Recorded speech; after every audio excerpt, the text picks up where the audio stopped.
Good morning, ladies and gentlemen, boys and girls. We are back in the Doomlink's Live Hunt series. We are in 4 Ultimate. No, 3 Ultimate Doomlink. Just because you've been playing 4 Ultimate recently doesn't mean that it's suddenly acceptable for you to be unable to distinguish between the two games. 3 Ultimate and 4 Ultimate. We are playing 3 Ultimate, and I have a lot of options right now. I am the 23rd Hunter, or at least I was when I last checked, playing online here on the official Capcom servers. Now, I do have a slight problem at the moment, and it is that I have been in this room for 5 minutes, and Urs has been thoroughly unresponsive, which means that I may have to leave and try my luck in another room. Curiously enough, despite there being so many rooms, this was essentially the best one for me to join. The reason being that all of those other rooms that would have been better options were unfortunately full. But because there are so many rooms, one can only assume that opportunities will arise for me to join rooms, or a room, more often than if there were only, 2 full rooms. We're talking maybe, 7 full rooms, something like that. So let's have a look, shall we? I shall take my leave and make my way over to another room. Hopefully. Oh, there is one less hunter than when I last checked. So I think this one was full before, so I will head on in. Really? This joke again. Haven't seen this one in a little while, but I can assure you that one wasn't funny at all either. Juluga. What is with you people in your passworded rooms? Fuck off out of the main area. No, we don't want to see your rooms. We literally do not want to see them because we cannot join them, so go away, out of sight, out of mind, where you belong, quite frankly. Passworded rooms, in such a small community. It's absurd. Alright. So this is the room host. Are you fucking kidding me? Well, we know what your priority is at the moment. It's getting a decent armor set. And a decent weapon. Obviously this is someone... It doesn't even have a charm, for goodness sake. This is someone who has been just carelessly carried into G rank. Carelessly carried. And at the end of the day, I've explained this before, the temptation, if it's there, is very difficult to resist. So this person has been offered assistance without guidance, and as a result, they now stand here at Hunter rank 31 with a totally inappropriate loadout. Totally inappropriate. So really, who's at fault? This guy? Or the knucklehead who fucking carried them into this level of the game with a totally worthless loadout? I think I know who is at fault here, because you'd be surprised. A lot of people who are playing this game for the first time now actually don't have much experience in Monster Hunter, so they actually don't know better. I'm a little concerned that this person is the one hosting the room. It really doesn't please me at all. I would almost be better served by creating my own room. But I would have been better off doing that before, I think, because... No, actually, that wouldn't be a good idea, because there is Urz's room, and if there are 2 of us sitting alone in a hall, I think we know which one is going to be the most attractive option. Probably the guy at Hunter rank 999. It's just that they would have to sit in that room for a period of time to realize that that person's not actually playing the damn game, and then they'd eventually join mine. But who's to say that there wouldn't be a more attractive option at that point? You know, it probably wouldn't be very rewarding to go and make a room, in other words. So I don't think I will. Sadly, however, we've got this unresponsive, totally unreasonably bad set user. That's a weird way for me to phrase that. Yeah, I mean, I think we could have had a better room host, quite frankly. I'm almost willing to offer to the other players for me to make a room, and we'll ditch this dip-dab guy. He's not beyond help. He's not completely... Like, he's not a lost cause, so he can be assisted, but... Again, I'm not too sure if I want to hunt with him right now.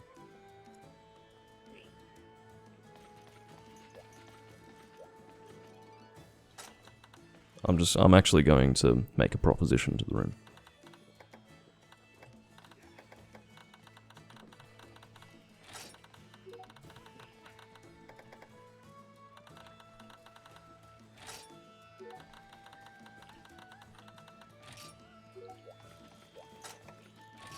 Alright, I'm going to give this a try. There is no guarantee that this is going to work, okay? No guarantee whatsoever. G rank. Make it nice and quick. Relaxed hunting. Let's give that a try. I've tried my best. If this doesn't work, which is to say, if I don't get those 2 hunters in here within the next 120 seconds, I've probably failed in my attempt to fix that room, as it were. But, yeah, essentially removing the person who shouldn't be there, except they're the room host, so the only option at that point would be for me to make a new room. They may not bite, we'll see. If they do, then we'll be able to get this live stream properly started. If not, then I'll be sitting here like a doofus for a little while. I've so far used the terms knucklehead and doofus, which are totally strange. Like, when have I ever used words like these? Very American and very colloquial as well. Yeah, it was an appalling armor set, you're right.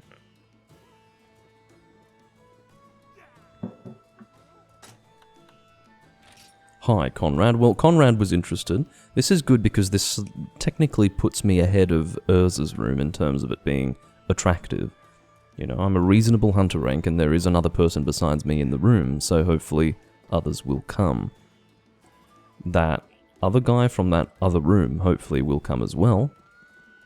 But I think, what was his name? Protimus or something like that. Anyway, hello bread users.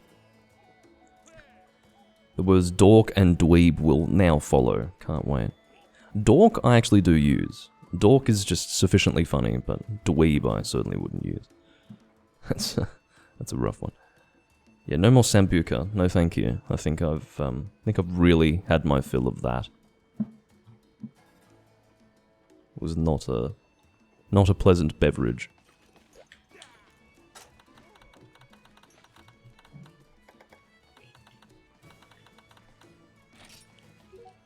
I have to type very awkwardly based on how my keyboard is positioned.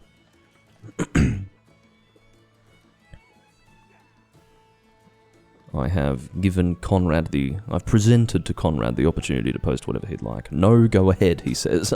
I think you misunderstand. Again, very courteous of you. Immensely courteous of you to offer for me to post. But the thing is, you've got an armor set with a negative armor skill, and your hunter rank 74, whereas I basically don't have anything to do in the game, so really, it's a hint, it's to suggest, hey, you've probably got a few things to do, so go and do them. The reality is that everyone plays the game a little differently. Some people can be at a fairly low hunter rank and have no fucking idea what they want to do in the game. The reality is that at hunter rank 74, or whatever his hunter rank is, I couldn't even get my head around all the things that I wanted to do in the game. I guess because I had a concept of what I was actually doing in the end game. Some people are a little lost, but I had so much to do. I would have relished the opportunity to post a quest, whereas this guy's like, no, you post. Okay. I'd be willing to give you 5 minutes to sit down and work out what the fuck you need in the game, quite frankly. For his benefit, of course. I'm not trying to be nasty about it. Alright, we'll do 3 Uragan.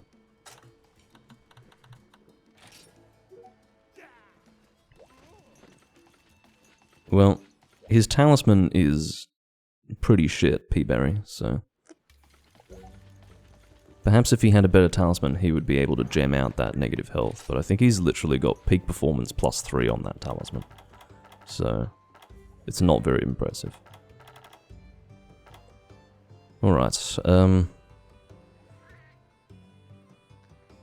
yes, I think the live stream is fine. I just had, every now and again I have these, I don't know, I become stricken with concern about the state of the live stream, but yeah, it should be fine.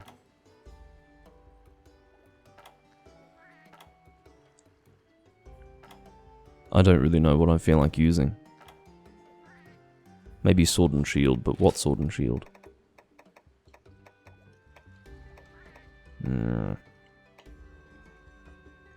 I could use Fector's Asterism, but again, it's that stupid maximum sharpness garbage.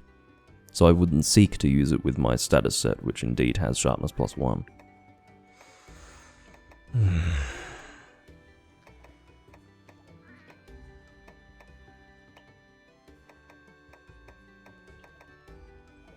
I wouldn't use Coxtura Balgang, because I would not use Paralysis with only one other guy.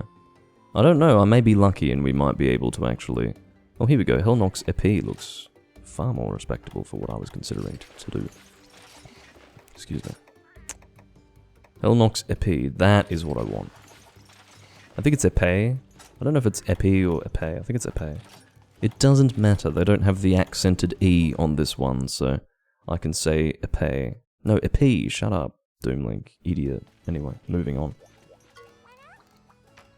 Get our triple Uragan here. What's good about this Sword and Shield is that it will benefit from... Oh, hold on, I think I've got the wide range coming off it as well, don't I? Yeah, I do. So I can put the wide range decoration, the Friendship Jewel, into the weapon to get the wide range +1, and also sharpness +1 is not being totally redundant and useless. So this is the poisoned Sword and Shield that I'm looking for. Fector's Asterism, despite being a perfectly respectable Sword and Shield, is perfectly non-viable. No, unviable. With my chosen loadouts in the game, so...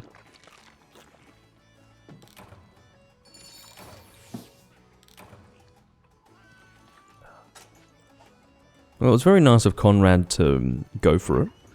Sadly, no one else has gone for it, but that's alright. We'll have a two-man hunt for a short time. There is a certain security in me hosting this room. It means that I will be able to control the bullshit a little bit more in this community. It may sound strange, but despite all the idiots that I come across in this game when there are barely anyone playing, the number of idiots only increases when there are more people playing. So... while that may be entertaining for some of you, I would like to have some control over that scenario. That almost crushingly bizarre stupidity. The sort of stuff that makes you sit there and wonder, well, what the fuck are you doing? Not just in the game, but in your life. Nothing of that magnitude has taken place yet, but this seems like a pretty small Uragan, look at him. He's a little baby.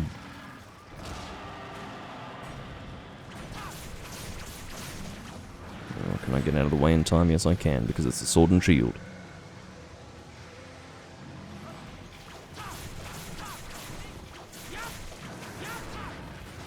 Poisoned already. That's how I like it. Yeah, he does seem pretty small, doesn't he? I don't know if he's Gold Crown small. Either way, it wouldn't actually mean anything, because in this game you can fight the truly mini Uragan. The Phantom Uragan from Tri, in fact. Same size. He appears in all three of the 3rd gen games. But, still pretty small compared to your standard Uragan. Most assuredly.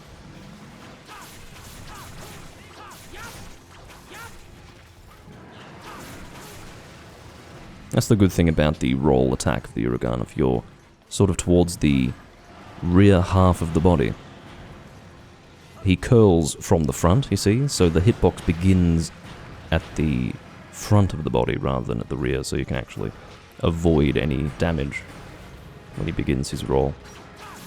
It's one of those things where you can anticipate it quite clearly. He telegraphs that rolling in a most sufficient way for you to actually avoid it by going to the rear of the monster. Or at least to around the halfway point. The middle of the monster.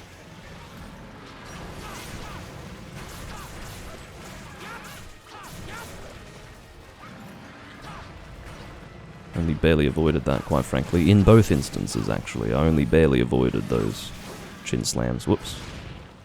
God. I just blocked his most damaging attack with this tiny shield.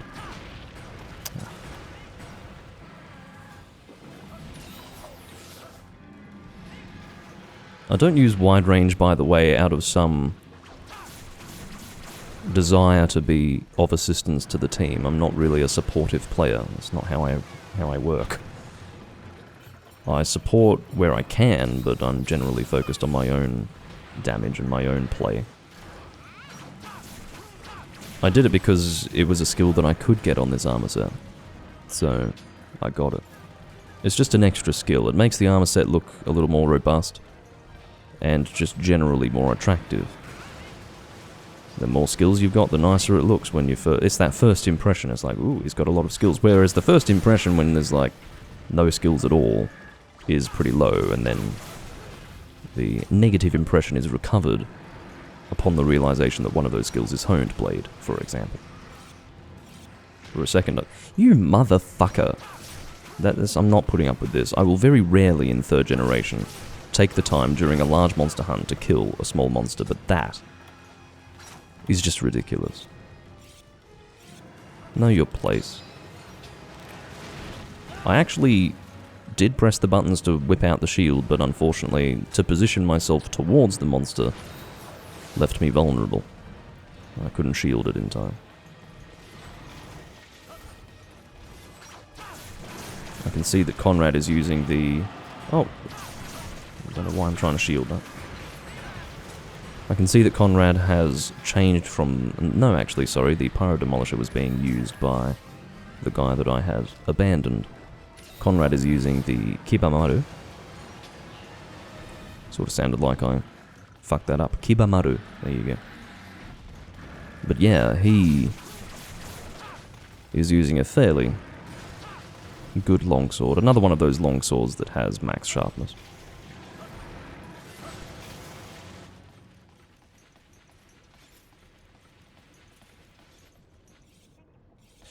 Okay, P-Berry, this is something that's very important to discuss. Oh god, did you see that, Devil Joe? Just for a moment. This is very important, P-Berry. I remember that Vernon also had difficulty understanding this point. A gold crown is not a specific size. It's a threshold. Anything above a certain, like a specific size, will be considered gold crown. It's not about there being different tiers of gold crown, it's just a threshold. So, as long as it's over a specific number, it will be considered a gold crown. That's why you can get different gold crowns. Like, you've already got a gold crown, then you'll get another gold crown. It's the same with silver crowns as well. It's because it's not a specific size, and then that's it. If it were... Imagine if, for example, a gold crown were only one specific size, and that was the largest it could possibly be. Statistically speaking, it would be incredibly difficult to get a gold crown, wouldn't it? But if it's instead a threshold, and it can be anything from this number and beyond for it to be considered a gold crown, that just makes more sense. So that's why you've got different tiers, as you describe it, of gold crowns. It's less so a tier and more just a way of describing a specific range of size. And the same can be said of silver crown. No, yeah, it's definitely not the largest size. And again, it is because, as I say, it would make it way too hard to actually get that gold crown. But you're not the first person to misunderstand that point. I did have to explain it to Vernon as well, who I believe has played the game for longer than me. So I think he's an early 2nd gen player, if not 1st gen player. So, whereas I'm a late 2nd gen player. What it goes to show is that even some of the basic details of the game are lost on some people, because I guess they don't take time to really think about it, but it is logical that it would not be a specific size. Tavo joined the room. I didn't even notice. God, I was so engrossed in my explanation.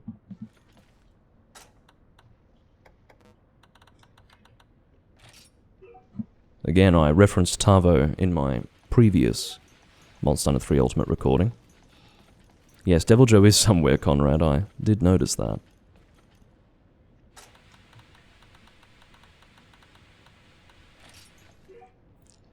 But yeah, I was saying that we need a triarchy of resistance against Hot One.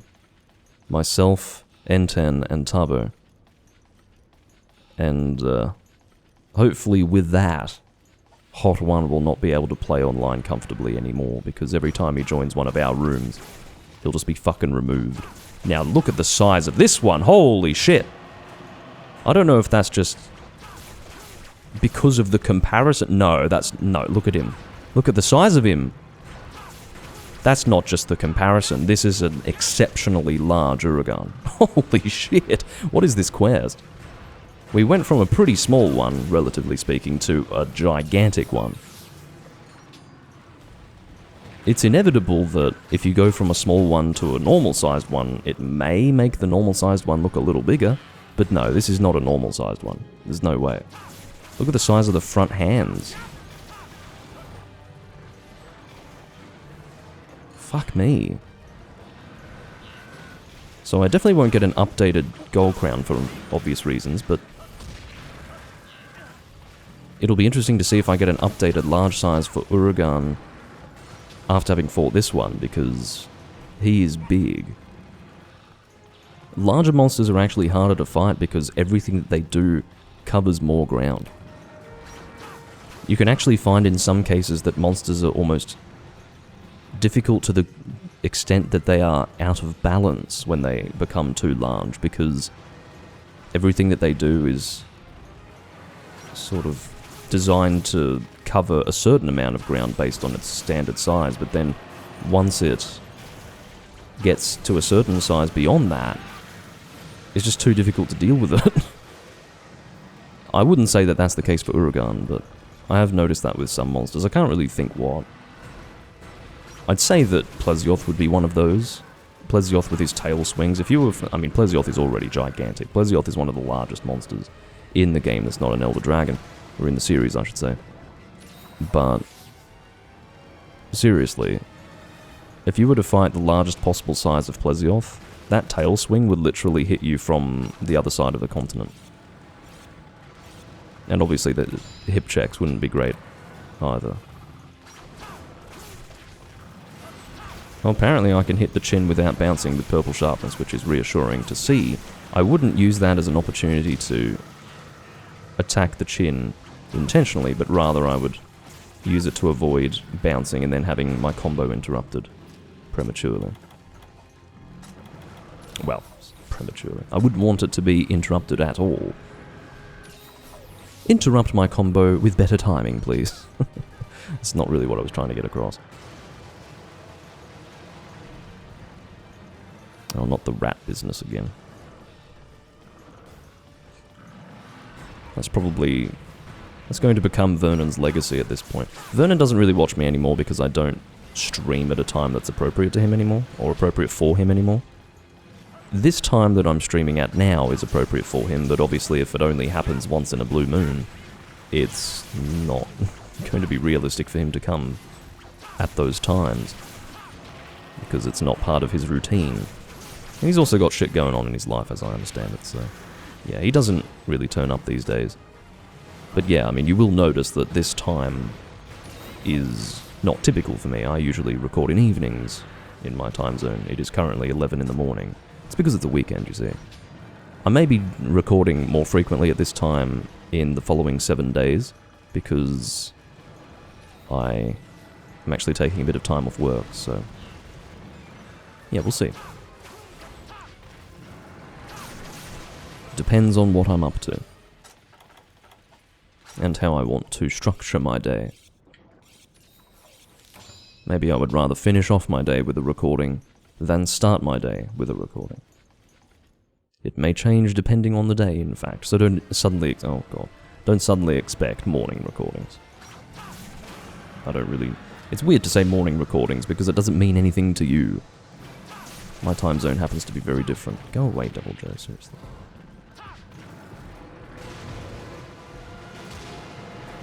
Like, why is it that out of habit I keep shielding these roars? I guess it's because I do have a shield on my weapon, so I feel inclined to whip it out. But I don't need it for this, so go away. Bloody Devil Joe. This is a bit of a try moment, you know. Fighting Uragan in the volcano with a Devil Joe trying to bite your face off.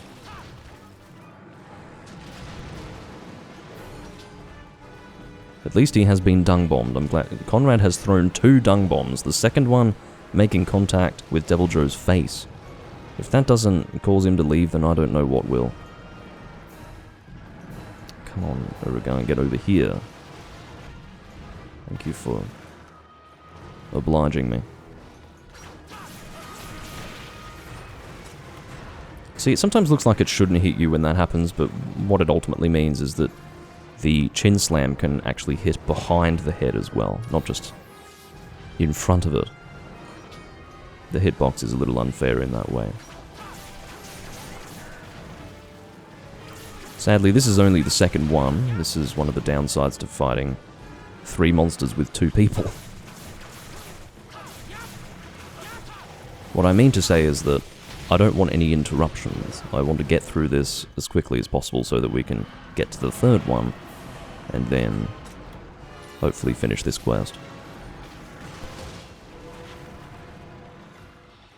Deviljho has gone into that area. I don't think that's one of the areas where I want him to go, but at least he didn't go into Area 6.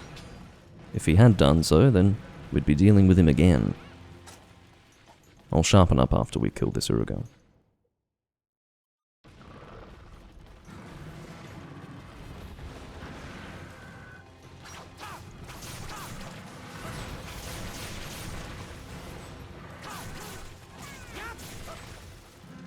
Uh-oh, that's bad timing. Oh, God. You could see that I shielded the impact of the chin, but was caught by the tremor it caused. Which I can live with.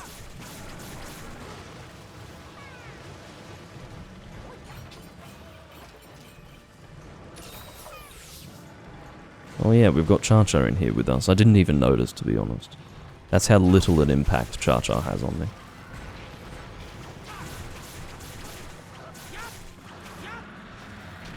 Damn it. That's very common, where just him moving his head to the side widens his area of effect when doing that side check.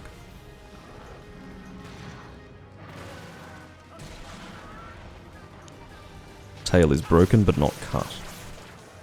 Just trying to get those front hands. There we go.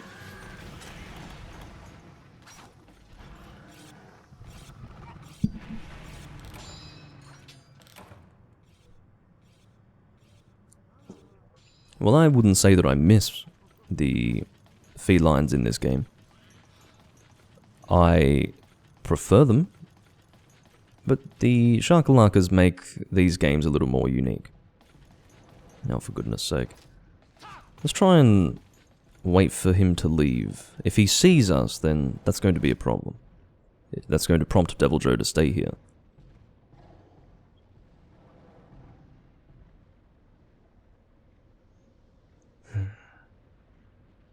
When Deviljho stands still, he does look intimidating, doesn't he? I think he does anyway. Conrad, no!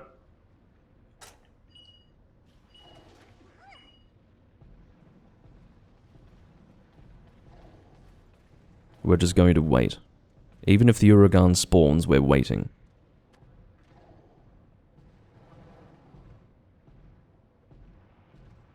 As long as we're crouching here, the Uragan shouldn't see us either. Yes, crouching does help.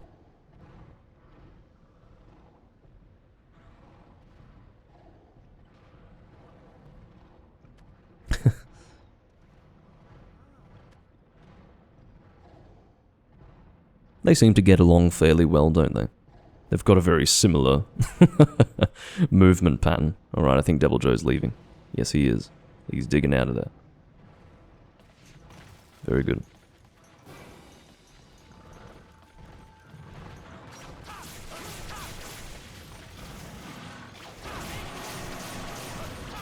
This one is a more standard size, as you can see. So we've got the 3 size variants, which is nice.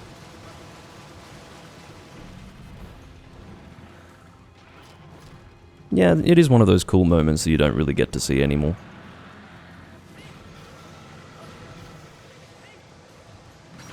It's one of the old Monster Hunter specials, where you can just sort of sit back and sneak around the monsters and wait for the right opportunity to strike. Oh my god, look at the fucking distance that has! It's insane. They did increase that. I've no doubt that they increased that from Try and Portable Third. In 3 Ultimate, the tremor range of the heavy chin slam of the Uragan is unreasonable.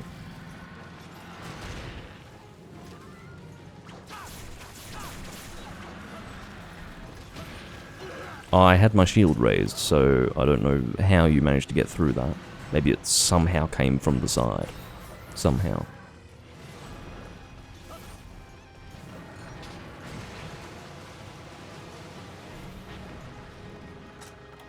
My stamina's not looking too well. Surprisingly, we still haven't had... Oh, maybe... No. Can't imagine that the reason why we haven't had someone join this room. What is going on?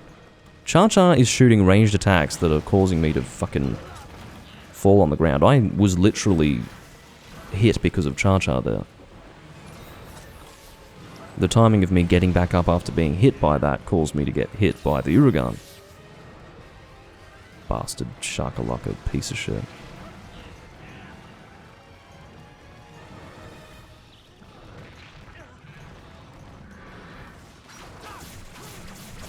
Alright, let's get that poison applied again. I can't see what's going on.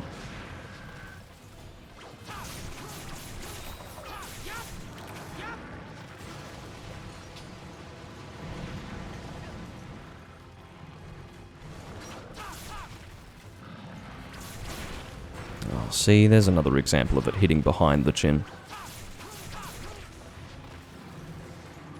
Really trying to get that poison again.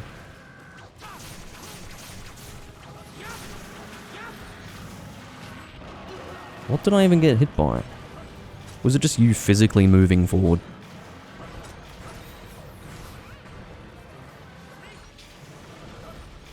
Bit of a slow hunt though, isn't it? I suppose the poison isn't really making up for my lack of damage. It's not like I'm using a really weak weapon, it's just that a sword and shield is generally not that strong. And I'd say it doesn't have an amazing amount of raw damage here. More like average. So we've got our poison applied again, which is reassuring.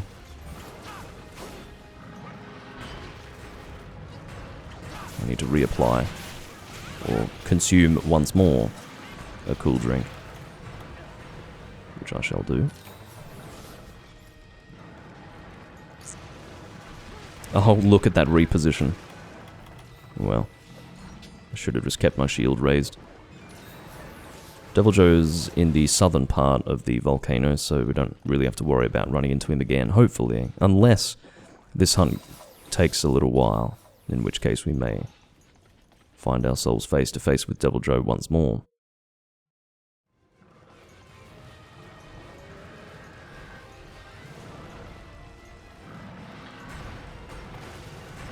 Oh, fuck.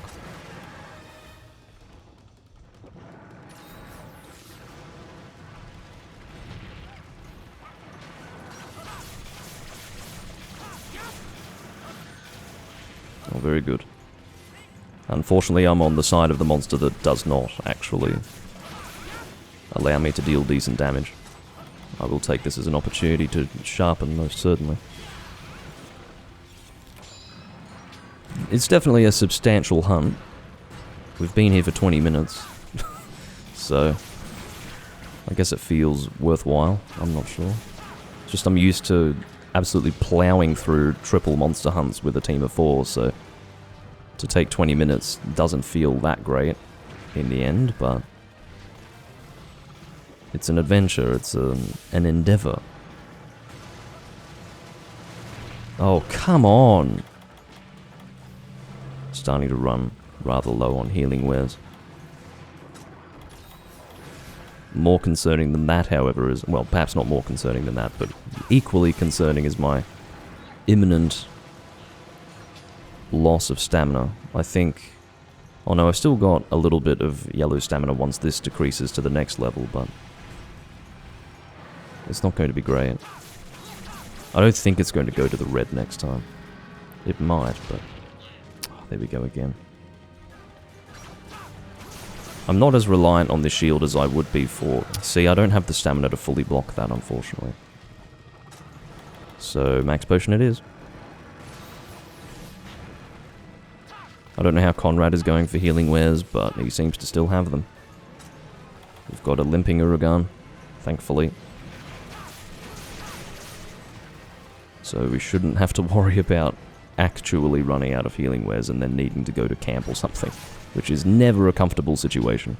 At least there is an option available to you to recover health if you actually run out of healing wares, but it is extremely inconvenient and tends to elongate the hunt beyond what is either reasonable or comfortable.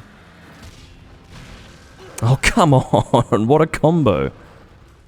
Hits me, I block it, and then I get hit from behind by a rock that he detonated. Alright, I think... I do agree that a capture is probably in order at this stage. I'd have to agree on that.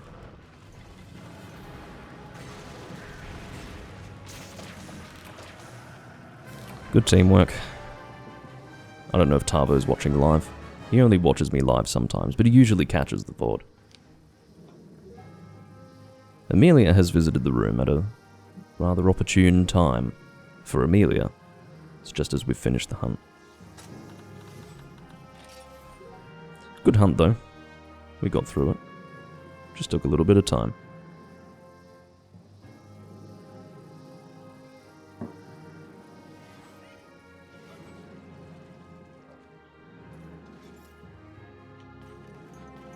It's good to have one of them captured anyway. Gives you some extra capture rewards in the screen. Or in the reward screen, that is to say.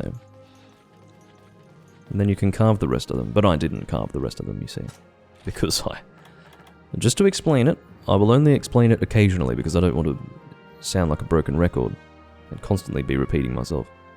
But I want to be able to control the materials that go into my inventory from the reward screen. I don't want to have... or into my no. Inventory and pouch are the same Doomlink. Let's rephrase that from the start. I want to be able to control the materials that go into my box from the reward screen, because that way I can actually see what's in my box and see whether or not I have a max stack of the material in question. I can't see that from the pouch/inventory, so that's why I generally don't carve. It's because I want more control. It's more time consuming to regulate that from the pouch when you are putting it in the box at the end of the hunt. And that's actually a decent talisman, so I'll take it. I cannot imagine ever needing it, but I'll take it. I forgot to check the fucking sizes, but apparently that was not the largest. Okay, what I will say is that in that hunt we did actually fight a gold crown small and a gold crown large in the one hunt, which is very rare. That is extremely uncommon. So I will mention that at least. I wasn't able to compare the sizes because I went past that screen too quickly, and it doesn't let you go back annoyingly. But yeah, what I can also say is that I have fought a larger Uragan than that, which is a surprise. That is a surprise. Alright. So Conrad, again, is entirely permitted by me to post the next quest. Oh god, 3 longswords. That definitely limits my options for a weapon choice.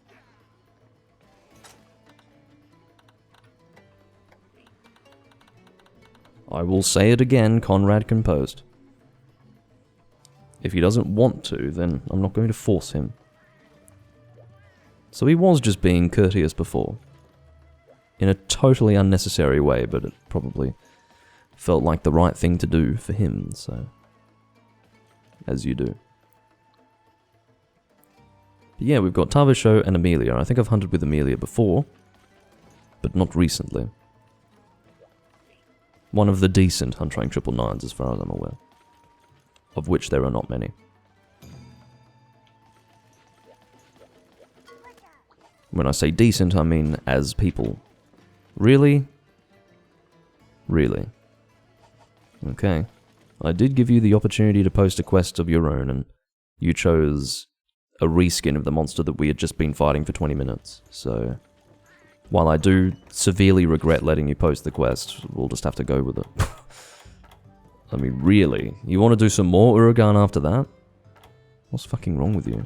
Maybe he needs it. Amelia is typing in the chat. You picked something for my tremor resistance, she says. Well, that is appropriate. Now I really have to think of something that will make this hunt fun. I'll go with a Pierce heavy bowgun. That's an elemental heavy bowgun, Doomlink. It would help if you could read. Heavy P. Yeah, heavy P. Is there anything I needed to purchase from the granny?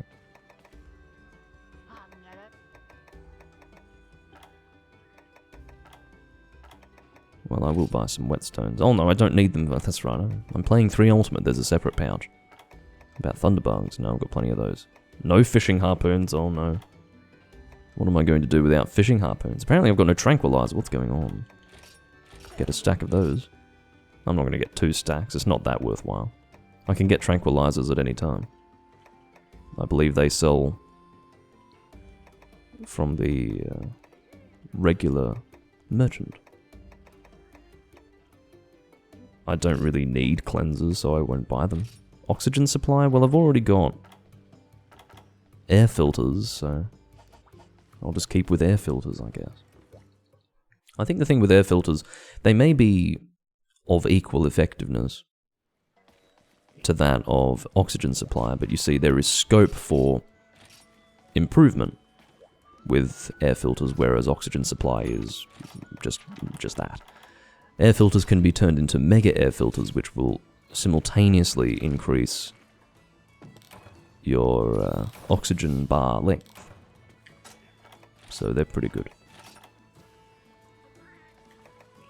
I don't think I have any mega air filters, but I... Stop talking to the fucking shakalaka. Honestly. I don't need wet fish. I don't need air filters. I do, however, need pin tuna. Oh, that's what I needed. I have no pin tuna. Unless I... Oh, I think I was able to purchase some. Brilliant. I was able to purchase some. I'm not going to need them.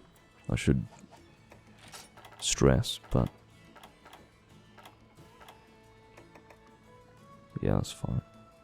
As long as I've got the ammunition that I need already. I'm going to put all this away. Just to clean it up a bit, you know. Alright.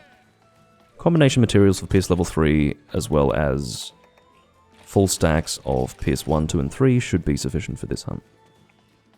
Unless someone decides to fight a Devil Joe, in which case I will be at a great disadvantage. Although I think I'll have normal shots to shoot in that event. Yeah, I don't think I'm going to be joining their longsword jamboree, as you describe it.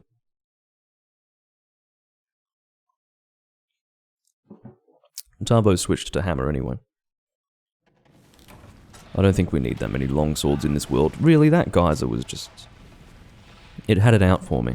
It knew precisely what it was doing when it went off in that moment.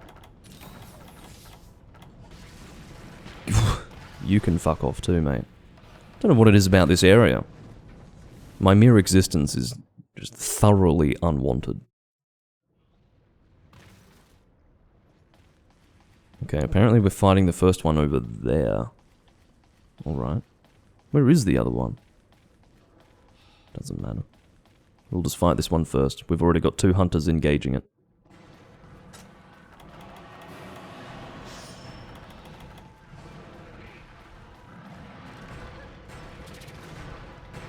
I don't like shooting you from the side like this with Pierce, so I won't. I'll at least try to get a slightly better angle than that. A bit too far away.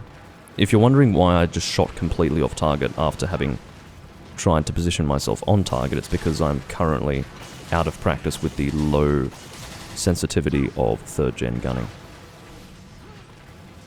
When you get used to that really high sensitivity of 4th gen, it's pretty uncomfortable at first. Oh.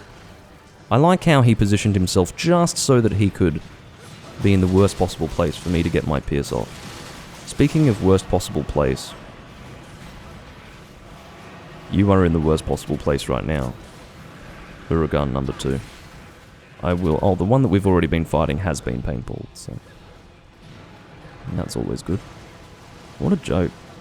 Presumably they are completely resistant to stench. In other words, dung bombs.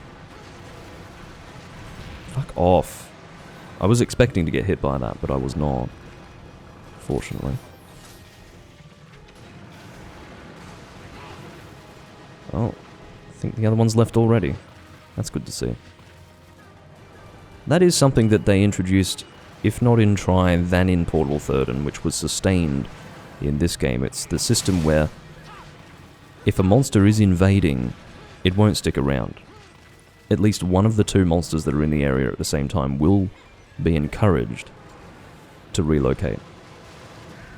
In games prior to Try, at least, no, there is no such system. If 2 monsters are together, they'll just stay there. Unless they were going to leave anyway. Which is ironic, considering that in those games there is no real way to dung bomb a monster out of the area. Which means you have to be extra careful when it comes to engaging monsters in a double quest, because if you fight them together, they're going to be there together for a while.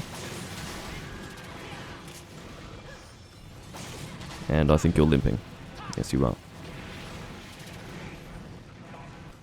I didn't see where the other one went, but I'm assuming they are now together again. Yes, they are. It's alright. The one we were fighting is not going to last much longer. No, you don't. Stop it. Stop it.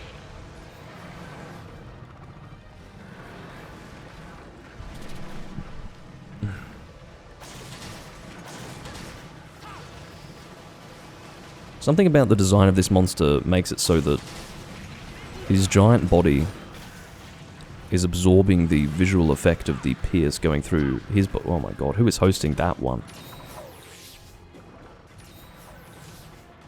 What the fuck happened? Oh, he's up there. See, I couldn't see the paintball, so I was really quite confused as to what the fuck was going on. Both of them are actually glitching all over the place. I don't know how that could be possible. I should be hosting at least one of these, if not both of them, so I've got no idea why we're having, or I'm rather, having connectivity issues with these Uragan. Oh yeah, I'm not fucking carving that.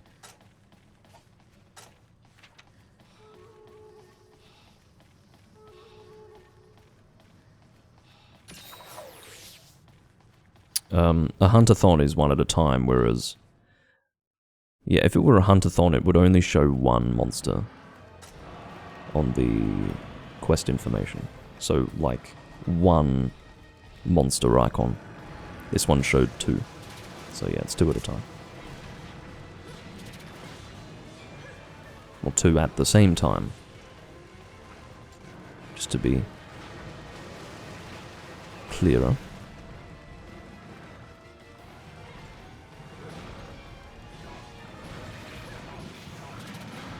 Pierce is not always a great choice with Uragan, it must be said. He's not very wide, but he's very long. So you always have to shoot from the front or the rear, ideally. At an angle like that, it's okay. See, it's not perfectly in line with the rear of the monster, but it's still able to pass through much of the body, which is what you want with Pierce. Full travel through the body with your Pierce shot is what's going to deal the damage. It's not so much about what part of the monster you hit in terms of weak points, it's all about that travel through the body. That's why that is the way in which it differs from normal shot.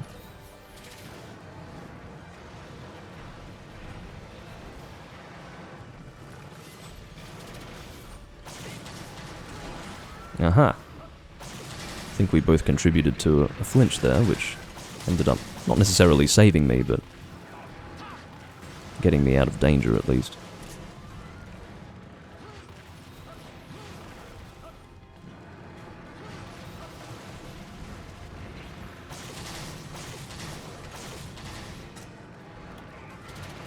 Oh no.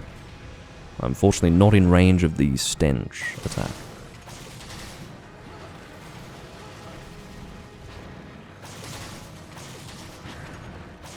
I'll try to gun a little bit more in this recording. I do realise that I don't gun enough anymore. It's something that I've discussed recently. It's just the fact that I got burnt out with it, I guess. I'll use more ranged weaponry. I'll use both bow and bow gun a little more in this recording. And I'm going to say that if I don't use those two things, I'm going to instead use... Well, I will alternate between ranged weaponry and Blade Master, and the Blade Master stuff that I will use will be specifically Hunting Horn and Hammer. I need to give these weapon types some attention. I'm comfortable with using them, it's just that I happen to not use them for some reason. So I need to actually make a conscious effort to give them some attention from time to time. And this is one of those times I have decided. Oh! Did you see that? He was repositioning, but not on my position, which was really confusing. I was in that moment where I just didn't know where to roll. I think I made the right decision in the end. He was turning to his left, so I went to my left. But the thing is, when he turned toward me, he didn't fucking stop turning, which means that he was not aiming for me specifically. He was just making a big left turn. And that's what confused me. Because I thought he was actually turning to face me.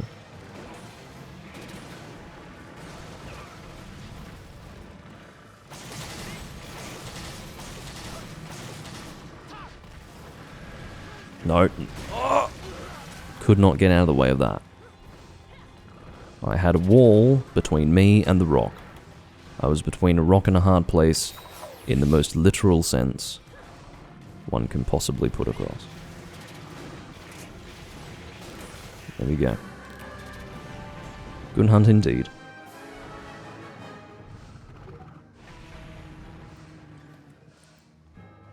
Turbo Show, I would assume, is doing some mining, because he immediately left this area, probably to go and mine. Which is probably a good thing to do. I may join him, actually. If I'm not going to carve, I may as well mine. Well, that's not actually what he's doing. What's he doing then? Maybe he's going on a random scenic tour. Oh, of course, that'd be about right. Admittedly, my gunner pouch is usually something that needs to be properly optimized. I usually won't take things that I don't need all the time in my gunner pouch, because obviously I need more space for shot combination materials. Oh well. Essentially the reason why I would want to mine is so that I could get true armor spheres and charms. There's nothing else that I would really want. I guess Fusium ore would be nice too. I don't have much of that. I don't think I need Fusium ore necessarily, but again, I don't really have any of it, so... That's my 10th Uragan Pallium. And as you can see, I can much more comfortably regulate what goes into my box from this screen. Do I pick up less materials? Yes. But the reality is, I'm not in need of materials, so I can forego the stuff that I can carve in the quest.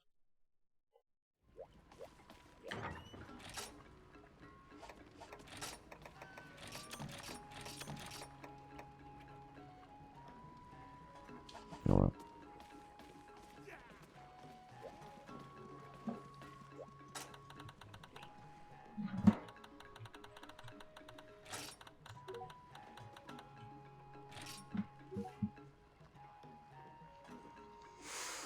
Alrighty.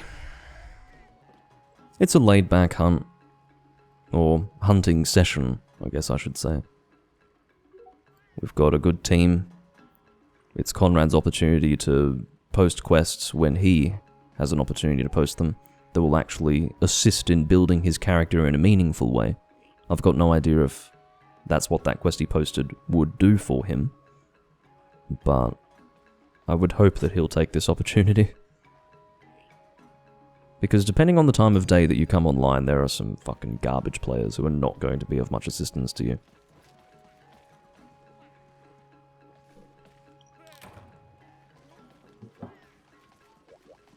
Yeah, it's a good hunting session.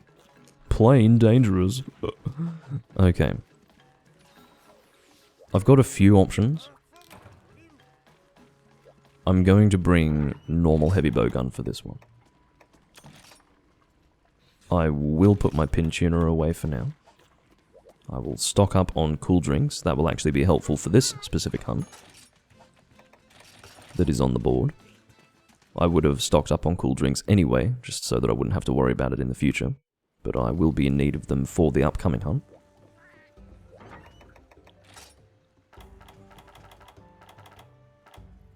And we want normal.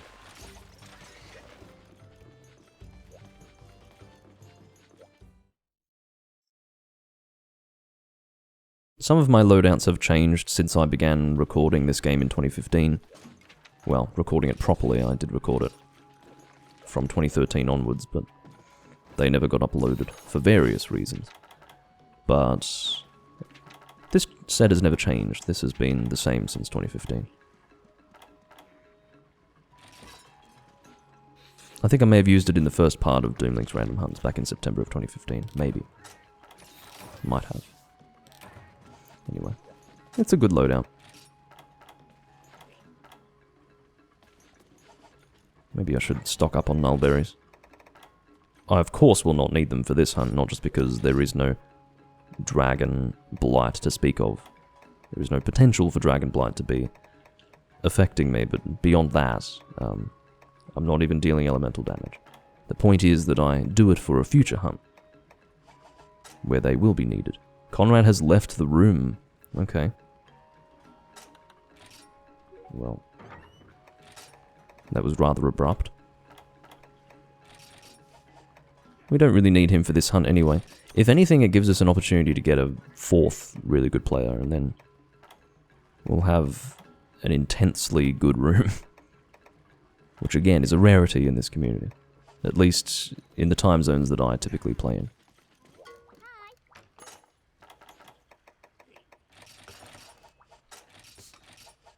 I should buy... No, I won't buy huskberries to the box. The entire reason why I don't have huskberries in my box is because I can always buy them. So, that's the situation.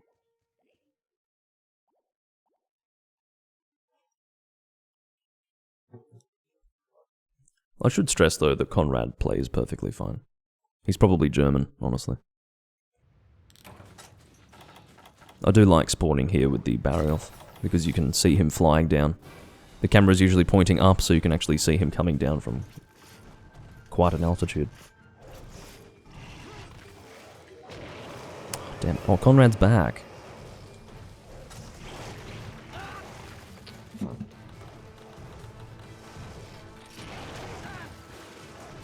Well, I'm already taking ridiculous damage so that I can type that. I'm going to ask if the team doesn't want to restart. Okay, Tavo is happy to restart. Because we only just departed and Conrad is back, it would be pretty unfair of us to keep him waiting for an entire quest, considering that we only just departed. So, let's restart that. I don't know if that was an advanced quest that won't be in the rotation next time, or if that was a double quest from HR7 or HR8. I don't remember. Apparently his connection is pretty bad. I've never seen pretty bad shortened to PB.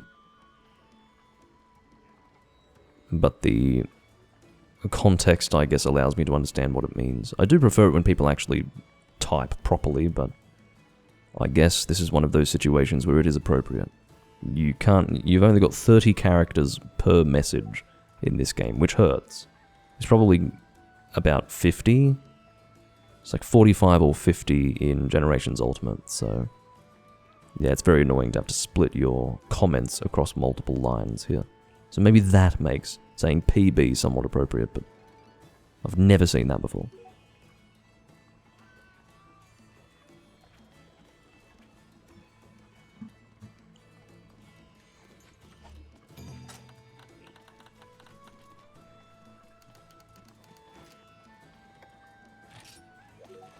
Or does Amelia have it?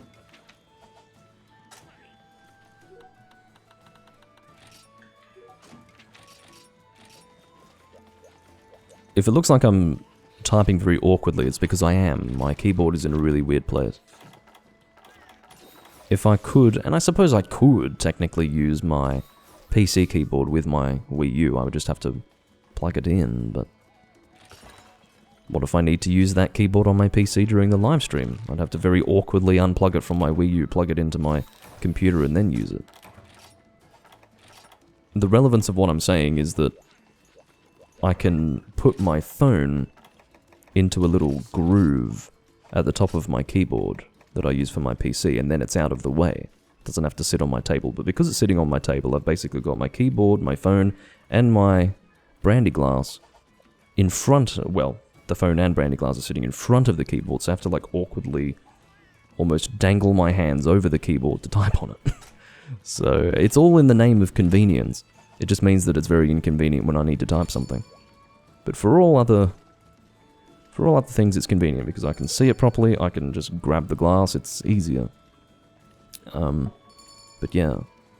Maybe if I didn't have my mouse there, because I'm not using my mouse.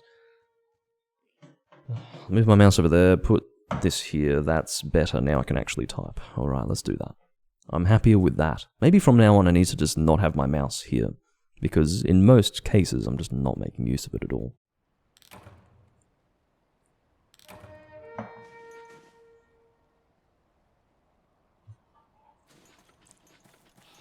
Well, this is the way things used to be, P-Berry. It's uncommon these days, but what you're seeing right now is a glimpse into what this game was in the first year or two of its release. I'd say the first 2 years of its release, comfortably.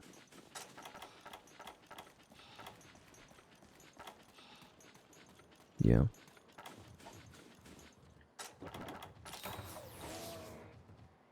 It's an age long gone now. Time's gone by. But it's nice that we can get a taste of it again, or I can at least. I should explain this to people who are not part of my Discord community. I went back and checked one of my old recordings of this game from 2013, and oh my god, it broke my heart. Because I was recording at a time that was dead, by my estimation. And when I saw the number of people playing, I just couldn't believe it. There were about 300 people playing the game. And it's true, I mean, from my memory, yes, that was not as busy as it could get. But fucking hell. Like, we're talking about 350 to 370 people playing the game at a quiet time. And watching a recording of that, it hurt. Made me wish that I could go back to those days. Back when 4th gen was in its infancy, and 5th gen was not even the twinkle in the eye of an idiot Capcom developer. And times were good. Times were good. The Wii U was new. 4K gaming was... I'm going to stop. I was going to make a dig on the PS4 and Xbox One. But no. Because if I remember correctly, they actually had the temerity to mention both PS4 and 4K gaming in the same breath back then. Which was just absurd. I don't think they were, maybe they weren't. But I seem to think that they were, and it just wasn't true. Like, you wouldn't fucking play those original consoles, like the original PlayStation 4 and Xbox One. You wouldn't fucking play those in 4K. I don't even think they could do 1080p 60 FPS that well, depending on the game, so... Yeah, it was a very disappointing time for next-gen gaming back then, but... Yeah, and this was the first of the next-gen consoles. And this wasn't particularly good either, in terms of specs. Apparently it's better than some people give it credit. The Wii U, that is to say. But still, it didn't really impress me. What I was interested in was this game. Why am I carving this monster? Oh, I see, Mega Potions. Yeah, that's right.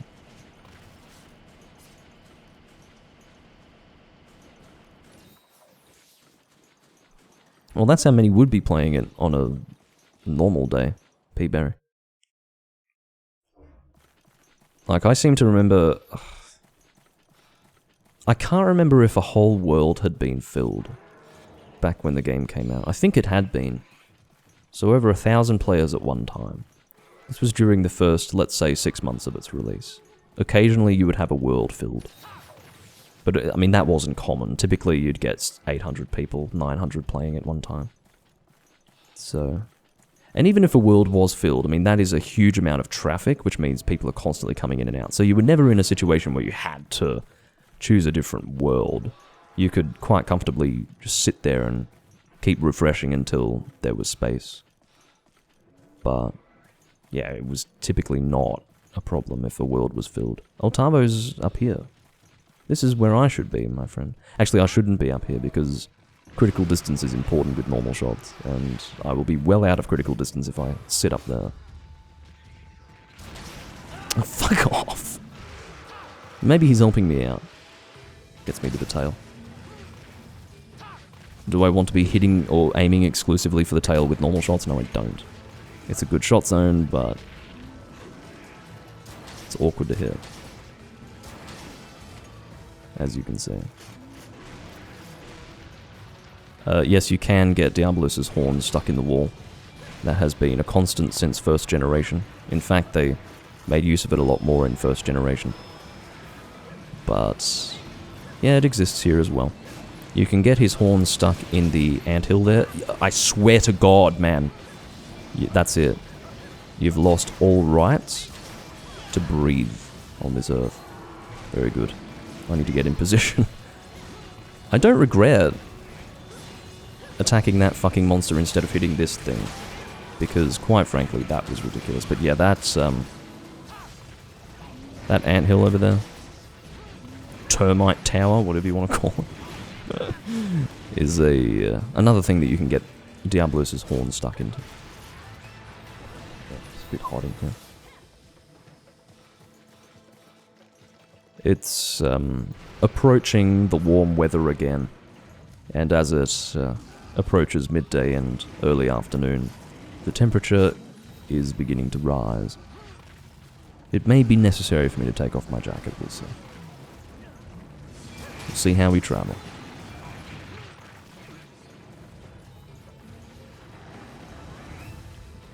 It's just due to the nature of my setup, it's very hard to actually take my jacket off. Oh, very good.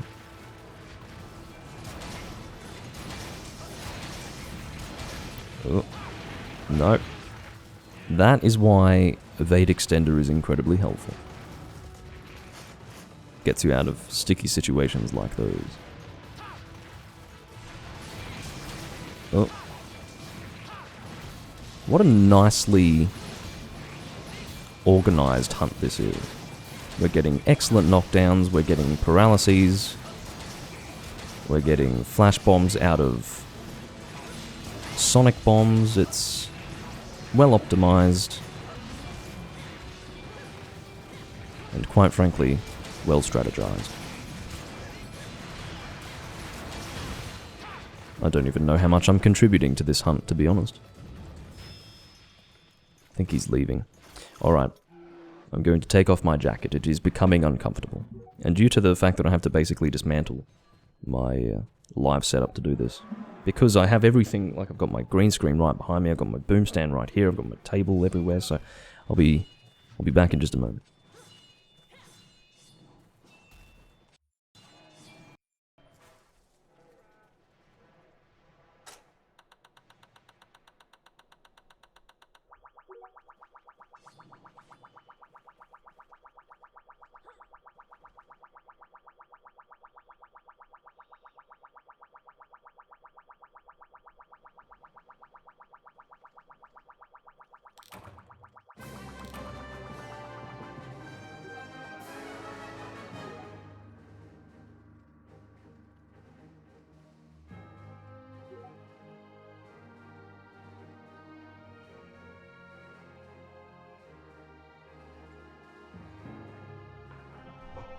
I'm back. It's quite bright, so my arms are like illuminated. Anyway. Alrighty. So, I'm just making sure that no colours are being taken out of my shirt. This Sodom shirt's okay. My other Sodom shirt actually has green on it, so you'll be seeing the fucking game behind me. It seems alright. It's just the brighter it is, the more likely the chroma key is going to take colours out. Seems alright though. Seems passable. What did Conrad say? I didn't see what he said.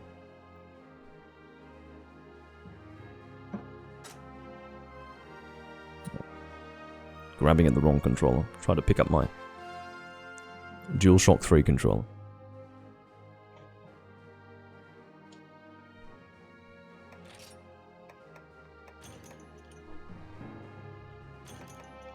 I actually was expecting to have more of these heavy indigo tusks than theirs, but whatever. I don't need Conqueror's seals. That was a gold crown, excuse me, a silver crown large Diablos. I shall save my progress. Oh, he said GG. That's alright. It's not the end of the world.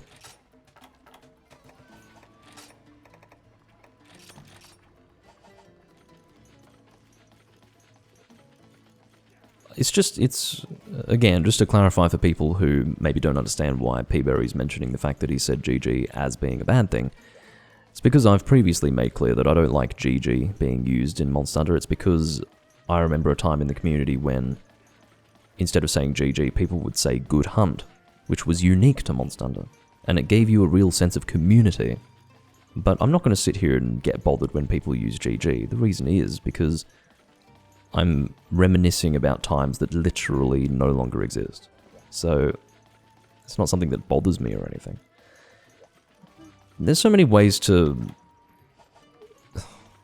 say GG or good game without just weakly typing 2 letters. You know, type out nice work or good game, nice hunt, good hunt. There's so many ways to do it, but in my opinion, GG is just soulless and weak. It sort of encapsulates the way in which not just the gaming community, but society has devolved, in my opinion. It's because it's, you know, the low effort, do whatever's easier, do whatever's quick. Again, some people will say, well, what's the problem with that? Well, what's wrong with it is that everything becomes less meaningful at that point, doesn't it? And when you compare it to how things used to be, you sit there and go, would I rather a time when things were meaningful or a time when things were less meaningful? I think the preference is clear, but yeah, you can't sit there worrying about it because it's inevitable. This is the direction that the world's going in, so you just live with it. Anyway, we have a Latrion posted on the board. I will bring a bow. As for what bow I bring, I am not too sure what I'd like to bring. A Pierce slime bow would be nice, but I don't think I have any. I don't think there is such a bow in my inventory.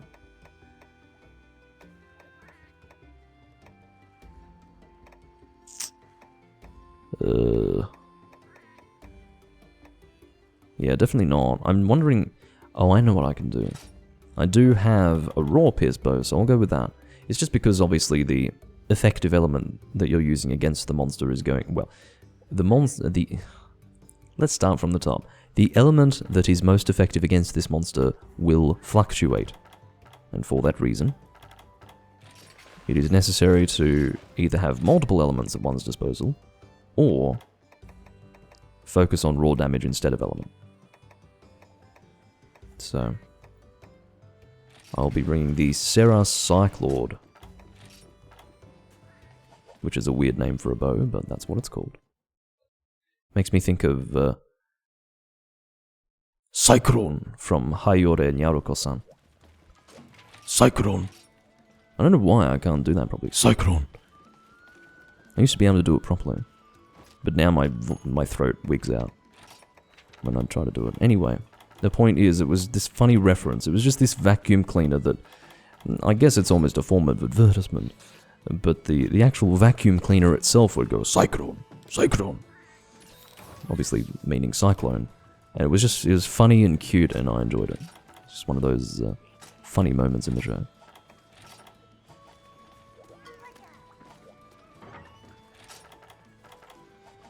I haven't seen that show in so many years. Not since it was releasing, I think. Anyway, I do want coatings, unless, no, maybe not. I don't think this shoots power. Makes things a little easier, doesn't it? We've got 380 raw damage here at the moment with this bow. And, yeah, no real need for coatings. I don't think exhaust coatings are going to do anything to this monster. There is no exhaustion stat, or what's the word that I'm looking for? This monster will not get exhausted. How about we explain it in long form?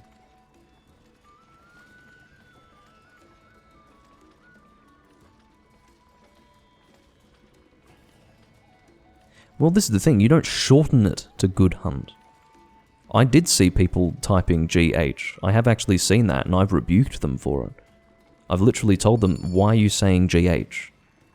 When I say people should say good hunt, I'm saying people should type it out. I never saw people type GH in the past, precisely because there is already an acronym that is widely used in Monster Hunter, which is GH, standing for Guild Hub, or Gathering Hub. That's always been the case. So no one's ever shortened it. This is what's absurd about people. They have to shorten it. It's like, oh, well, I can't type. I don't want to type. Whereas it's never occurred to me that typing is more effort than it's worth. You know what I mean? Like, it's never crossed my mind, whereas other people are like, well, I have to shorten it. I don't know. I belittle people by saying things like that because I just can't imagine their perspective, I guess. Which is probably rather rude, but I'll continue being rude, I suppose.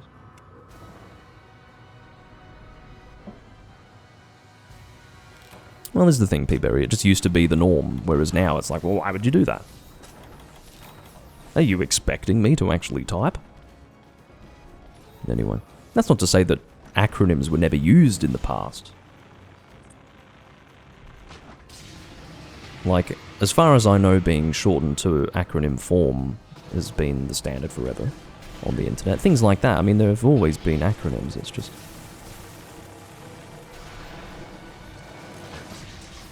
it doesn't matter. It wasn't really a topic of discussion that I needed to go on, but I guess I just wanted to clarify things for anyone watching the VOD. Or even anyone watching live who perhaps wouldn't understand what I'm trying to get across. Or what you were trying to get across, rather.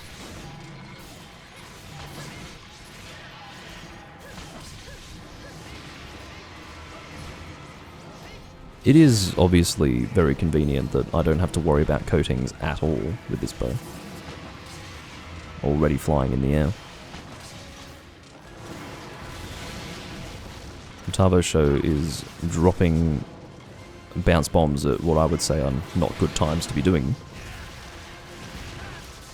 It's interesting how they do actually home in on the monster, though. You don't have to be directly beneath the monster for them to actually shoot off in the direction of the monster. You can actually be on the side.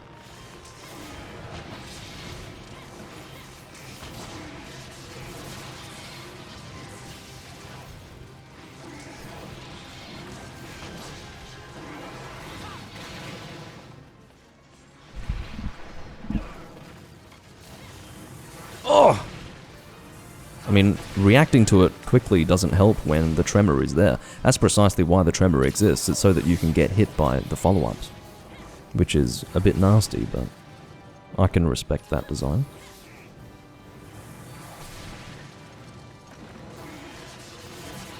Just making sure none of that's going to be on my position. Damn it.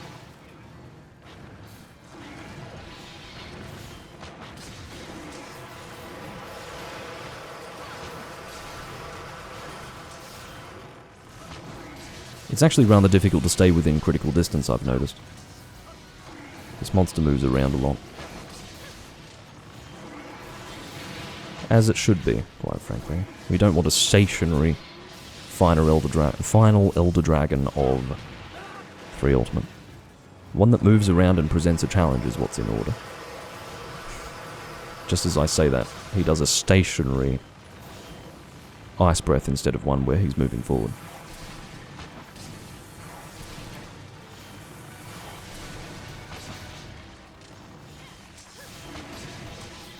I like piercing through the tail because it's got a bit of width to it. It's a bit fat. So if I'm at the rear of the monster, I'm trying to get it through the base of the tail first. But you can see that my DPS is considerably better than anyone else's right now, because I'm able to consistently hit this monster despite the fact that it's in the air, and I can hit parts of the monster that are actually a little weak, like the frontal part. Whereas they can only hit the tips of the rear legs. Was that... I think... No, that was a paralysis, okay. Hopefully I'm in a decent position for Pierce. I hope that I am.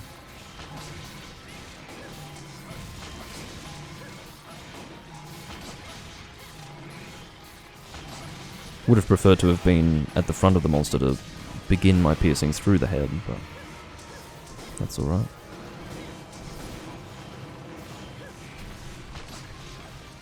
Quite frankly, all Elatrions are fat with the spelling of P-H-A-T. All of them can be described in that way. He's a fat Elder Dragon.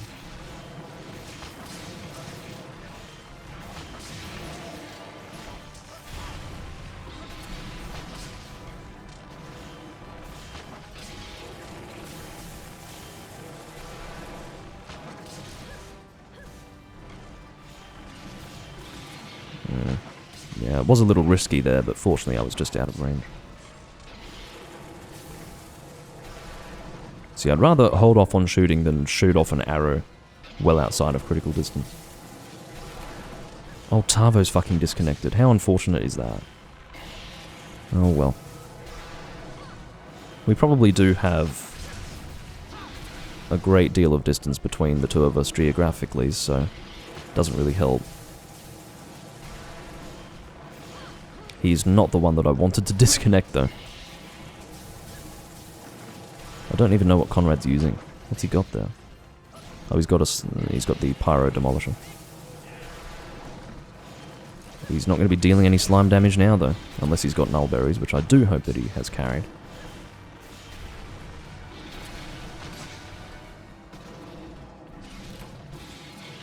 What's going on? Oh, God. Full disconnect. What's going on? Must be me.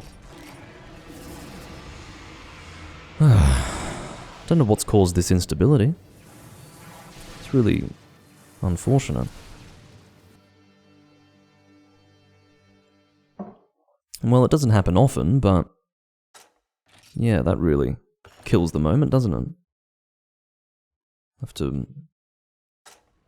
yeah, I've been disconnected. Well, if I've been disconnected and I'm the person who's hosting the room, it means that I have failed to connect to the server. I don't know what would prompt that, but... yeah, live stream's still going fine, so yeah. It's hard to know, but... obviously there was some instability though.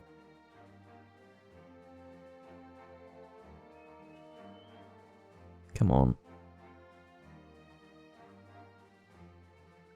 Maybe the servers are having a problem at the moment. That's entirely possible. It wouldn't be common. It's not something I've seen for a long time in this game where the servers themselves are having a problem, but... I actually see no other explanation because my internet is fine. The live stream is just... oh no. No, this is me. Am I live or am I not? My chat is reconnecting. There seems to be a problem with my internet. According to OBS, I'm streaming just fine right now. Like, it is giving me live updates of my encoding and my upload. But it's failing to connect to Twitch chat right now. So what the hell's going on? Can I get more updates from Twitch here? I don't know what's happened.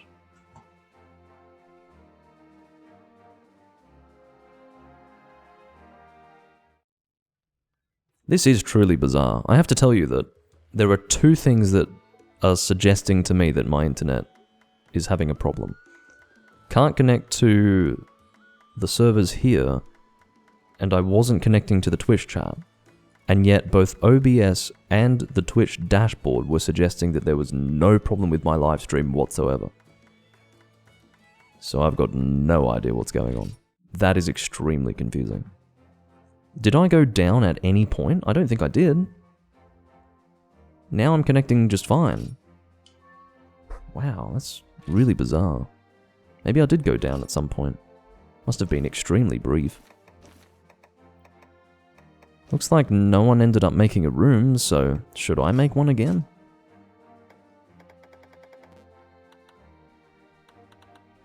I'll make one again, tentatively, because I'm concerned that maybe one of them will make a room, but... The Nintendo police have come to take my Wii U. Well, maybe.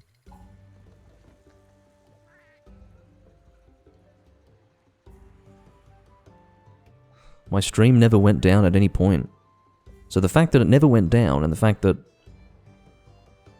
it was all green the whole time makes me wonder what the fuck just happened. That was really weird. I'm hesitant to do another Relatrion hunt, to be honest. I don't want to start from the beginning again. I think we had already been in there for 5 minutes.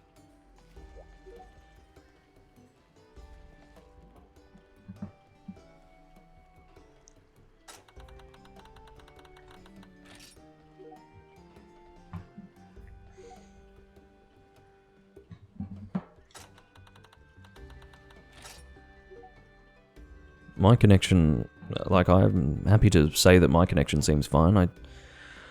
I don't know what happened. It's one of those weird moments that doesn't make any sense at all. Either way. But it has to be my internet because there's no way that I would fail to connect to Twitch chat at the same time that I was disconnecting from this game and for that to not be related to my internet. I just don't understand why the stream was totally unaffected by any of that. Like, if I can stream without issue, I should be able to connect to the Twitch chat without issue, because that does not require much bandwidth, obviously. So, I don't fucking get it. Do not understand.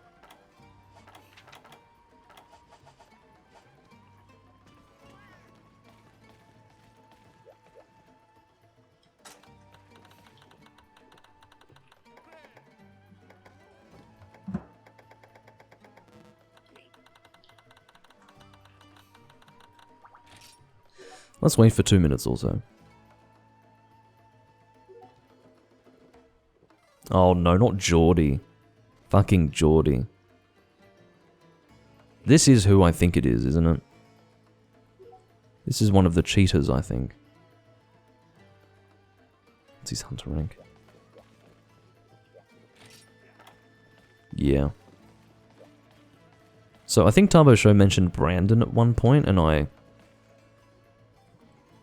actually attributed my memory of Geordie to the name Brandon.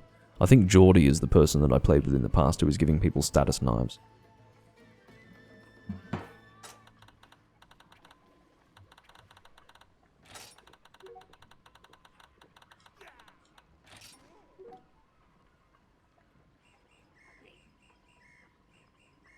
I'm just going to ask him. I'm pretty sure I haven't forgotten this.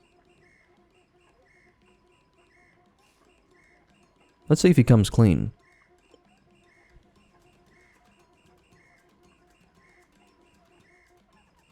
If he plays dumb, then so be it. I'll just have to assume that I'm remembering things wrong, but I'm pretty damn sure that Geordie is someone that I played with in the past who... I think we were 3-manning something, and then when we failed the quest, he was like, "Don't worry guys, I know how to do this easily," and he starts giving us status knives. I'm like, you absolute dickhead. He's not responding to what I've said. I know that he has a bad or a limited command of the English language, but He should be able to make sense of that.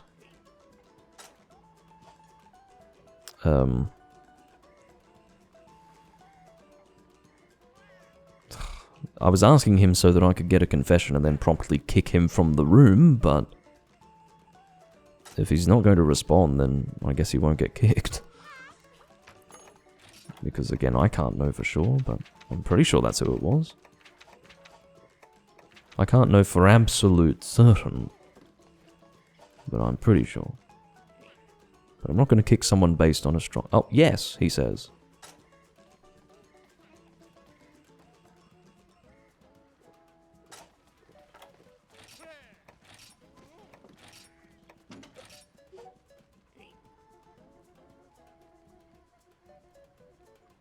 Dickhead. It's on the record. I don't really want to do Elatrion again.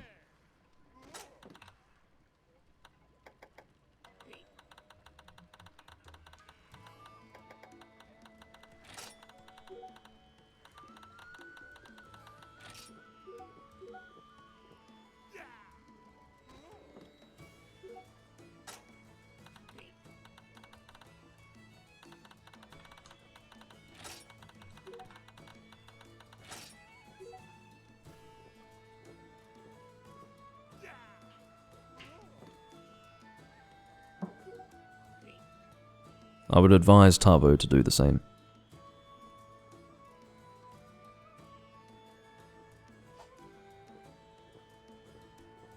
I mean, at the end of the day, if I have asked him the question, it means that I've seen him doing it, so it makes sense for him to just come clean, but you can fuck off, you're not playing with me. I will do my utmost to make it harder for people who cheat to the extent where they will not just, you know, have cheats that affect themselves, but they'll actually go and change other people's experience in the game by giving them hacked items. Like, you're not supposed to have supply items outside of a quest.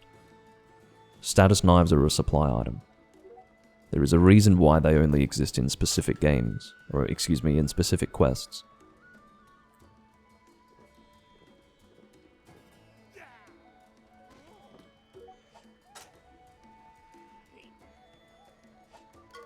Anyway, I'm not sure what we should do. I'll check to see what I've got here.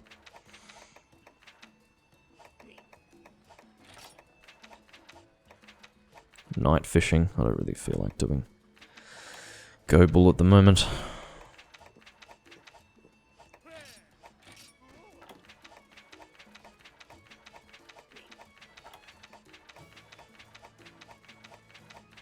Just trying to find something that might be fun to do.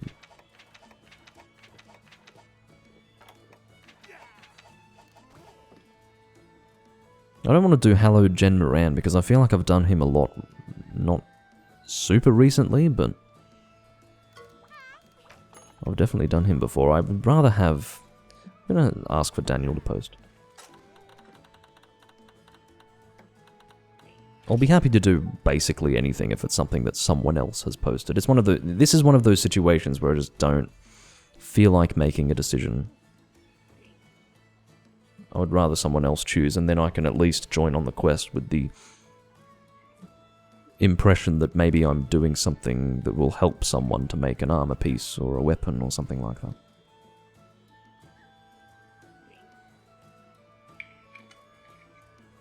Oh, there's plenty of cheaters in this game, yeah.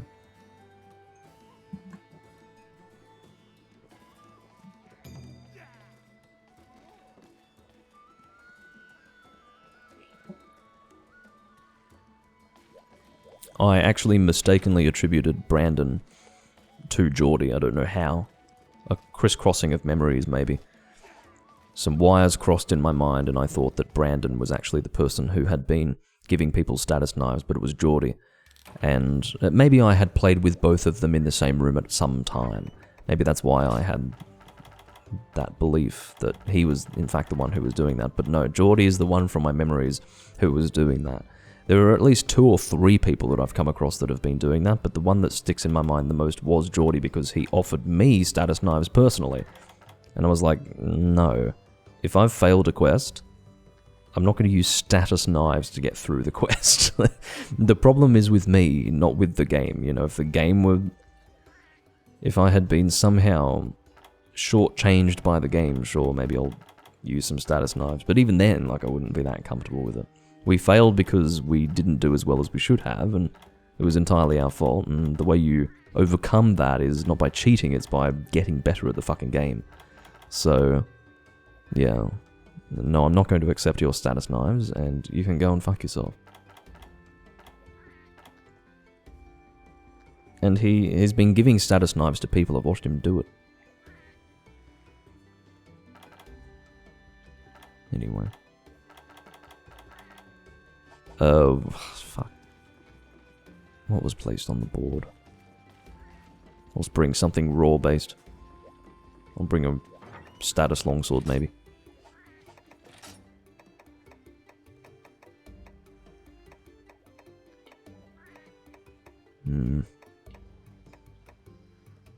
Soul Strangler, that's... What's going on with this? Oh, that's the... Yeah, that's that. Okay. Do I have a poison longsword? I don't think I do I? No. Alright, let's double check what this quest is again. I've fucking forgotten it.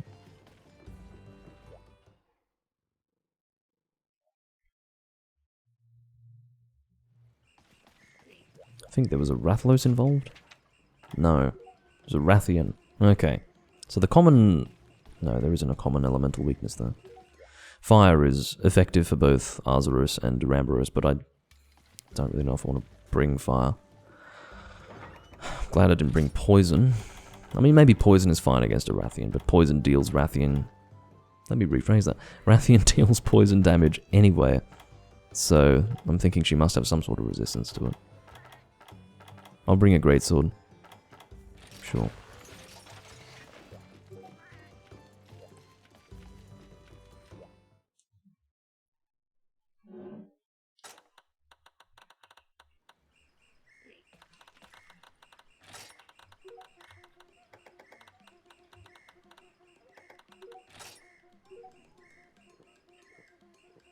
Tabo says that Geordie is wacky but could be worse. Well, couple that with the fact that he's giving people status knives and maybe you'll have an utterly repellent individual.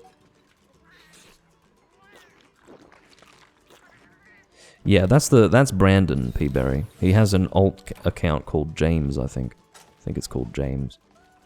No, not James. It's I'm getting confused again with a different guy. James is also an idiot. The Brandon's alt account is... Can't remember the name now, but yeah, anyway. If I saw it, I'd know, but can't remember it at this stage. He always has a room called Playing with Friends with a limit of 3 people.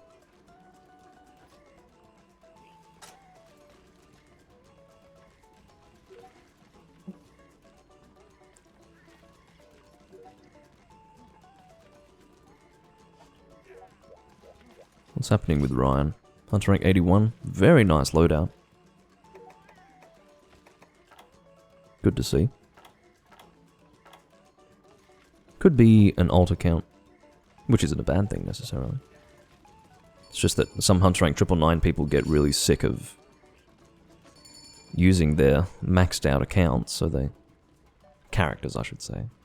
Account isn't really applicable here. Daniel just described James as being worse than Geordie. You know, it's a small community. The idiots are well known.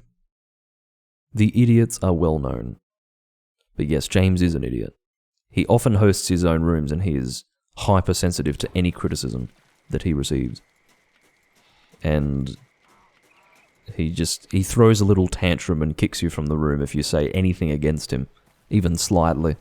And he doesn't know how to block people, so you can just keep joining and he'll actually have his feelings hurt by the whole situation. It's very funny.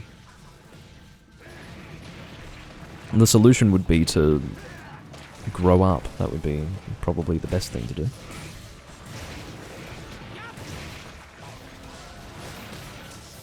Damn it. Well, I shouldn't complain about being flinched by a longsword when this monster is so small. I would say that even by R0 standards, this one's pretty small. They get pretty big. God, that wasn't much of a hunt. I don't even think we got a paralysis out there. In fact, we definitely didn't.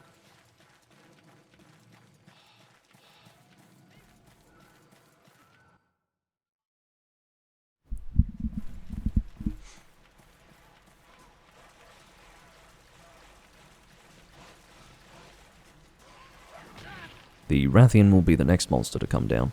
We have fought Rathian. Well, we've actually done this quest recently. I can't remember how recently, but, you know, within the last 10 parts of the Life Hunt series, I would say. That is factoring in all other games that I've played as well.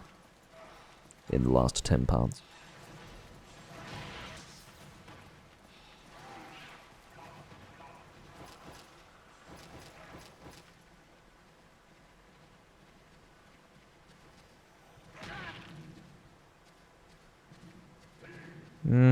Maybe it's Link. I don't know. I'm not sure. Yeah, that's right, P-Berry. There's been a good uptake in terms of viewership with my videos since that one got the algorithm excited. Part 184, I think.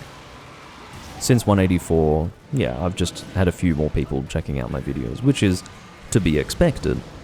But yeah, it's actually been pretty good. It's not consistent, unfortunately. It's all over the fucking place, and what that has to do with is less to do with people's willingness to watch the videos, but more to do with YouTube's delivery of the videos to people who actually want to see them. So it is frustrating, but look, I don't go around celebrating increased viewership because it can go at any time. This is not the first time in my history where I've had a period of time where viewership has been higher on average. The first time it happened was back when World came out, and I'd picked up an audience from Shepard's community, SD Shepard, and they stuck around for a period of time, but then they fucked off for unknown reasons. And yeah, it happened again, and now this is probably the third time it's happened since then. And again, I'm not desperately holding on to the viewership that I have now. If it goes, then it goes, and I'll live with it. What I do hope is that maybe I'll get some more people on board who will stick around for the long term. I'm not looking for a constant large viewership, I'm looking for people who stick around for the long term. And a small number of people who will do that. Oh, James is also a catfisher, apparently. Great. That's good to hear.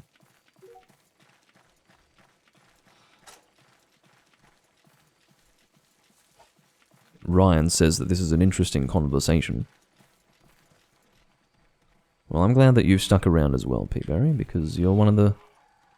You are a person that I want to see more of. More people like you would make this whole thing worthwhile. I mean, it's already worthwhile. I enjoy it anyway, but... You know, you get involved, you contribute meaningfully, and I consider you to be a friend, so... More of that would be nice. But I do realise that a lot of people who watch me don't want to contribute in any way.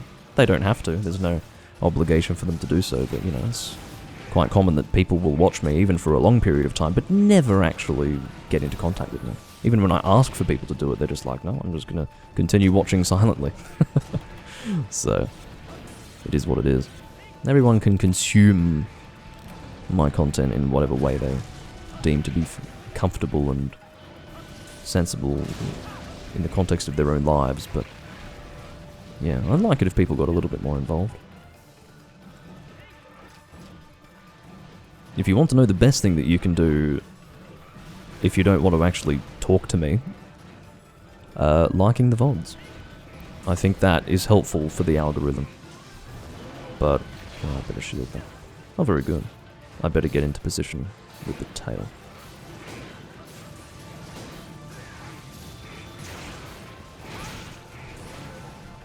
But yeah, liking the VODs is probably the best thing you can do to support me. Subscriptions on Twitch are obviously entirely appreciated, but I suppose training the algorithm to see me as someone who's actually uploading something worthwhile is, in the long term, even more helpful.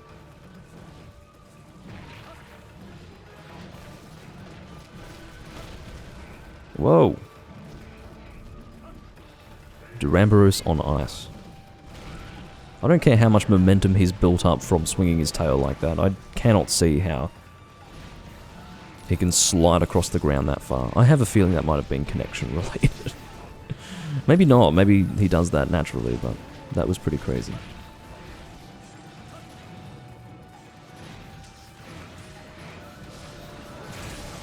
There you go.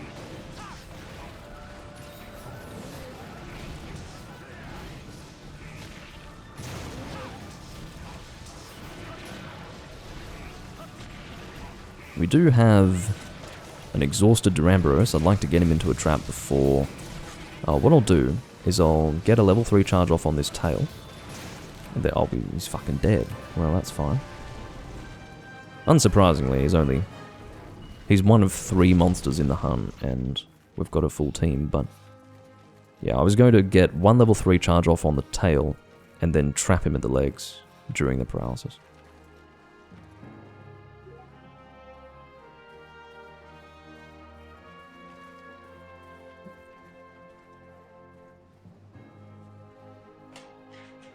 Dropped my controller there. Apparently Tavo Show considers Brandon's catfishing to be predatory in nature, whereas James is not predatory. Which is lovely. I guess we've developed a spectrum of tolerance here. Brandon being intolerably deranged, and James just being possibly harmlessly retarded. Anyway. Yeah, it seems that the regular players of this game have a good read on who's fucked up and who's not. Let me tell you, there's no shortage of people who are fucked up in the Monster Hunter community. At least the traditional community. I suppose there's such a spread of different types of people in the 5th gen community that it would be unwise to make generalizations, but in terms of the old Monster Hunter community, I'm telling you, fucking hell. The people who play Monster Hunter too much in the traditional community, most of them have severe emotional and mental deficiencies. And you'll find out pretty quickly when you play with them that they do possess these deficits.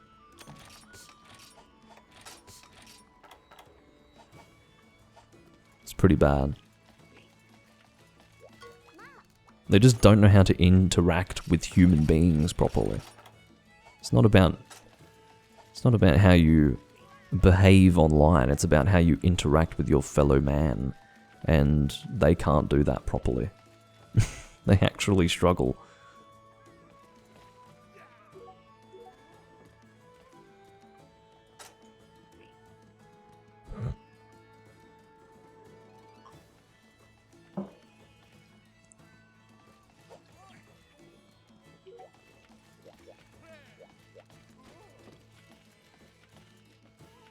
So, who posted? It was Daniel.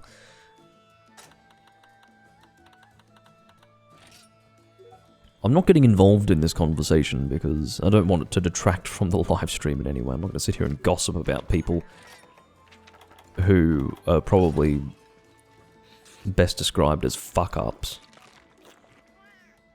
They can just continue to ruin their own reputations. I don't need to contribute to that in any way.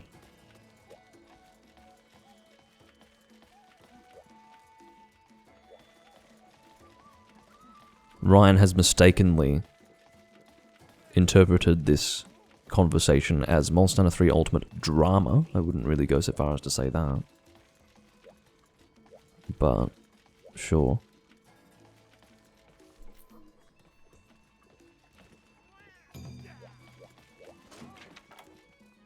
Horn Hunter. which almost encourages me to bring a hunting horn for the upcoming hunt, except Daniel is already using a hunting horn.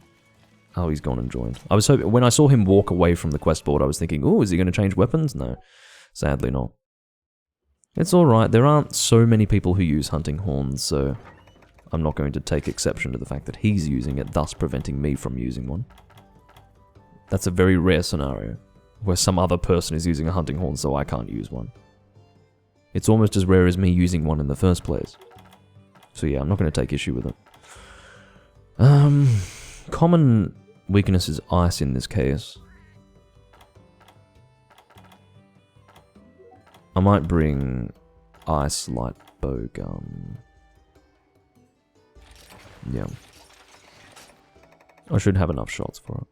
Wait, no, I don't really feel like doing that with these monsters. I don't like their weak points, so... maybe... ice. We're going to do spread ice. Oh, never mind. That's going to be one of these Nahabra bows. Which happens to be fucking bad. The Nahabra bows are terrible. It's not like I made this bow because it was easier to make than something better than it. This is it. This is the spread ice bow of the game. If I want a G rank bow, and it's bad. The raw damage is shit. The element does not make up for the shitty raw damage. I believe that the reason why it was made so weak is because it has paralysis plus for coatings, which means that when you shoot paralysis coatings with this bow, they will be more effective. But in my opinion, it does not counterbalance the terrible attack value of this bow. I don't want to use it. So I will not use spread ice, I will instead use pierce ice. And I don't know if it's going to be load up or otherwise, but we'll find out. I'm pretty sure Barioth is my rapid ice bow, so as far as what my pierce ice bow is, we'll have to find out. Oh, don't tell me that it's... please don't. Holy shit. If this is my pierce and spread ice bow, it means that ice bow is just a terrible thing for me to be using in this game. It is. Okay, alright, I'll pick my poison. Let's go spread ice. If Tavosho is still using paralysis, is he?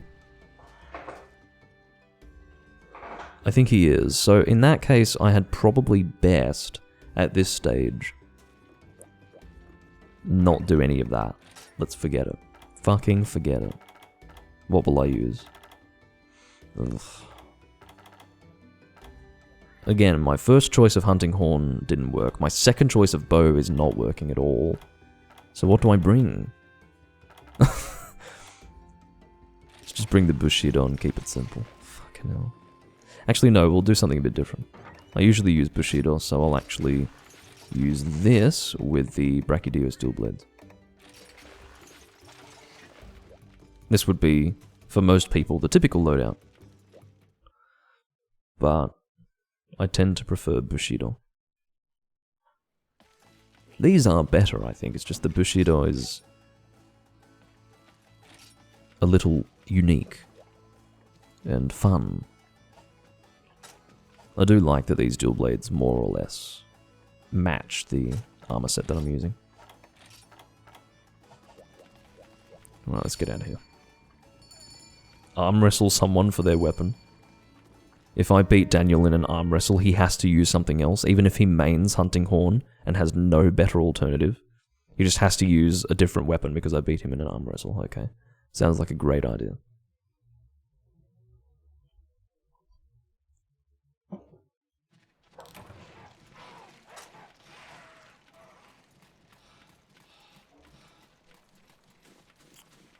Are we going to start with... oh, it looks like we're starting with Diablos. Okay.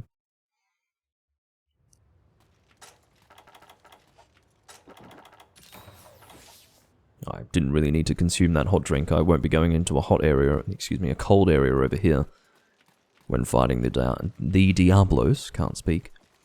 But that's alright. It will be active when we go and hunt the Duramboros.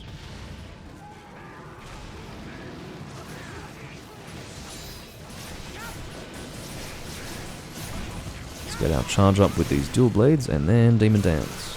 Hopefully I'll get a knockdown. Oh, I got a knockdown, but this... Oh no, that's a KO, sorry. Very well. No, it's not a KO, that was a knockdown. Essentially, the reason why he had stars over his head was because he had been flashed. He was still under the effects of flash. That tail's coming off pretty soon.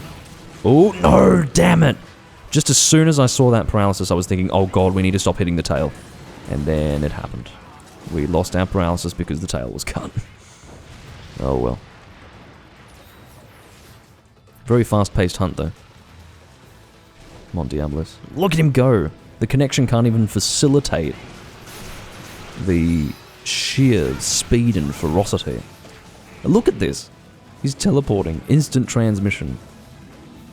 Obviously being hosted by Tavo Show, this is probably the best way to express the difference in our connectivity. Whenever I host a single quest for him, this is what he's having to deal with, which is pretty bad. Basically, the blue player always hosts the second monster.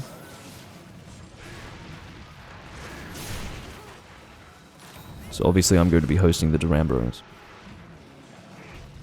It's unfortunate, but I just have to live with bad connection for this one. God, I don't know. Has my connection to Tavo Show always been this bad? I don't think so. That was an actual helpful flinch there, Daniel. Thank you. Didn't think I'd ever thank someone for flinching me with a hunting horn. And he's dead.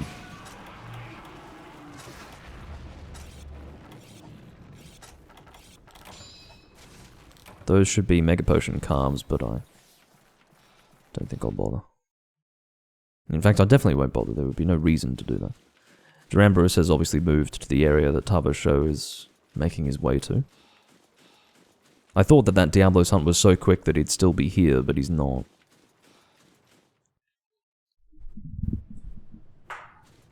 What the fuck? Mild confusion. What the fuck is he doing over there?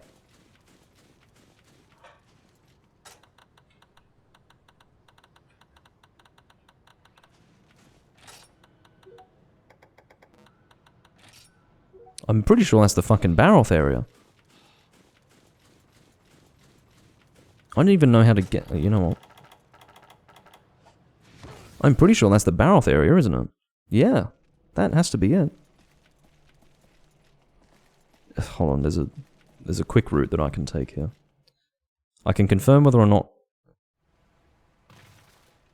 Yeah, he's at the fucking Baroth area. Can't believe it. This is not a quick route at all. Oh.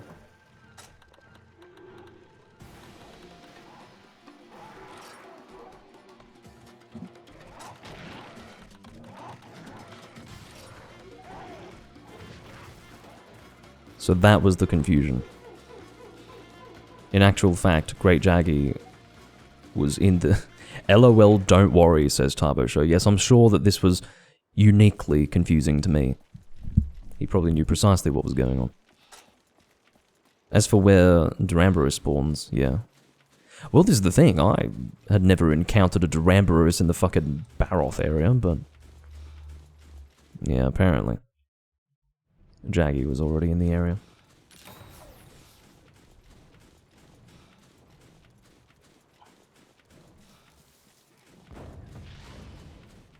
That was a good flash bomb attempt. Sadly didn't work out. Daniel is really not positioning himself very well. He's at risk of hitting something that's not the weak point. So how it works is the tail is only a weak point at the tip. The weak points of the Duramboros are the tip of the tail, in other words, that big bulbous part, and his humps. So, what that means is that if you're hitting the part of the tail that connects the body to the bulbous part, you're actually technically hitting the body, which is not a weak point at all. So, sadly, Daniel was hitting that instead, almost. He may have technically been making contact with the weak point there, but he was dangerously close to the the resistant part of the tail. So his positioning needs to improve a little bit, I think.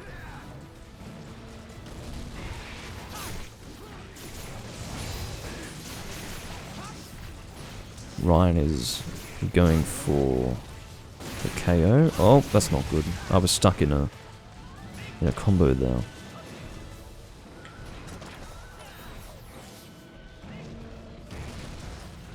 No. It was good timing for a paralysis there. There goes that tail. I can live with the tail case breaking off during the paralysis. I don't regret aiming for a weak point there.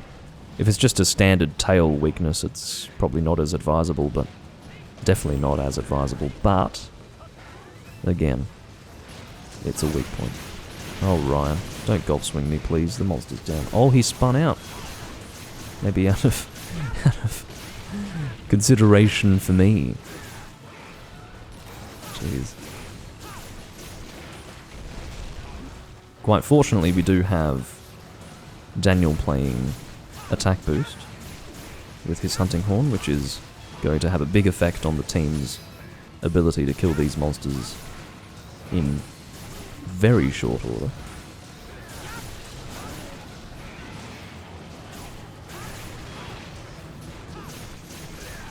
Yeah, I wonder about Turbo Show. Like, does he have that atrocious connection every time he plays with me? If so, his indefatigability is, like, worthy of serious praise, because I would not fucking deal with that kind of connection every time I hunted with someone. Like, if I could identify that hunting with this person meant that the monster was going to be teleporting all over the fucking place every time I hunted with them, I wouldn't hunt with them. But he does it. And I'm pretty sure that it is the blue player that hosts the second hunt, which means that it must have been Turbo Show hosting that Diablos. Bloody hell. Hello, King Master T.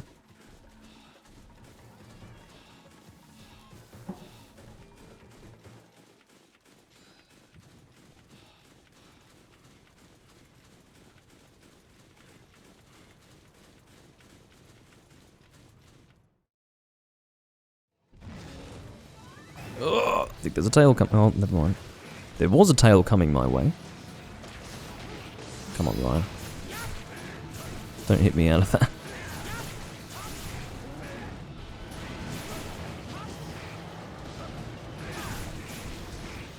He obviously has identified what part of the body he should be hitting if he wants to deal damage. Horn's already broken. He's gotten his KO off, as far as I'm aware. So the tail would be the best bet.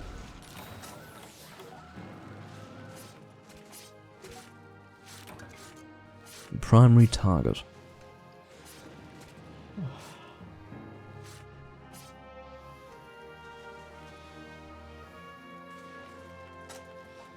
I've had my fill of my Durambros calves. Just needed that last mega potion.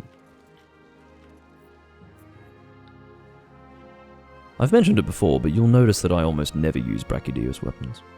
I suppose part of it is that they are used so frequently in this game, and I just don't feel like it's a fun choice.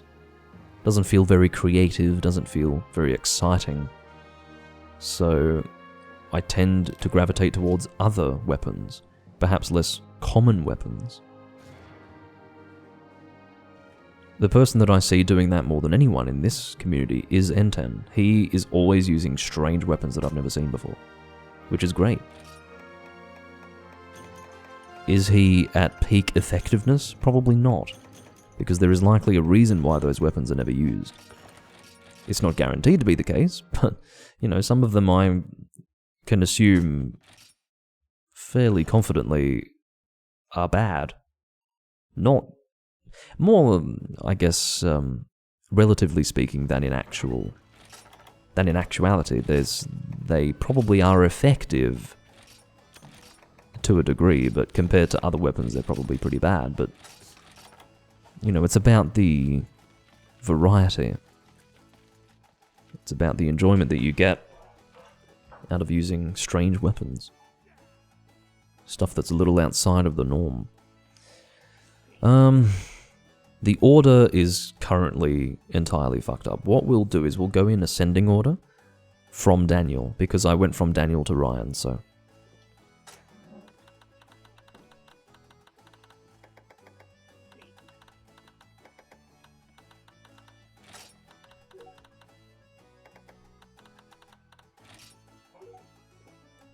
Obviously, descending order is the most comfortable, but essentially what happened was Daniel technically joined before Ryan, so I gave Daniel the chance. And then I thought Ryan should have a chance to post over Tavo, because Tavo had posted, I think, the quest prior to Daniel's quest.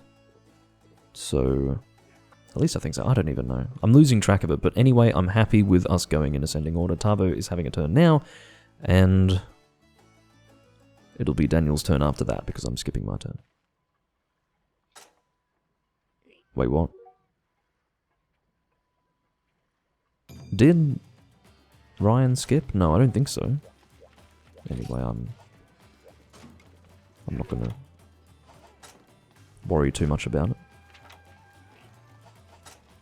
Daniel's now saying, kidding. Oh, Ryan just skipped the line. What do you mean? No, he didn't skip the line. I gave him a chance to post.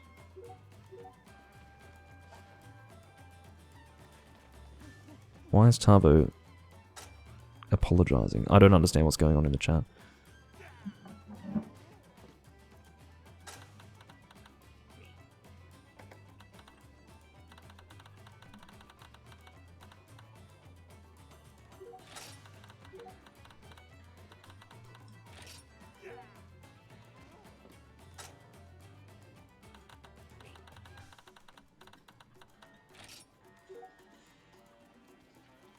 I thought Ryan did post the last quest. Maybe I wasn't paying attention. I'm pretty sure that I said that he could post.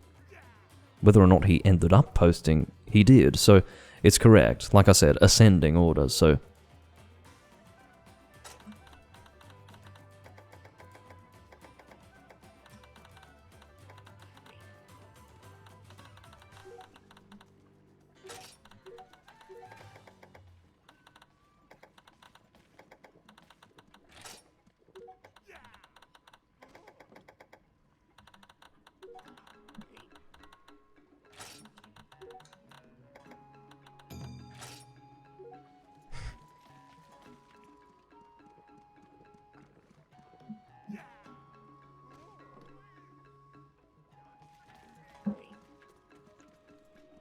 and then anyway, obviously it's confusing, but it's better than jumping back and forth between random people. At least it's in an order of people being in the list, in the room list. It's just ascending instead of descending.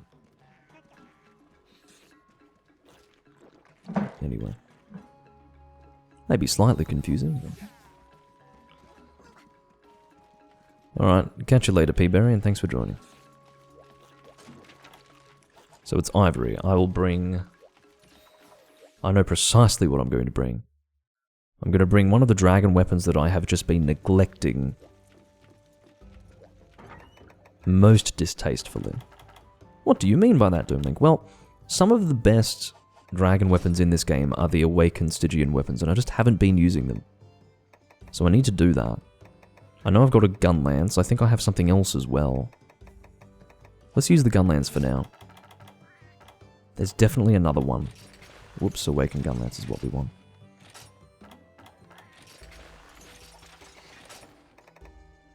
I don't know what my other Stygian... I think I've got 2 awakened Stygian weapons. I just don't remember what the other one is. I know one of them's the gun lance, and I'll have to figure out the other one.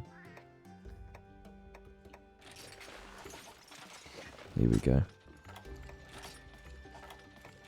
Now, can I make use of the double slot? No, I can't. That's fine.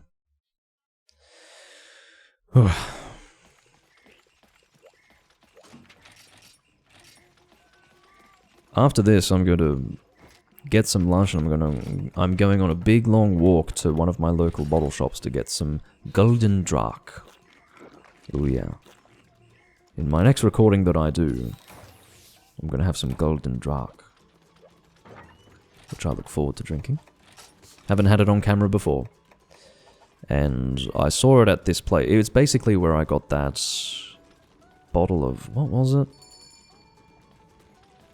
La Trappe Bock beer. I've got a big 750ml bottle of La Trappe Bock beer. At the place where I got that, I was seeing a number of different variants of Golden Drak. I think I'm just going to get the standard one. I did see that there was a Golden Drak Imperial Stout, but upon investigating its quality online, I found that as far as Imperial Stouts go, it's not a very good one. Golden Drak definitely, like, it's a good beer, but again, for Imperial Stouts, it's not one of the good ones, so I have to take care with my choice of selection, and the reason why is because it's expensive. It's actually pretty expensive, so yeah, I'm going to stick with the standard one, or perhaps one of the other ones as well. I think there are 3 varieties of Golden Drak, which is pretty unusual. That's why it's such a damn good bottle shop. So I'm going to head over there. It's like a 20-minute walk to get there. I don't care. I don't care. Oh.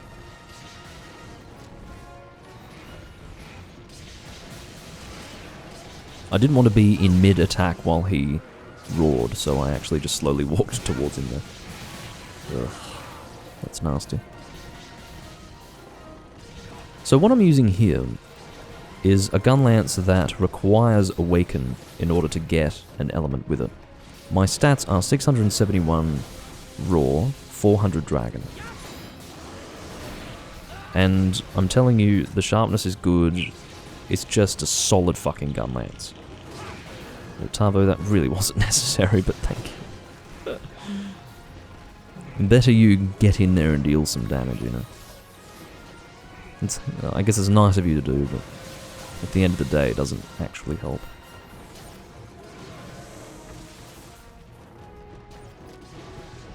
But yeah, what I'm trying to get across is that a lot of Awakened weapons just end up being a little worse than your standard weapon, because at the end of the day, you're using up an armor skill slot. I pressed the button to do the heavy shot. What are you doing? At the end of the day, you're actually getting an armor skill just to get the element on it, and it doesn't end up being worth it in the long term, but... Sorry, Ryan. This weapon is so good with Awakened that it's entirely worth it. It's a rarity among Awakened weapons. Another example would probably be the Devil Joe stuff. Although some people just go raw only for the Devil Joe stuff, especially the Greatsword. My raw Greatsword of choice in this game is not Devil Joe, it is Diablos.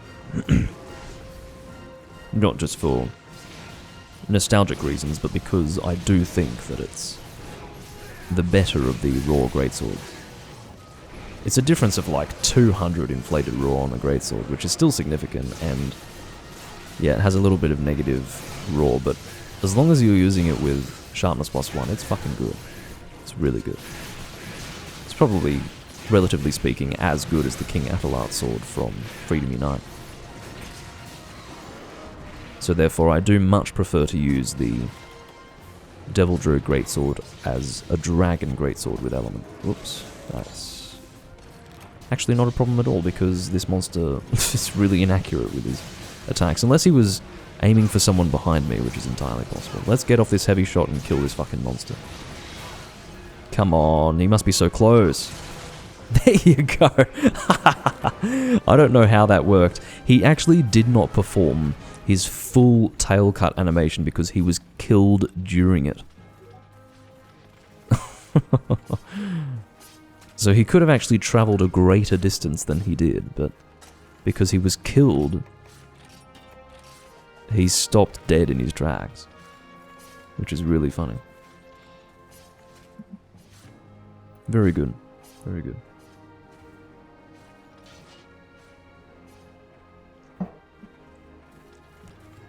And there is a Kelby happily prancing through the dead body of the Lagiacruz.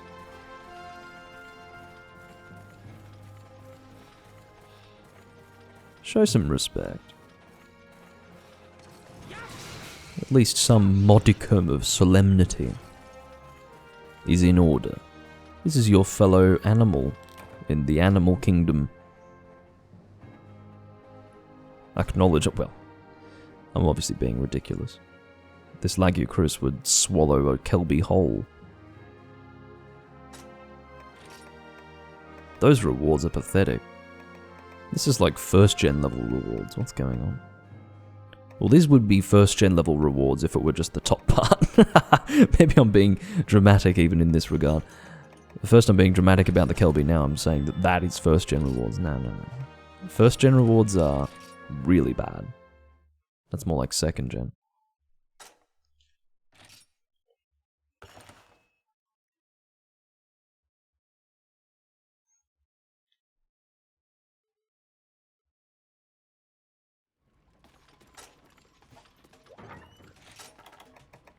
But yeah, I'm going to continue for quite some time, I think. I'm probably going to go for as long as it takes for me to finish my brandy here. Which may be... I mean, that's probably another glass left, I think. Well, it'll be a pretty full glass, but... yeah. I'd give it another hour and a half. I've got 8 cosmic tickets, Jesus. If I need a rare item, I'm probably going to have access to it. Although I should mention that cosmic tickets are not as good in this game as they are in other games. What I mean to say by that is that they can't give you as many rare items as, say, 4 Ultimate or Generations Ultimate. You just don't have as many locations to go to in this game, which means that you can't get different versions of the Veggie Elder, which means that you can't get different rare items with your cosmic ticket in the same way that you can get a large number in other games. Skip me, Daniel can post.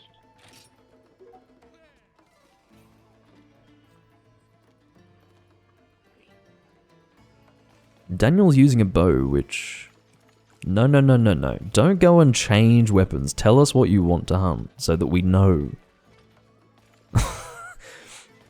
If he immediately runs to the prep area, it means he knows what he wants to do, so why doesn't he just tell us? God, I hate it when people do this. I couldn't be bothered typing to him to tell us, because I think he's going to post the quest very shortly. Which is to say, it would probably be faster to let him... Okay, he's taken the time to say last one for me. He's gone and typed that, but he doesn't want to let us know what he's hunting. Is that not the most illogical thing in the world? This isn't even a case of him not wanting to type. He was... Oh, here we go.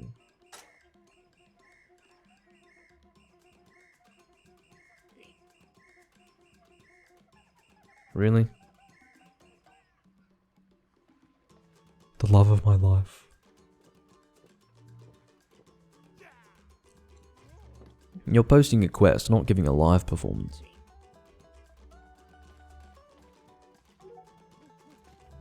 At this stage...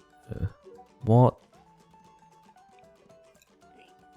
This quest is dedicated to someone with that helmet that is always on.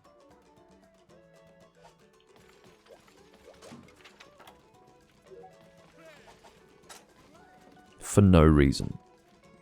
Okay, well, apparently someone that he knows is always wearing the gold Rathian helmet for no reason. I do not know who the hell that is, but I would like to thank Daniel for letting us know that he's dedicating this quest to someone whom is totally unknown to the rest of us. Tavo Show's reaction is essentially my reaction, except I found that to be so pointless that I didn't even want to send a message in response.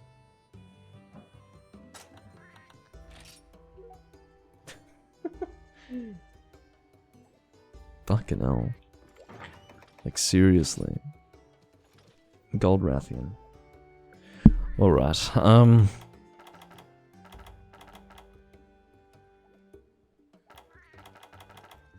what am I gonna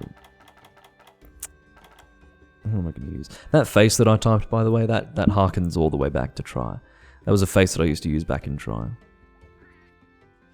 In fact, I think it's actually in my... I think I do have it in here. It's a variant to that. See my guild card description? That was a face that I used to do with a friend of mine named Stuart back in Try.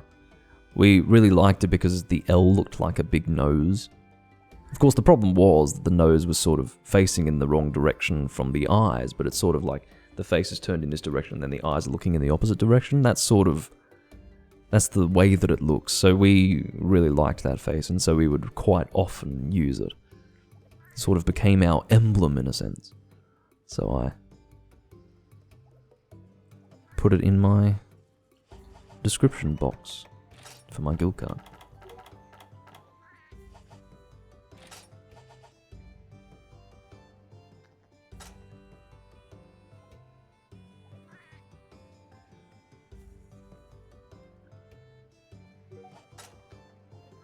I mean, are we really going to turn this into a competition to see who can come out with the most lame line?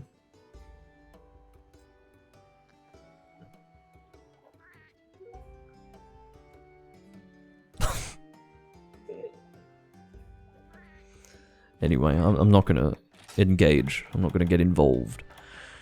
Ugh. Gold Rathian. I don't want to use a hammer on a Gold Rathian, but I will.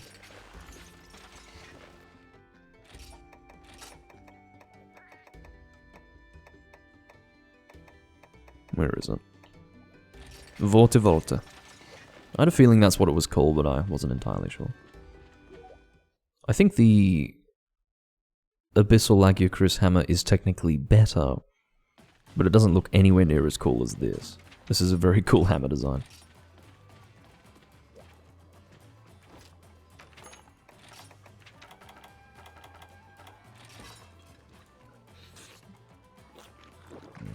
I'll finish off this glass and then pour another.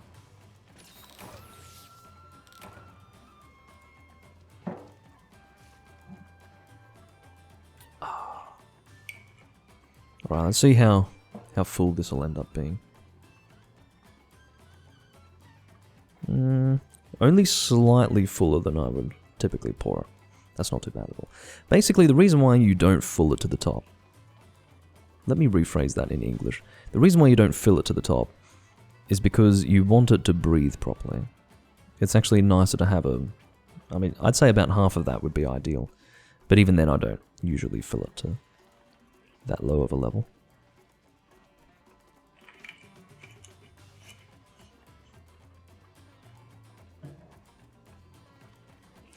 Alright. I will double check my inventory, and then I will depart. Or ready up for departure.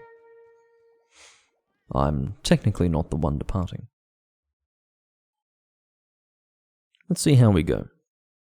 When I said that I didn't want to hammer Gold Rathian, there are two reasons why. Actually, one main reason. It's because the head is very heavily armoured. Which means that oh, for goodness sake. There's nothing to look around to try and spot. Like, we're here. Just look at us. If you already saw us, then why are you looking around? Honestly. But yeah, the head is always heavily armoured, which means that I can't do a standard triple pound combo. That was very good. Thank you for that. So yeah, I'm essentially limited to attacks like these. And while that looked as if it did nothing, it certainly did do something. By way of lag compensation. Oh yeah, sure, Doomlink. Okay, that's a KO right there. Look at all the stars. Oh shit. Well, I got a golf swing on the wing, which is nice. Not only for the rhyme that occurred as a result of me explaining what had happened, but also for the fact that the wing is an actual weak point, so... Head is fucking broken already. I will aim for a second KO. I have no fucking stamina, but I'm continuing to move in this direction so that I don't get hit by fireballs. A good decision in the end. Because I barely escaped it. No! That is my overzealous style of hammer play, which resulted in an immediate impact from a poisoned tail.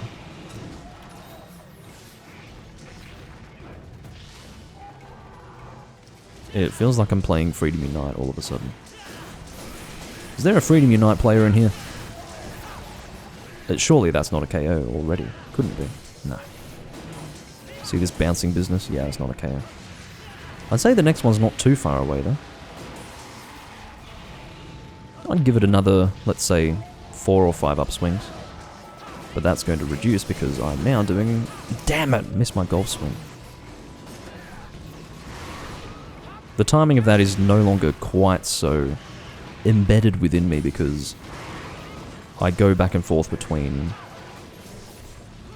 first, second and third and fourth gen, but I guess the timing for the golf swing out of a spin is the same in fourth and third gen.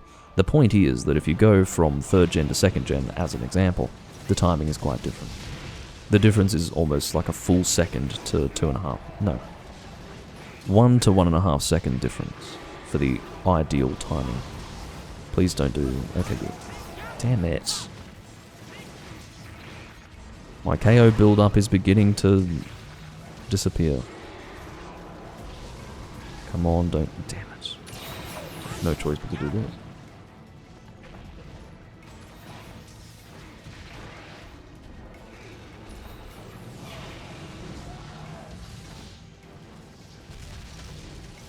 Got some bounce bombs going, and she's about to come down.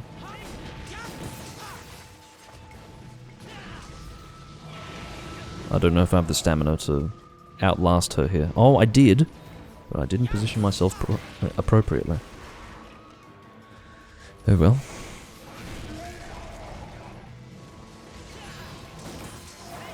There you go, there's KO number 2. I'm actually going to sharpen during this.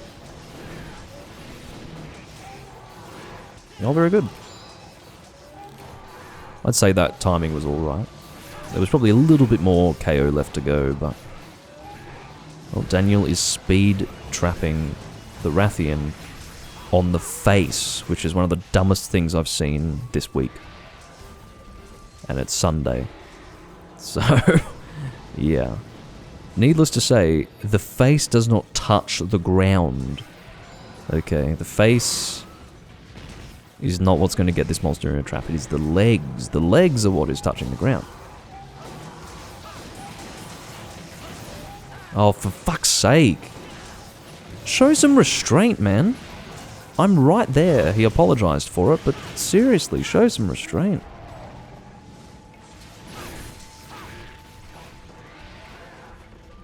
God damn it.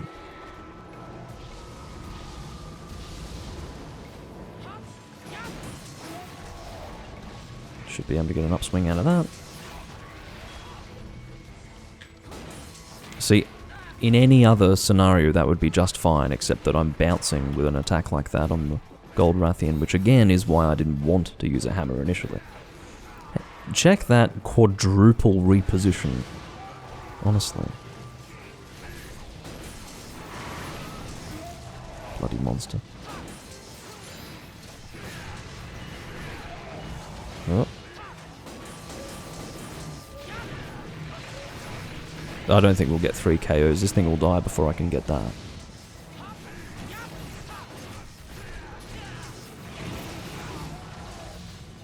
I don't think that Shock Trap is going to be used in the end. We can see what happens, but...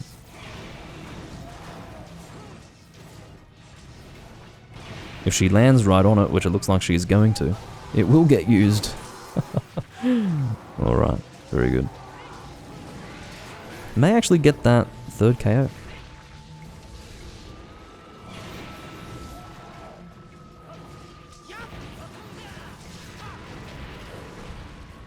Alright. Stamina management. We need to recover a bit more of this now.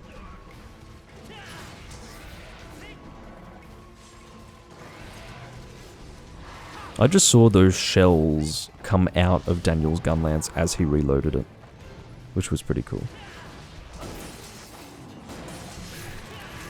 Alright, she's dead. Again, 3 KOs when you've got 4 people here like this, fairly uncommon. Even if you're really aggressively hitting that head. It's just because the amount of damage being dealt to the monster will result in the monster being dead before you can actually get off those 3 KOs. 2 is perfectly respectable. Even if the team is dealing a lot of damage, you should be able to get 2 out if you're hammering well. Look at Ryan's fucking Shunpo. That's a reference that will become more relevant as Bleach enters the public consciousness once again. Bleach is going to make a return, guys, in a big way. I mean, we're all expecting it. The anime community is ready. It's just the people who don't yet realize that they want to watch Bleach are going to realize that they want to watch Bleach. It's about to be introduced to a new generation. And yeah, they're going to be into it. It's going to be really good too, because it was actually... sorry, I don't want to nerd out on you guys. I'm going to briefly. I sort of grew up with Bleach, okay? It was one of the shows that I watched as it aired back in the old days. Bleach was originally written, not like originally, but throughout the bulk of the manga's serialization, it was written with the anime in mind. Kubo was concerned about certain confrontations being too detailed in the manga, which would result in certain parts being cut out for ease of animation. And when the anime finished, he continued the manga afterwards, but then was no longer writing for the anime. He was actually drawing and writing in what would be most comfortable for him, but would probably be rather uncomfortable for animators, because they'd have to animate a lot of shit. Well, apparently this upcoming anime for Bleach is actually going to adapt perfectly what he has done, even though it would be pretty awkward for an anime in general. What that means is that it's going to be very high quality, and definitely better than anything we've seen so far. It's going to be a bit of a bar raiser. It's probably going to be in line with Fate Unlimited Blade Works and all of that. So, get excited.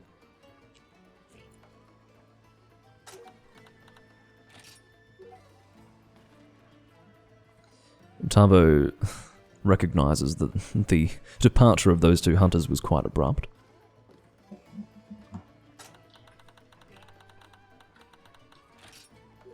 Want to do some arena?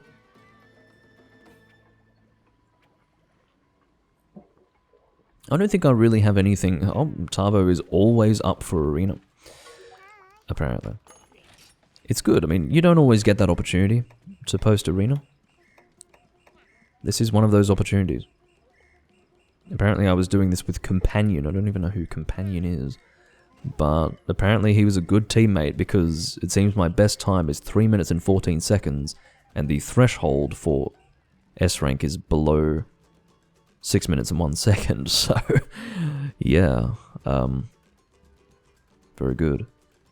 So, Sword and Shield, Lance, Hammer, and Bowgun is what I've already done for this quest. It is Stygian Zynoga. What I was going to say was that I don't think I need whatever I'm going to get out of completing all arena quests with all weapons. Like, I don't need that. I'm probably not even going to incorporate it into any armor sets. Like, for instance, if it's an earring, I'm probably not going to use it. But I may as well do these while I have the opportunity. I think it's an achievement. It's a big achievement to be able to have all arena quests done with all weapons. And it's actually kind of fun in this game. Training quests in 1st and 2nd gen are utterly miserable. Utterly miserable. I hate them. I truly hate them. Anyway, so we're going Greatsword and Hammer. I'm guessing this doesn't have focus. I can't think of any other reason why I have saved the Greatsword for last. Let's have a look. Yeah, it doesn't have focus. Recovery speed... I keep hitting start. Yeah, that lack of focus definitely hurts, but I'll live with it. What have I got here? Max potions? Just gonna make sure that you're ready to go before I start throwing paralysis knives.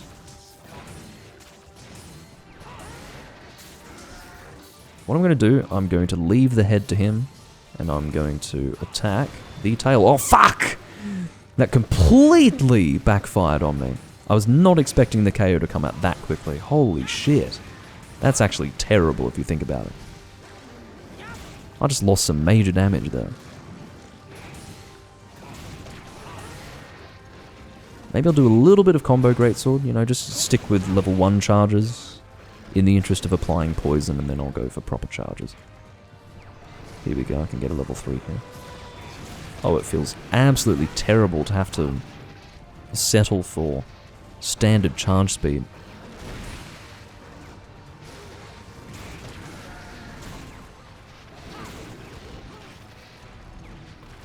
One of the rare occasions when you will see me use an upswing in 3rd gen.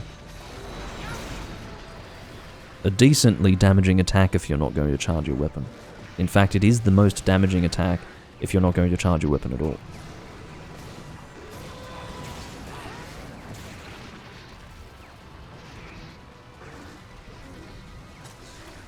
I will use a max potion, I'm just waiting until I take a hit before doing it. I'll settle for level 2. That was possibly able to make contact by way of lag compensation, maybe? I can't see what he's doing, so I raised my shield for good measure. Where's my fucking poison? There's my poison, finally. Alright, let's get the stamina organised. I should have done that in the first instance. I was too busy checking my skills to boost my stamina. Kendall has joined.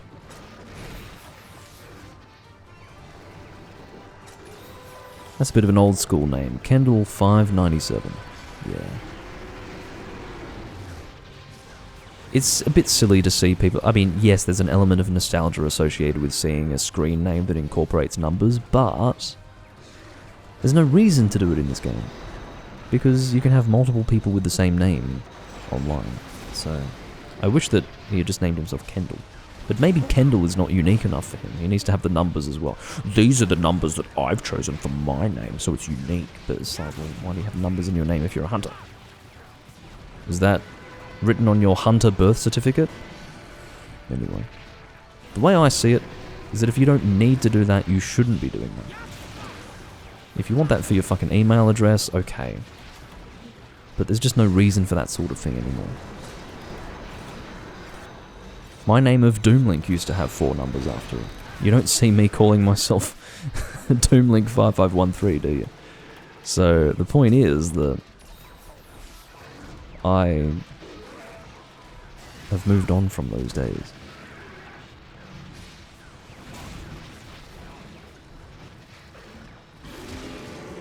I don't think I have the ability to resist roars. So I shielded that just in case. Fuck you.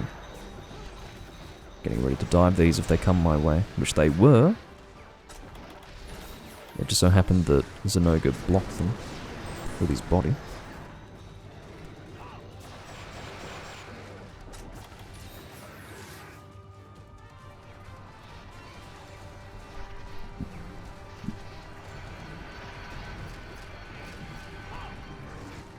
Oh, shit. You would jump in that direction, wouldn't you, you bastard? I don't think we're going to S-rank this one. Because again, this greatsword is fucking bad. Greatsword without focus is so terrible. I think part of it is that I just don't know how to perform well with it. Because I've never used it without focus. So I'm really quite out of sorts.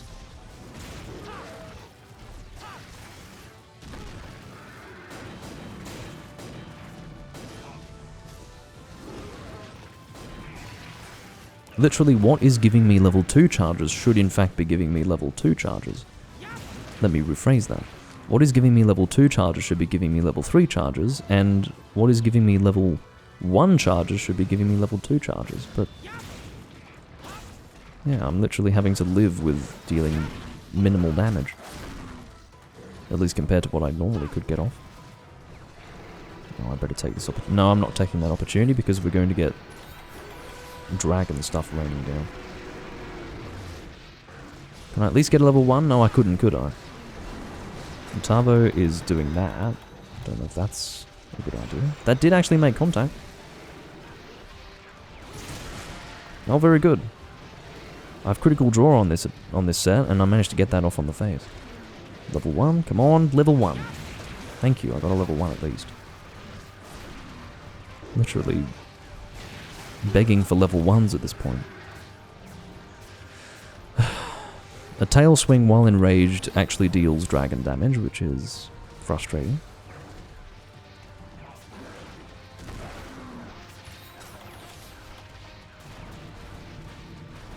We're both using opportunity-based weaponry here. Stuff that really helps to keep the monster in one place. Let me rephrase that. If the monster is stuck in one place, it really helps for weapons like ours, but if the monster is constantly moving around, which it has been doing, it's very frustrating. And I'm getting really sick of constantly having to deal with bloody dragon blight with this bastard monster.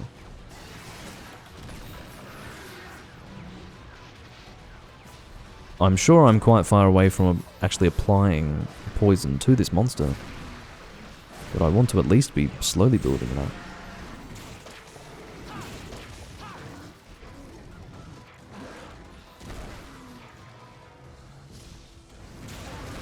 Very good. I'll go for a level 2 here. You can see why. You can see why I'm going for level 2s and not level 3s. It's ridiculous. Oh. This is what makes Arena Quest pretty fun. I would never use a loadout like this. I wouldn't even dream of it. But this is what you're given and you have to make use of it. Oh god. That was a bit dangerous. Shit! In trying to avoid something that I didn't need to avoid in the end because it was already gone by the time it was going to cause damage to me, I rolled into a different one that did end up hitting me and it hurt. Fuck off. Go away, okay? If you do that, that's fine. It means it's delayed. I can have some time to avoid it.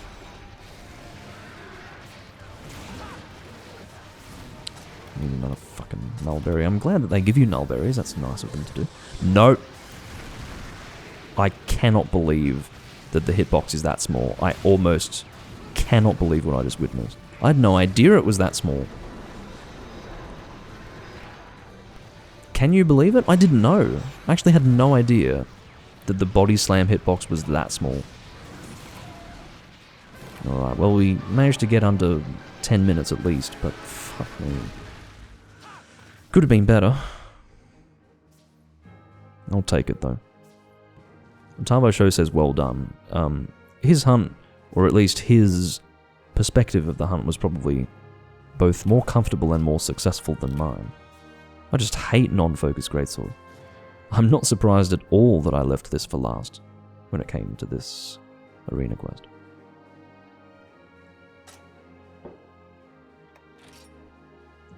That's my 33rd Hunter King coin. I don't think I got any HRP at all from that. Do you not get HRP from arena quests? Wow. That's really disappointing if that's true. But yeah, it didn't actually give me HRP, it just gave me Zenny. Well, we'll be moving on from arena quests this time. Or now that this guy's here. Like, fuck off, Kayamba, you piece of utter garbage! Speaking of utter garbage, I think you need some Volvidon armor? I don't know what you need at this stage. You haven't even been able to get a skill with your charm. This really is beyond substandard.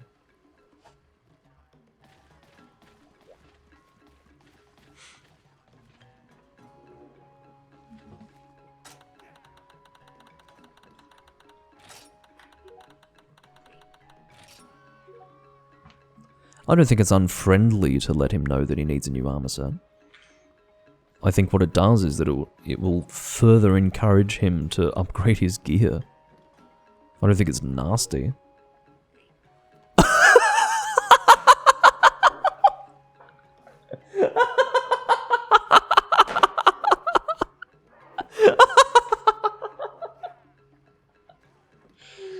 Oh, the pure denial, the unfettered ignorance. Oh, fuck. Who?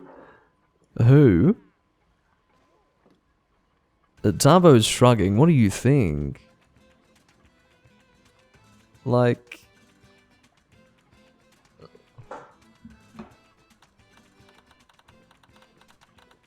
I don't want to take this tone, but come on.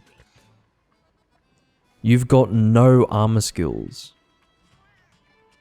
Compare your set to Tavo Show's set, and you tell me which one I'm probably referring to. I understand that Kendall might think that I'm referring to Tavo because I just finished a quest with him.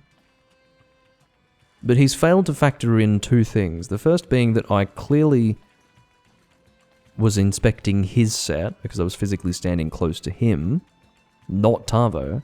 And second of all, the fact that he's got no armor skills and Tavo has a perfectly functioning armor set. Which is this here. Okay? Like, let's compare this, okay? We're looking at this. And now we're looking at, not Kayamba, this. I mean, he responded with LOL.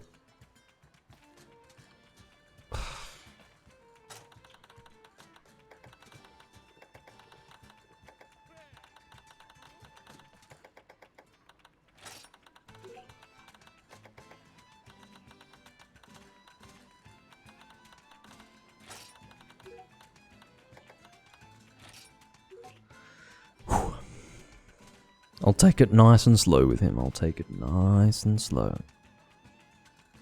Quite frankly, all three of them are bad choices.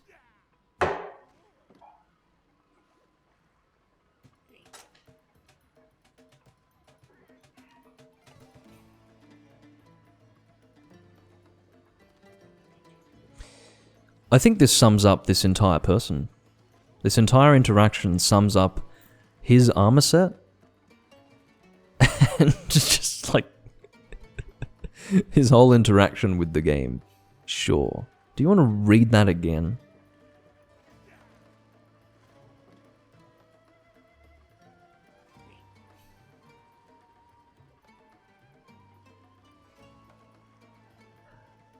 This is very simple, okay? This is not actually a language barrier. This is him being stupid.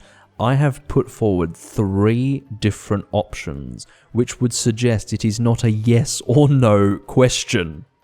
That is not a language barrier. That is this guy being actively stupid.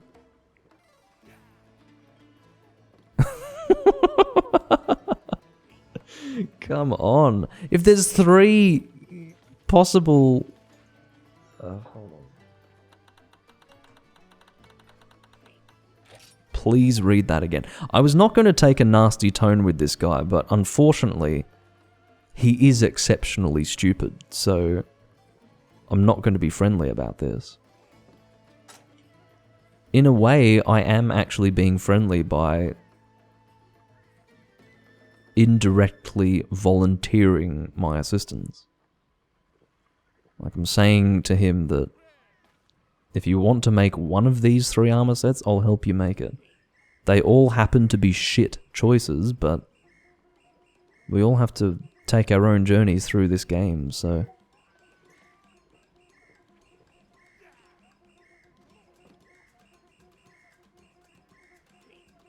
This person is not only incapable of making an armor set in Monster Hunter, they are seemingly incapable of interacting with other human beings. This person hasn't even reached a high Monster Hunter rank yet. This guy's at Hunter rank, what, 39, and he's already displaying the complete inability to socialize. The Tavo Show has now confused things further by using the word particular. Which one in particular? Tavo Show's trying to clarify my question by saying, which of the 3 that I've mentioned would you like to make? I think what you misunderstand, Tavo, is that this guy... Pick the best? You pick the best!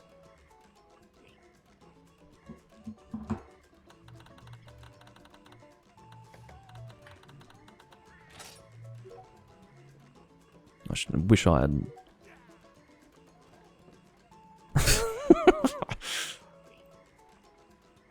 Pick the best? They're all bad.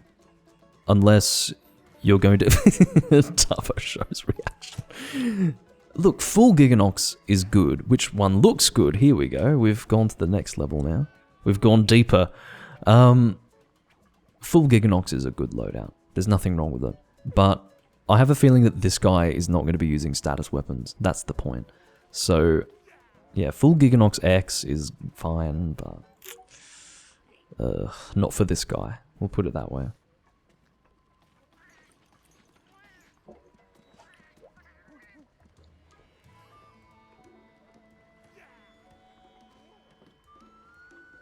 I'm tempted to just kick this guy and continue doing arena quests with Tavo, because this is ridiculous.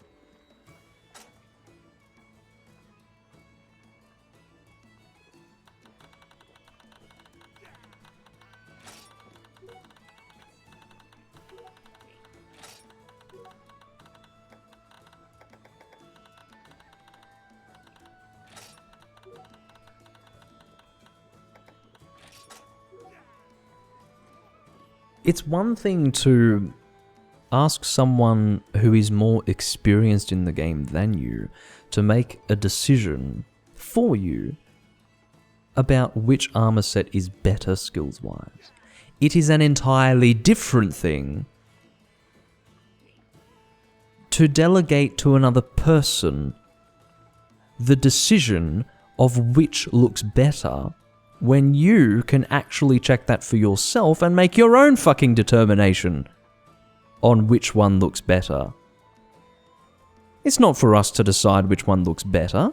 That's for you to decide. Everyone's got their own perspective on that. I don't care as long as it looks good. I don't care as long as it protects me.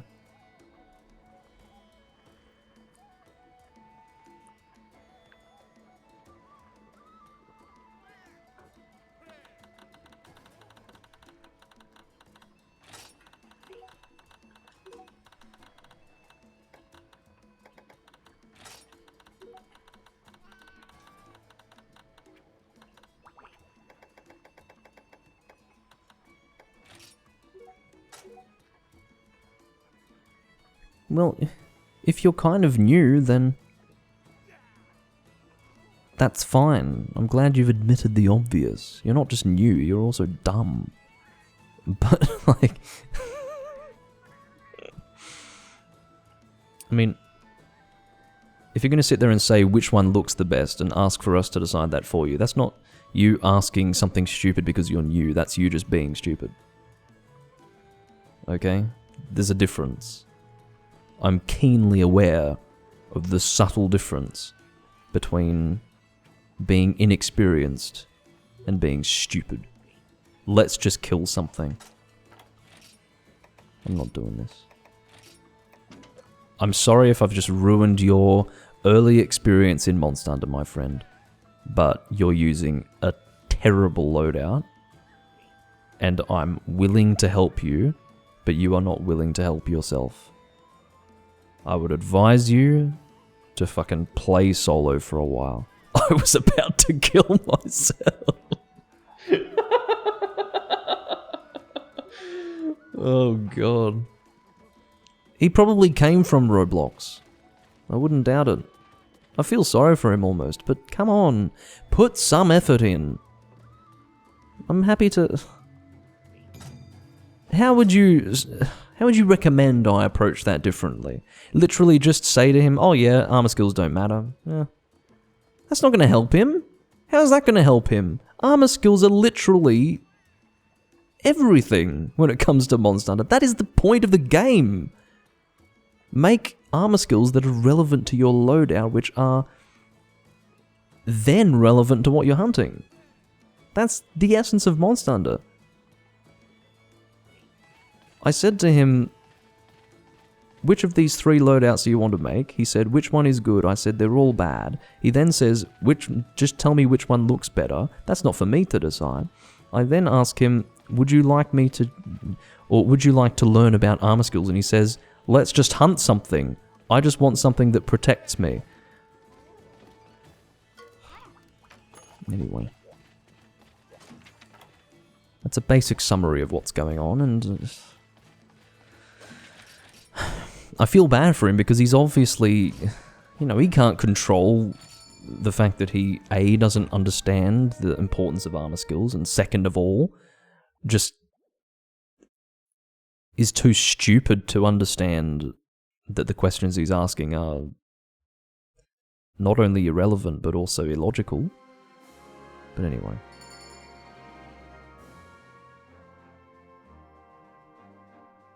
Yeah, he doesn't understand Monster Hunter, but you have to understand, as an audience, like for any person who is watching this and thinks that I'm being unreasonable in any way, the context for this entire discussion is that he's in G rank. He's in G rank! He has broken his HR cap. He is in the end game, and he doesn't understand the fundamentals. He's literally standing there going, oh, I don't need armor skills. Yes, you do.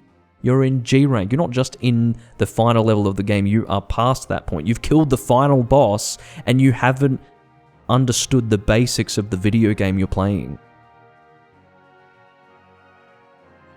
Come on.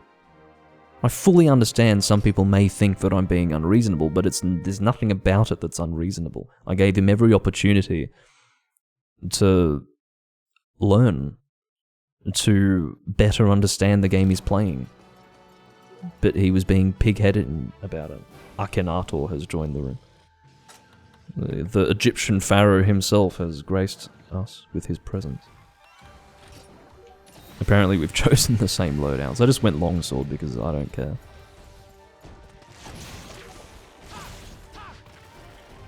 Anyway, that was pretty special. That was definitely a special moment. Sorry, I had to reposition my phone. Yeah, I'm kind of new. Well, you were kind of carried through the game. In a most egregious fashion. I don't know who did it, but they shouldn't have done it. You can be new to Monster Hunter and be in endgame G rank. But you see, that's a different level of new to Monster Hunter. This is my first Monster Hunter game and I'm in low rank, kind of new to Monster Hunter, except he's not in low rank, he's in fucking endgame G rank of 3 ultimate. He must be at least 30 hours into the game. More. Has to be more than 30 hours into the game if he's in endgame fucking G rank. HR 37, yeah, he's like 60 plus hours into the game. And 60 hours would be if you're sort of streamlining, like speeding things up. Cutting out all the fat and just getting to the end of the game. Maybe not all the fat, I guess. Within reason, doing things quickly. I don't know what's going on with that guy, but he can react to that situation in one of 2 ways. He can either become so discouraged that he just stops playing the game, or he can fucking try to learn what the game's about. Learn about armor skills, try to make a decent set, think for himself. I understand that a lot of people don't think for themselves. It's the Reddit culture of 4 years ago, or what sort of first came about 4 to 6 years ago, where people, instead of coming up with their own armor sets, are like, what should I make for this weapon? What's good? It's that, but to the next extreme. It's, I literally don't know how to play the game, tell me how to play the game. Well, how do you think we learn? We learnt by actually looking at all of the different aspects that are introduced to us in the game, like armor skills, from armor pieces and charms, in lots of other different aspects, and we try to make sense of it. He has made no attempt to do that. Clearly, because he's in G rank, so yeah, I don't mean to try to legitimize my position to the point where it's almost repetitive, but seriously, like, I'm very understanding of people who are new to the game, but that sort of thing is intolerable. That's ridiculous. I don't even think I've been playing very well. I've not been paying attention at all.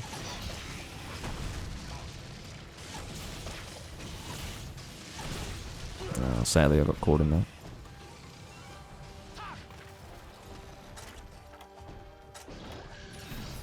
Well, some people are worse off than that, bread users. Ow.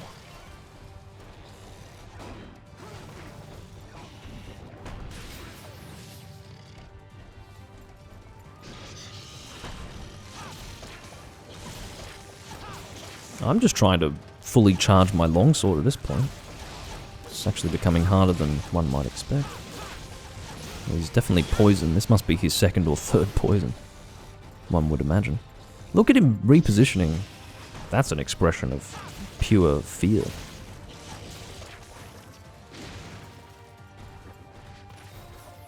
Come on.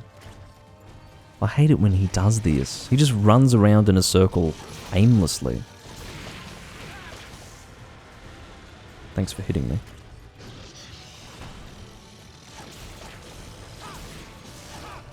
We did get another person. We got Akhenator, so... Oh, wait. I'm thinking of Akhenaten. When I said Egyptian pharaoh, that's Akhenaten. I'm guessing it's a mixture of the pharaoh and a cantor. I don't know.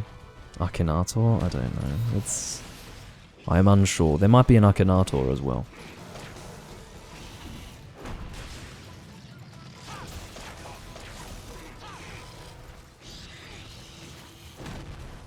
It doesn't especially matter, it's just a name.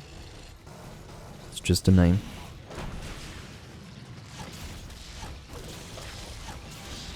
Come on. Don't make me regret this. Very good. Oh, wow. Sometimes aggressive play helps, and obviously one is incentivized to play in that sort of way with a longsword.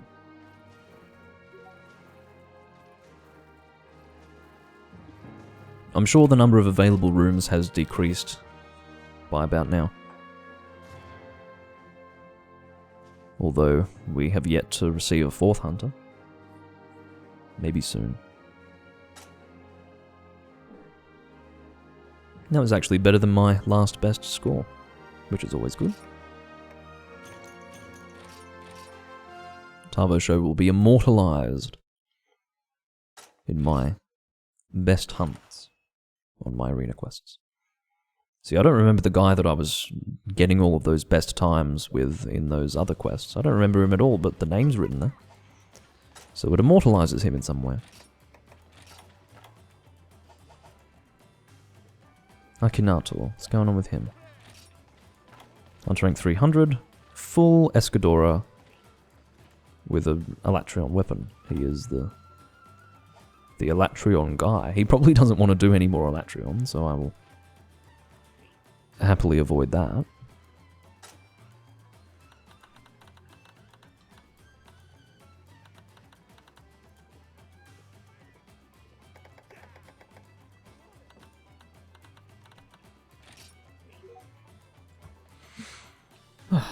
Dear. But yes, you are welcome to post.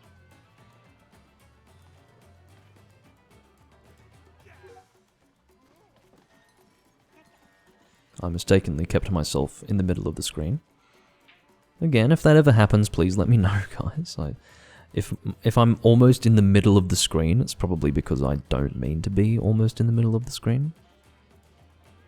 So, do inform me of that if it happens, thanks. I was trying to show the chat, okay?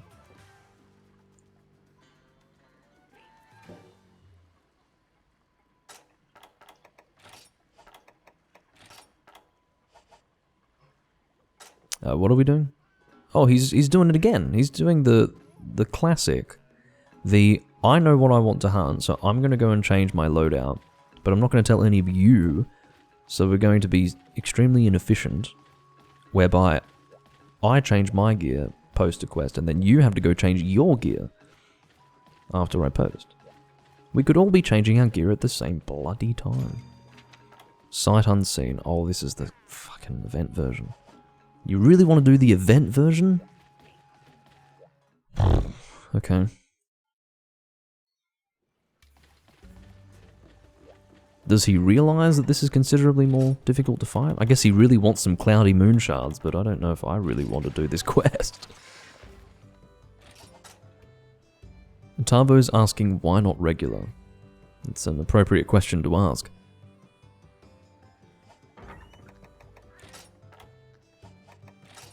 We'll find out.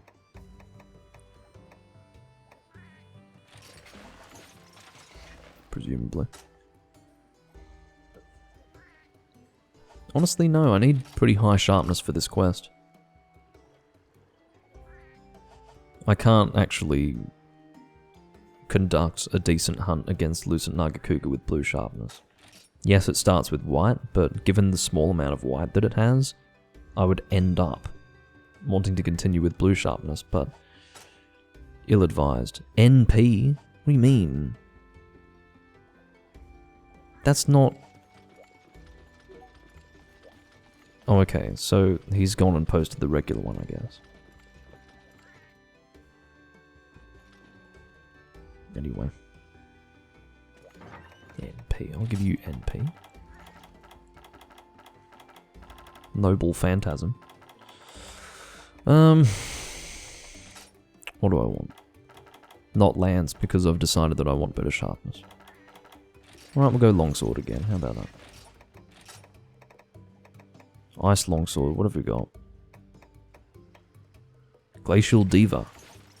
That's a longsword. That's got some decent fucking purple sharpness, look at that. Very good. Remember to get some stamina if you're going to guard. That's very good of you to remind me of that. But you see, there is a misconception relating to your reminder. It is that you assume that I have stamina materials to bring. I don't think I do.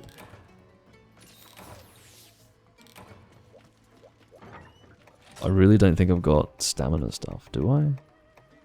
I've got 8 energy drinks, 26 mega dash juice, and probably no meat at all. I really do ignore the stamina thing. It's because every quest that I ever go on is just a 10-minute hunt, usually. So if I eat, I've got plenty of stamina, and if I die, usually the timing of it will be such that I end up with 100 stamina at a point where it's not an issue, you know? So maybe I would have ended up at 100 stamina anyway, or perhaps I went from less than 100 stamina and then went back to 100 after dying, that sort of thing, you know? I find stamina recovery materials to be generally unnecessary, but when it is very occasionally necessary, it hurts when you don't have them, I agree, but anyway. Yeah, some Longsword Larry gameplay. Hope you're ready.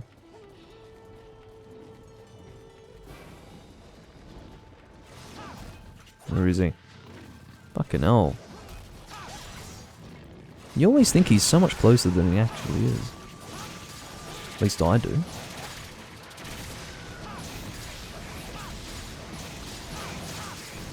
I do have to be careful here. The problem with Longsword with this guy is that you're generally not given enough of an opportunity to get a full combo out, which means that you're going to be taking awkward damage.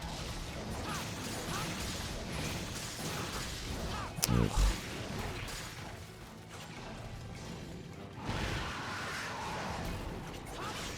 Damn it.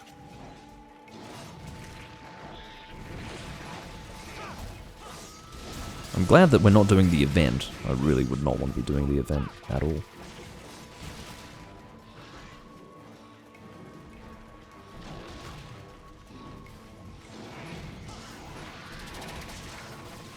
Oh no, I'm gonna get hit by this. No, I can't believe I didn't. That is a surprise. Thank you for hitting me. In the end, I won't complain too much. Oh, that's not good. I did what I could. You could see that I delayed my roll there, but you see, I can only delay it for so long. Because if I hold it for too long, I will literally lose my opportunity to roll at all out of that attack. Oh, shit.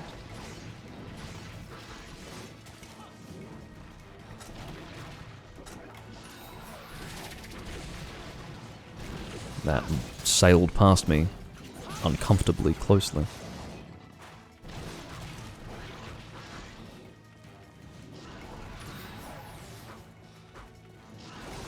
Bad. Should avoid this as well. I'm trying to get the fucking charge all the way up. Seriously. It's harder than you might imagine.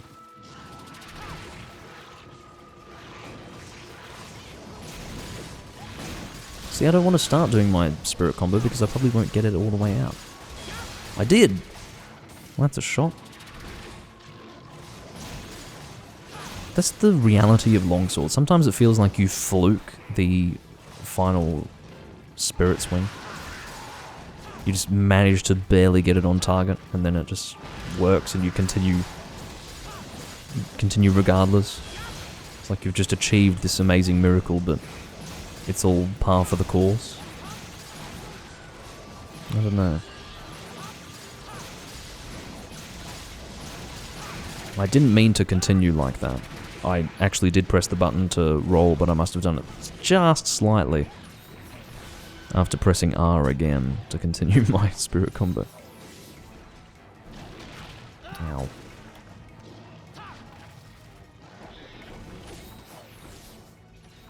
Thank you, Xeno.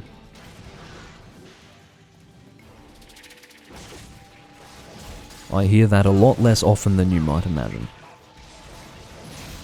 So thank you. Maybe Twitch just has very high standards. I don't know. Oh, I was almost in the right position to successfully evade that. But I was not.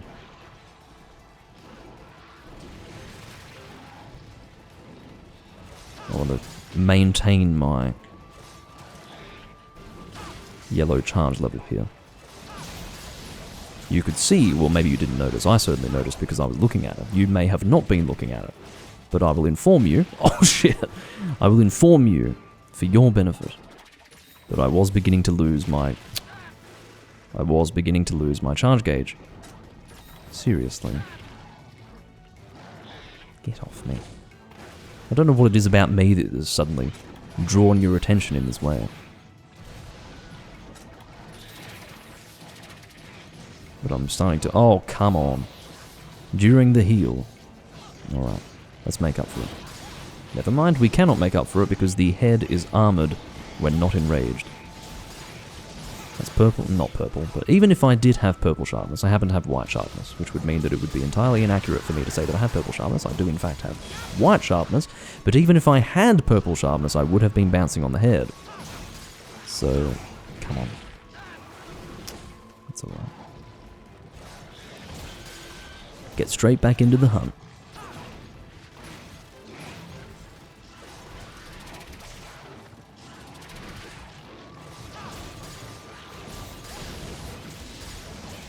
Come on, let me get the whole thing out. It's so mindless, really, isn't it, the longsword?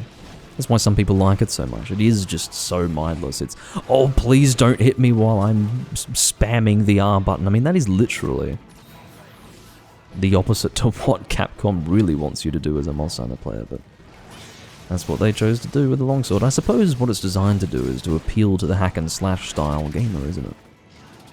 Those hack and slash players who come into Monster Hunter and think, oh god, this is a little bit too...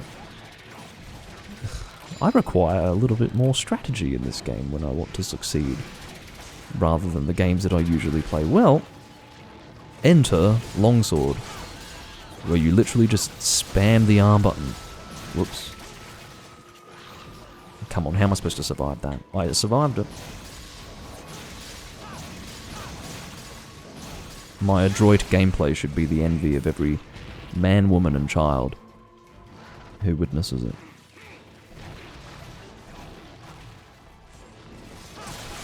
There you go.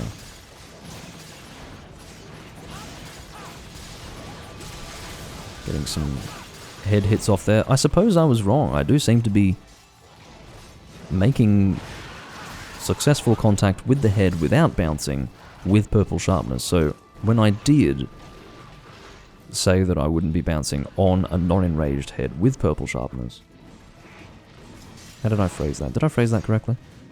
When I said that I would be bouncing on the head with purple sharpness, I was wrong. I would like to withdraw that statement. It was incorrect. And I inadvertently misled all of you in saying it.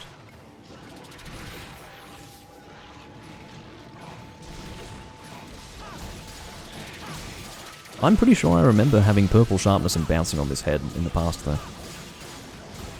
Maybe a false memory, or it could have been an impact weapon, I don't know. Oh, come on. Fortunately, my salvation appeared before me before I could even finish the sentence. Basically, I was expecting to take a hit, and I certainly would have taken a hit, but the tail was cut right in that very moment.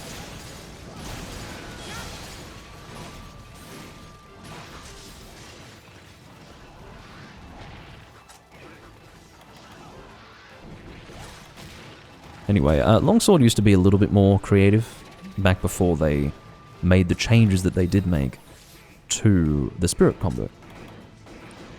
Essentially, when they gave multiple levels to the spirit gauge, white, yellow, purple, it heavily incentivized the spamming of R, because it is only when you get that final hit off successfully that you can level up your gauge. Leveling up your gauge is what gives you your damage with the longsword. Let's relate that to how longsword used to be with its charge gauge, which was a single level. Your goal was just to hit the monster consistently, which meant that you could actually time your hits appropriately, like your combo, and I will give you a visual demonstration of how you used to combo with the longsword back in 2nd gen, and you will get an idea of what I mean. One hit. That's it. That's how you used to do it. So, if that's how you used to do it, I lost my opportunity to roll there because I was holding it. That sort of gameplay does not interfere with the spirit of Monster Hunter, the intention that Capcom originally had for you to play the game. But bashing the fucking R button out of desperation to level up your charge gauge is utterly mindless, and it almost ruined an entire game. I mean, there are a few things that ruined Monster Hunter Tribe. A few things. Asuka really needs to get a grip. Asuka joined the room, realized that we were on a quest, and left. Someone needs to let Asuka know that there are barely any people playing this fucking game, so this is a pretty good room. You've got me at Hunter rank 515, Tavo Show at 650 something, and Akinato, I don't know his Hunter rank, but seriously, this is a perfectly good room. Have some bloody patience. I would understand if there were a lot of people playing the game, but there are not. You know, there's like 10 people playing the game. Probably less. So, get a grip. And have some patience, please. Anyway, my point is that Longsword really is a mindless type of weapon to use, and trying being the first game that introduced the multi-leveled spirit gauge was even worse than all games previous to it, and all games that came after it when it came to Longsword, because you literally didn't lose charge in your charge gauge while using the spirit combo. It would stay at max the whole time, and you can imagine what that encouraged. What it did, and I think this was entirely intentional on the part of Capcom, I think some people give Capcom too much credit. I think people think that Capcom just mindlessly make things too powerful. And then they're like, oh shit, this is too powerful, let's make it less powerful in the next game. I don't believe that. I don't believe that for 1 second. They make a conscious decision to make something too strong or too overpowered to make you want to use it because it's the new thing. In the case of the longsword, they had introduced the new longsword gauge system, where it had multiple levels, and to encourage you to train yourself to actually spam the R button, instead of playing in the more strategic fashion that you would play with the longsword in 2nd gen. They made it so that your charge gauge wouldn't even go down. There's no fucking reason to do one spirit combo hit, then alternate between that and a standard hit with X or A. You didn't need to do that. Why would you do that? You're not even losing your charge gauge, so there is nothing helpful about that style of play. You just hit the R button, that's it. And what that did is it trained people to greed for that fucking extra level in your gauge. Now what's hilarious is that I sit here complaining about that sort of thing. That sort of thing is nothing compared to what they did in 5th gen. But in the context of traditional Monster Hunter, that was insulting. And it changed longsword users forever. You think about how many people were introduced to the series in Monster Hunter Tri. Well, you introduced an entire generation of hunters to the most mindless way to use longsword possible. So there you go. We could have had Asuka join the room. If Asuka had the patience to wait 2 minutes, that is 120 seconds, Asuka would currently be posting a quest in our room. But Asuka has chosen not to do that. And Tabo composed.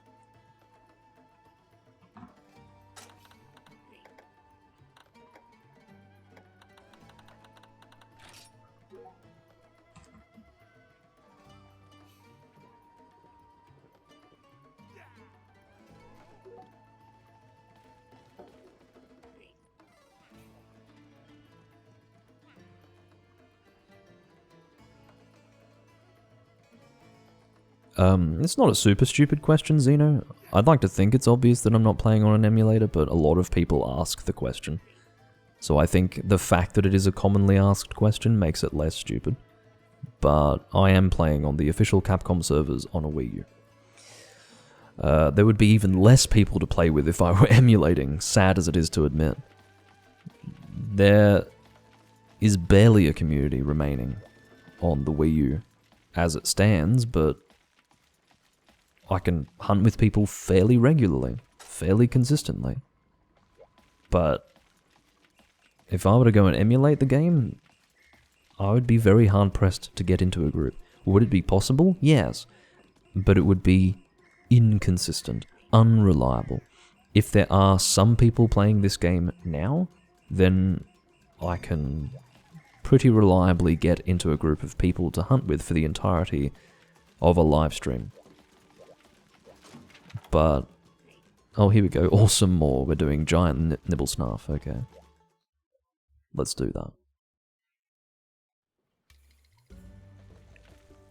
I have to say that I much prefer the giant nibble snarf quest from Portable Third, because that one is actually in the desert, and I'm not an arena hunt sort of guy. I don't enjoy arena, never have done. But that's alright, it'll still be an entertaining hunt. What should I use? Gunlance, maybe. Ice Gunlance? Do I have an Ice Gunlance that's not the Lagombi Gunlance? Because I'm telling you, that thing is just bad. Let's double check. I think I do. I think I definitely do. To combine the words think and definitely together is ill-advised, but anyway. Doesn't look like I do. Okay. I don't want to use Progenesis. We've been over this. Progenesis is literally worse. Considerably worse than the Brachydios Gunlance, but I'm going to use it anyway because it's uncommon in this game. This Gunlance is used all the time in Portable Third, for example, but you don't use it here. Of course, I make comparisons to Portable Third in particular because Portable Third and Try are the two games that, in combination with one another, created this game. So they are the most relevant to compare to this game. Or the most relevant comparisons that can be made. This gun lance didn't exist in Try, but it was introduced in Portable Third and was essentially the go-to raw gun lance of the game. What that translates to is that it was the gun lance that you could use and be assured of the fact that it would be effective irrespective of what the monster's elemental weaknesses were, because it was not based on elemental damage, it was based on raw damage. So for the ease of effectiveness, people would just use this. And it was good. I think it was called the Gyro Smite. Yeah, Gyro Smite. Or at least that's what the fan translators called it back then. Because that game never did receive an official translation. Hello. Is that a mountain? No, it's a monster. Hello. Let me wyvern fire you. I'm pretty sure that made contact.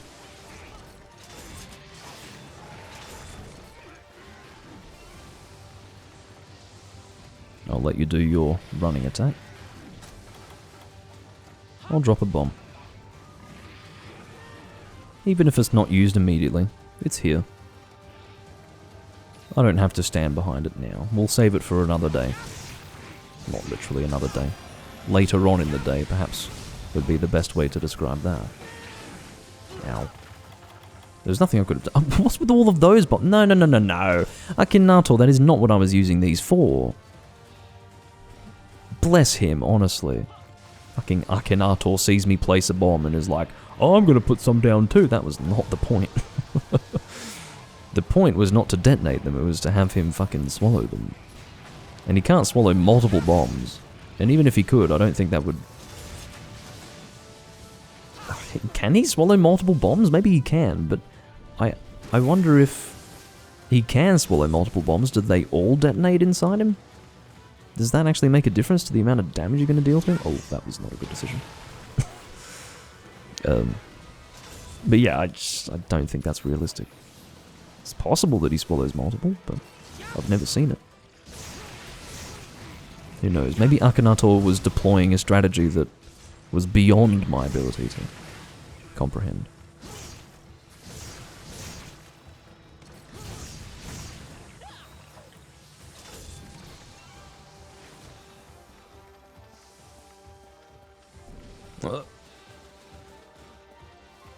Can you eat these fucking bots? No, he's going to detonate them instead, is he? Oh no. He's going to do that. I thought he might be gearing up for... Here we go. He's going to try... Get in here. Over here. Over here. Yep. Did he eat them all? He ate them all! Now, does that mean they all detonate? Go for it, Tavo. Do it. Has to be one of us, you know. Whoops. I did not have my ammunition charged. Loaded, I guess is the word. Charged, I say.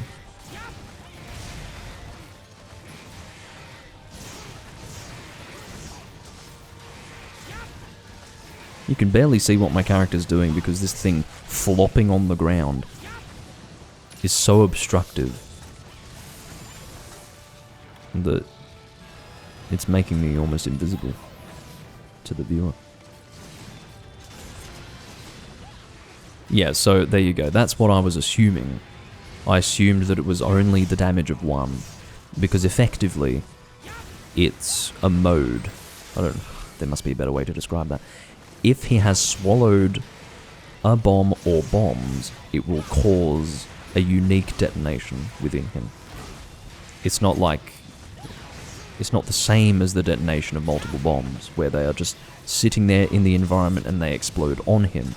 He has swallowed them. Because he has swallowed them, it is treated as a unique detonation, which will involve the damage of a single bomb automatically. So the number of bombs used is therefore irrelevant. Thanks for confirming that.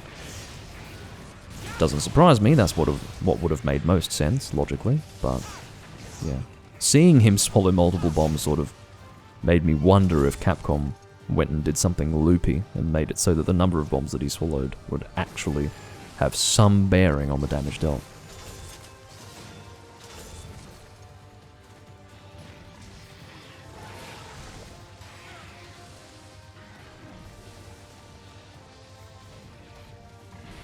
Ugh. Another bomb is down. I'm sure that would be enough to get him to... Well, one would assume that this would deal less damage than a large barrel bomb plus, if he swallowed it. Well, there you go. Never mind, that's not a fishing opportunity.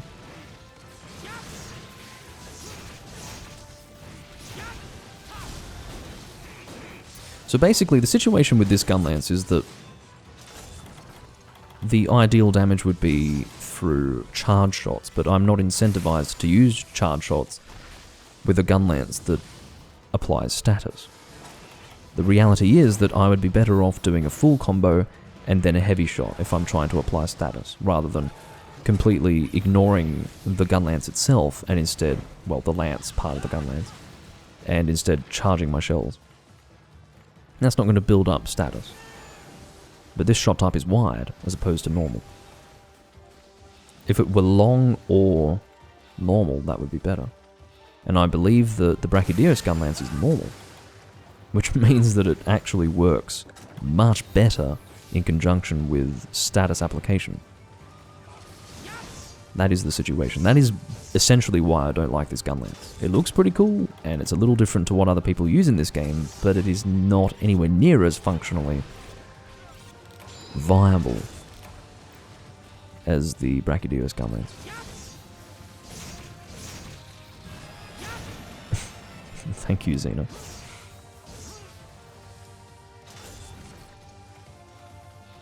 I don't think I'd ever want to be an English teacher. I have found that most English teachers are a bit fucked up. Maybe not in university. I think if you're a professor or a lecturer, it's fine. But I never had good interactions with any of my English teachers, which might surprise you. I generally got along very poorly with all of them, and they hated me as well. What is going on? How was I... Is he eating me? How was I thrown so far up in the air? That was not normal. Maybe it was just the perspective because I was up against the wall, but it looked as if I'd been thrown in the... Oh, come on, I pressed the dive button. Apparently that's of no interest to the game itself. Oh no, you're dead, sorry. You didn't press that button, what do you mean? Assholes. I'm acting as if there's a cabal of people who are just controlling every eventuality in the game. Will we allow him to die in this moment? Yeah, we will. Yeah. Oh, he pressed the button to evade, but let's just let him die. I don't think it's anything like that. But it's entertaining to imagine that. No, I think I would actually be a good teacher if I were to do that professionally, but unfortunately, the teaching profession, if you know anything about it, is generally pretty shit. It doesn't matter if you're in university or secondary education. Well, tertiary or secondary, or even primary, it doesn't matter. It's garbage throughout. It's bad, and it's not something I want to be involved in, but I'm probably not going to expand on that line of discussion. Because maybe some people will be offended. Oh, that's what I want to be. I want to be a teacher. My parents are teachers. Well, guess what? My mother's a teacher. So that's part of the reason why I know this to be true. So, yeah. And obviously I have friends in academia who can attest to this fact as well. And I mean like high-level tertiary education. So, I don't want to be involved. But anyway, what are you doing? It looked for a second that you were going to pop out immediately, but you didn't. So, whatever.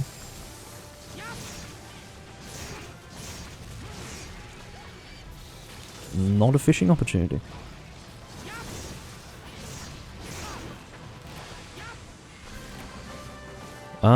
It's actually a little worse outside of America. It sort of depends. In America, they should be incentivized to care more because people are absolutely...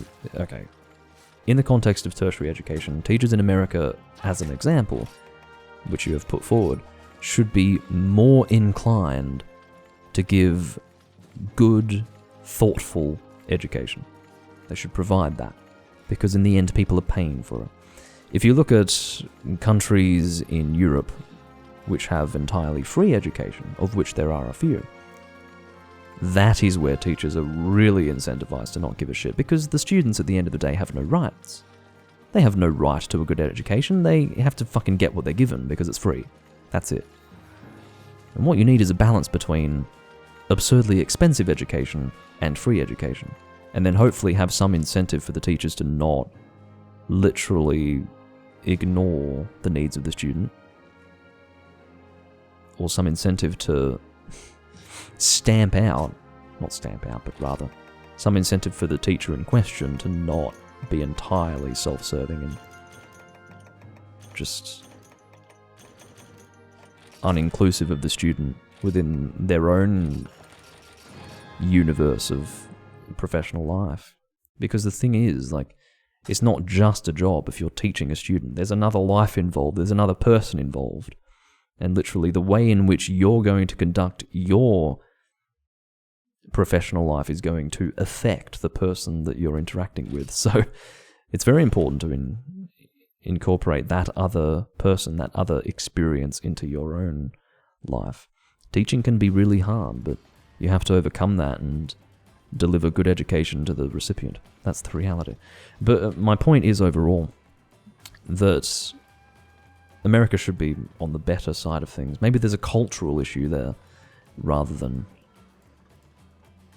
an issue to do with how they approach education from a funding and,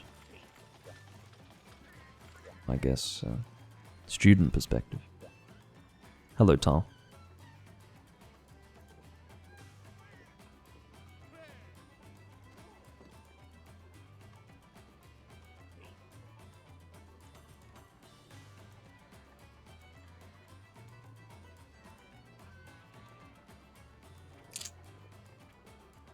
Well, that's definitely nasty. Teachers getting minimum wage sounds like a... Okay, so that's a separate thing. I would imagine that that's not so much of an issue in tertiary education in the US. As far as primary and secondary education in the US, yes, I can imagine them getting minimum fucking wage. That sounds about right. That sounds like the US through and through. Minimum wage. Paying our workers like shit. Smells like freedom to me. Anyway. That's a whole subject that I don't want to get on. Because some people approach it rather differently. Yes, of course, it is dependent upon the state as well. And that's the biggest thing about the United States. It's ill-advised to make generalizations about the US because things do vary wildly depending on the state. Or can vary wildly depending on the state. Next poster can be... I cannot.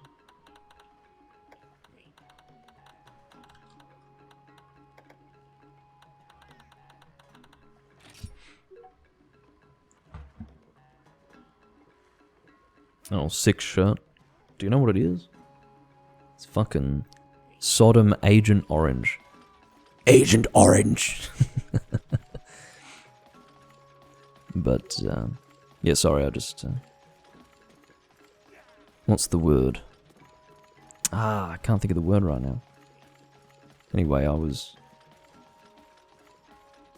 hate it when you have a word that you want to use that's a really obvious one, but you can't think of it.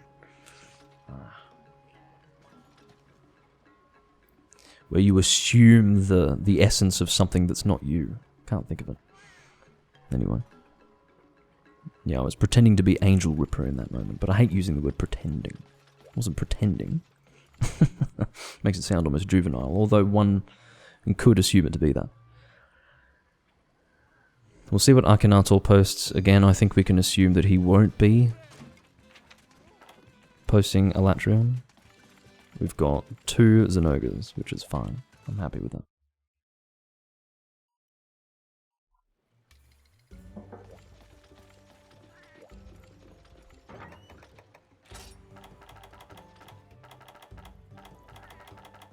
Yeah, Agent Orange is a fucking good album. It came a few years too late for it to be really impactful, but the funny thing is it still was very impactful. You know, it was in the days of Sepultura really hitting it big as well. And both Sepultura and Sodom were part of the early European... Well, I mean, I realise that Sepultura are from Brazil, but my point is that rougher, heavier style of thrash, which really began black metal, was definitely... It definitely involved bands like Sodom and Sepultura before they hit big. So Sepultura and Sodom, both around 1985, that's when they really began their work, and it was much more gritty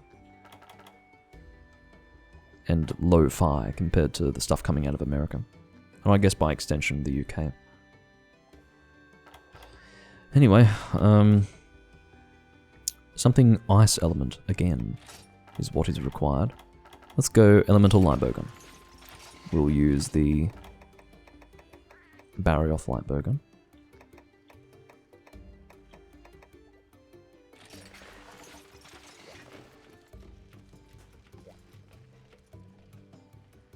You never stick to one band? Well, one should never do that. That's a really bad idea. If you're interested in metal/rock music, I could sit here and give you recommendations all day, but I don't want to hijack the live stream. Don't think that would be a good idea. I would recommend anything that came out before 1997. Between 1968 and 1997 is what you want. Anything after that, and it's probably either garbage or not as good as anything that came before it. Which sounds really unfair, but unfortunately, and that's a long story in and of itself. It has to do with the fact that generationally people draw their influence from what is new, and unfortunately how that works is that rather than innovating throughout the generations, everyone started to draw their influence from a more diluted version of what was good, which leads to the music getting progressively worse. So, yeah, it might sound very snobbish to say what I've said, but it's true, and you're going to have to live with that. In a general sense, one can never say that on the whole, well, yes, on the whole, yeah, that's how it is, but one can never say that there are no bands that are decent after 1997. It's not true. But generally speaking, yes. And I don't even know if I agree with 1997 being the cutoff. I'd say about that. About that. Maybe 2000's a more sensible cutoff. I need to actually work out what I'm doing with my gun.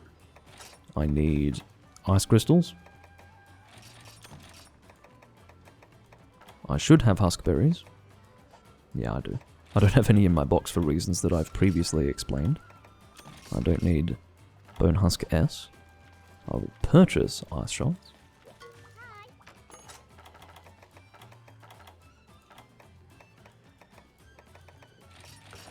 Oh, I'm going to bring Subshot level 1. Is there Subshot level 2? I had actually forgotten about that. Because Subshot is so fulsomely irrelevant, I haven't even given it a try in this game. Maybe they made it a little better here, who knows. But it wasn't worth using in try, so I don't use it here either. I'll bring PS2 in case I can shoot it. Well, what I'll do is I'll double check to see if I can shoot it, and then if I can, I'll top it up. I can shoot it, so I'll top it up. I just don't believe that with this long barrel I can shoot PS level 3 without recoil. Average recoil, long barrel, yeah. PS2 is the way to go. And that's if I run out of ice shots. Alright, should be good to go. Oh yes, I can sit here and... I can sit on Discord and rant about metal all day. You know what I'm going to do, Tal? I'm going to introduce you to some metal in the Discord chat. If anyone wants access to my Discord server, do let me know. I'll put a link in this live stream chat. The reason why I don't have a link for people to join whenever they want is because I want to have some level of regulation. when it comes to people joining my server. I don't regulate it to the extent where I'm going to sit here and say, only people who verbally request to join are allowed to join. What I'm going to do is have it be, you know, on certain live streams, I'll put the link out and anyone who happens to see it can join if they want to. Also, people who do specifically request for it can join. You know, I'll give them a link. But I'm not just going to put it out there for anyone to join it, because what you're going to end up having is a lot of people who probably don't really want to be there, being there. And it does result in the community, or what would eventually establish itself to be a community, being worse off. So, you do need at least some barrier to entry. Otherwise, you just get garbage in there. So, yeah, if you want to join, let me know, and I'll put a link in.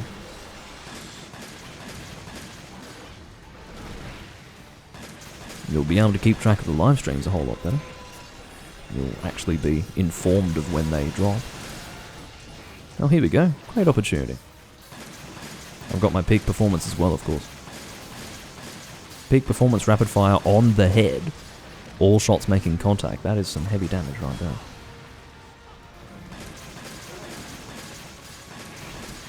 Can't say I can complain about that.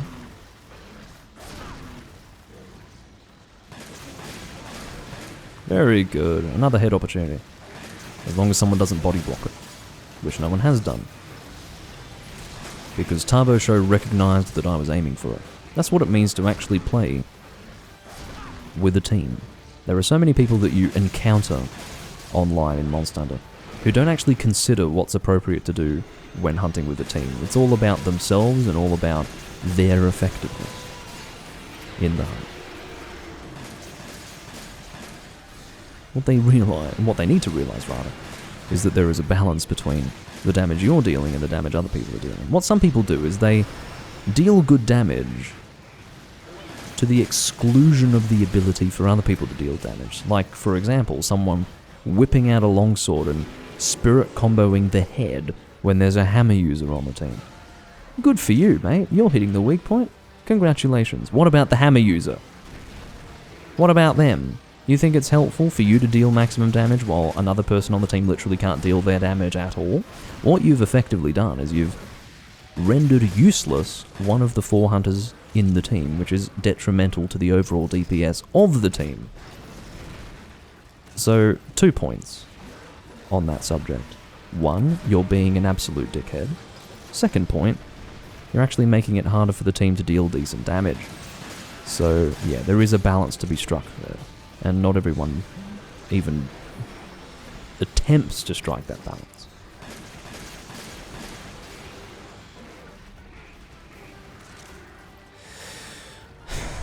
Yeah. This is the quest that you choose in 3 Ultimate to grind Zinogre. Definitely. And grinding Zinogre... What are they? Cloudless... No, not Cloudless Moonshine. It's... Zinogre Skymerald. And Jaspers. Those are your rare items, whether it's G rank or high rank. And, yeah, they can be annoying to get. It was made a whole lot more annoying in Portable Third because those weapons were very good. And I have a distinct feeling they wanted people to hunt as much Zinogre as possible because it was the flagship monster. But, yeah, it was very hard to get Jaspers in Portable Third.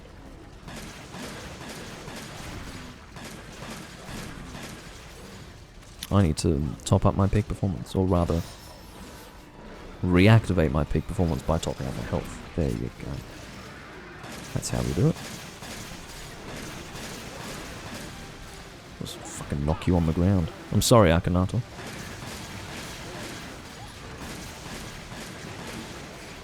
Surely this one must be limping by now.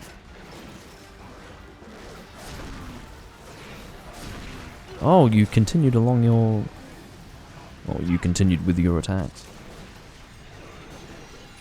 Not very nice.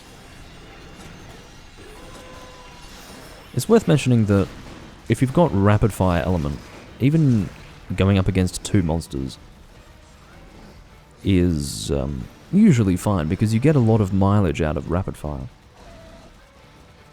You shoot all of your... Okay, you've got 60 shots, right? It's going to take a whole lot longer to get through those if you're rapid firing them. I've got a shock trap down because we're just going for the capture, that's it. Doesn't matter if he's charging off the trap or not, because he's asleep now, and it doesn't mean anything for him to be charging off the trap. As long as he's not enraged, it's fine. I'm gonna go and carve this tail. You were farming the high rank village quest? Okay, so you meant specifically 3 ultimate. Well, just be glad you weren't playing Portable Third, because Portable Third is 10 times harder to get a Jasper in. Even if the... I'm actually going to say something very controversial. Even if the drop rates would suggest that it's the same in both games, Portable Third's worse. Sorry. That's just what it is. There's a hidden fucking... there is actually a hidden drop rate. Okay. I'm not going to say it's desire sensor, I'm not going to say anything like that, I just don't trust the drop rates, okay? I think they're wrong. There must be some other factor that's causing them to be inaccurate. A factor that is not incorporated into the percentage. Because I'm telling you, it's... And to be honest, all of those drop rates that are shown for try, they are wrong, wrong, wrong. They are so wrong. The drop rates that are published online for try would suggest that try has almost the same drop rates as all the other games. That's not true. That is not true at all, and any person who has played that game can tell you that that game has demonstrably harder drop rates than any other Monster Hunter game, except for maybe First Gen. So, yeah. And the reason why it was that way was because Monster Hunter Tri had almost no content. So the way they got around the lacking content was by making you grind for longer. And I suppose it made a difference. It definitely elongated your experience. Gave you, I don't know, a sense of more content, almost. Having my peak performance ruined by a Jagia is really not what I want to be dealing with right now.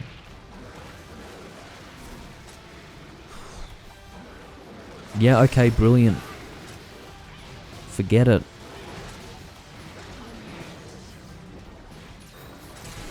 Harry says, hello, nice to meet you. So many familiar names. Well, I'm sorry, I've forgotten you. I don't want to be that guy, but I don't know your name. Harry? Who's Harry? Hope everyone is having a good day, says Harry. Well, I hope you're having a good day as well, but... who are you again?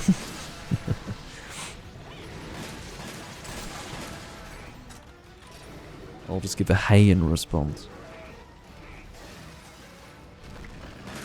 Better that than nothing, you know. Yeah, Harry is a wizard. That's why he knows us. There's no guarantee that he's even met us before, but he knows us because he's a wizard. Uh-oh.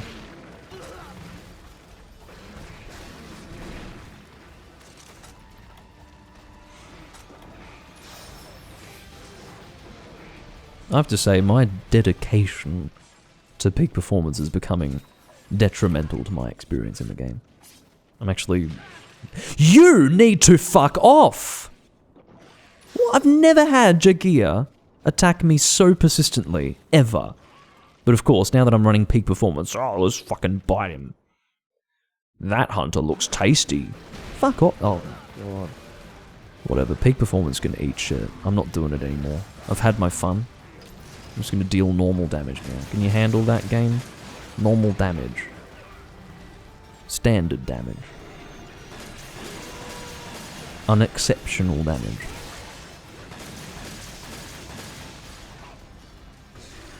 Go away.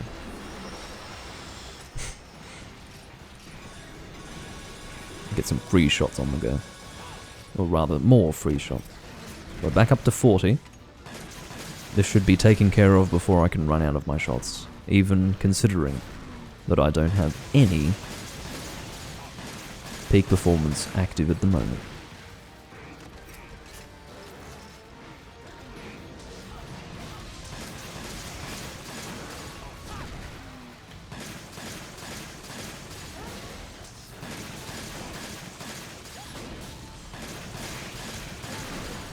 There you go. It's not the first time that I've mindlessly hip-fired my ice shots and had that result in a knockdown. It's not as unviable a strategy as one might imagine. There you go. Good night. Motherfucker, as Tommy Wiseau would say.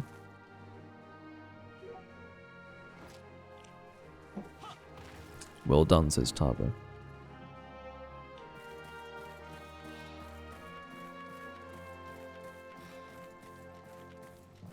Alright. The Tarbo's going for that. Whatever it is. Arzeros. It's 2:44 PM. I haven't eaten yet. My stomach is growling. And you know what? I'll do one more hunt and that'll finish me up.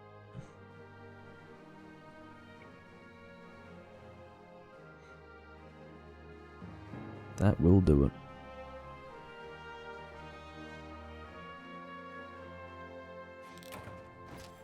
Okay, my green screen is fine. I saw something in the background that I thought was the green screen acting up, but it wasn't. We're under control. For now. Still need to head to that bottle shop and get some golden drac. That's how my old boss used to do. He used to blow his kisses like he'd really fucking drag it out. And he'd do a fucking hip thrust. He'd go and like do this big hip thrust, and I was like, okay, mate, good for you. He was funny. He got fired 3 times for drug usage, among other things, and he used to sexually abuse not like physically sexually abuse, but he was, let's get off that subject. Maybe I'll hold my tongue. What did you hunt? Asks Harry. We hunted 2 Zenogres. Okay, well, Akhenator has already responded in a much more pithy fashion than I was going to. I was going to type the whole thing out. He's just typed 2 Zeno. Or Xeno.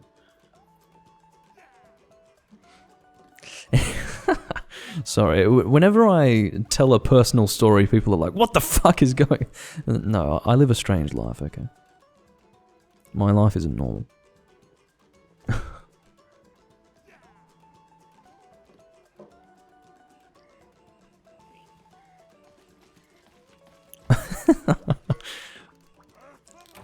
Well, look, I'm just happy to say that he's not in my life anymore. We used to be at odds. We used to have very heated arguments, but fortunately he never got his gang friends to fucking take me out into the Aussie outback and shoot me and bury me. So, that was one good thing. I'm still alive to tell the tale. Sorry, Harry can post.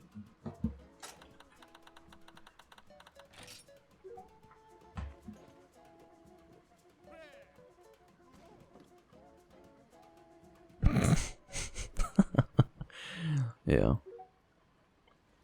Anything? Not anything. It's a G rank room, man.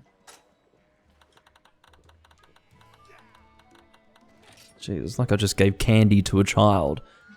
Harry can post. Anything? No. The room is called G rank. Keep within that boundary and we'll be okay. Abyssal. More like abysmal. I don't want to do abyssal. Are you kidding me? Abysmal Lagio Cruise. Can't wait. Underwater only. And I've hunted it so much. Let's have a look, shall we? Let's actually have a fucking look at this. This will give you some idea as to why I don't want to hunt this monster. Where is it? 114. I'm sick of it. And every single one of those hunts has been pursuant to the acquisition of a dynamo. Not for fun. I've never hunted this monster for fun. I've never put it on the board thinking, oh, this will be a good time. No. Every time, it has been with the intention of picking up a dynamo. 114 times, and there are still 2 weapons that I can forge for this monster. Haven't even picked up all that many dynamos, quite frankly. This monster is a bloody blight on my enjoyment in this game. But this might be the one. This might be the one that gives me a dynamo. Maybe I'll get 2. Wouldn't that be great? Fucking hell. I'll bring a lance. Nero's atrocity. Let's bring Nero's atrocity. That sounds like a... I'll tell you something else that's a fucking atrocity. Look, I don't mind Abyssal that much. It's just that I've hunted him enough already. He's a genuinely difficult fight that is underwater only. Which means that I'm not going to enjoy myself, okay? Oh, okay. We've got a gourmet voucher in effect at the moment.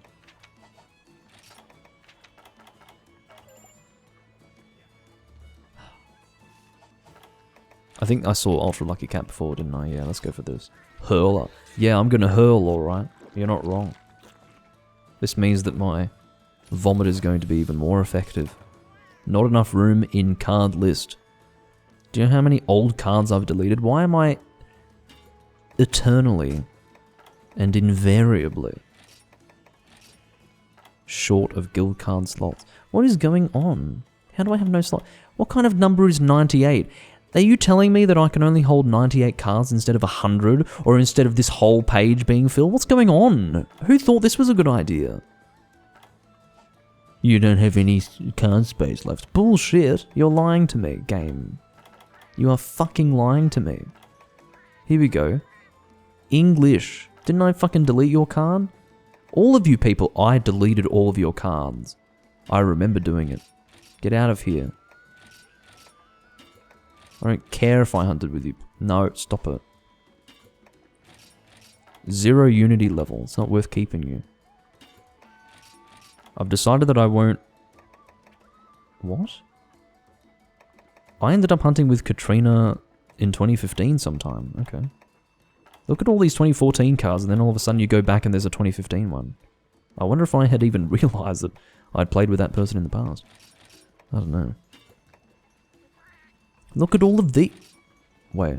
No, I'm perfectly content to sell these cards, yeah. I swear that I'd already done it. I suppose what that means is that I had done it and then not saved. Or something. I'm not going to sell any of my 2013 cards. See this here? 2013. No. Not selling my 2013 cards. They can stay right there. But 2014, yeah, I'm selling them. I've got plenty of 2014 cards that are not 0 unity levels, so that's fine. Alright. Send your card again.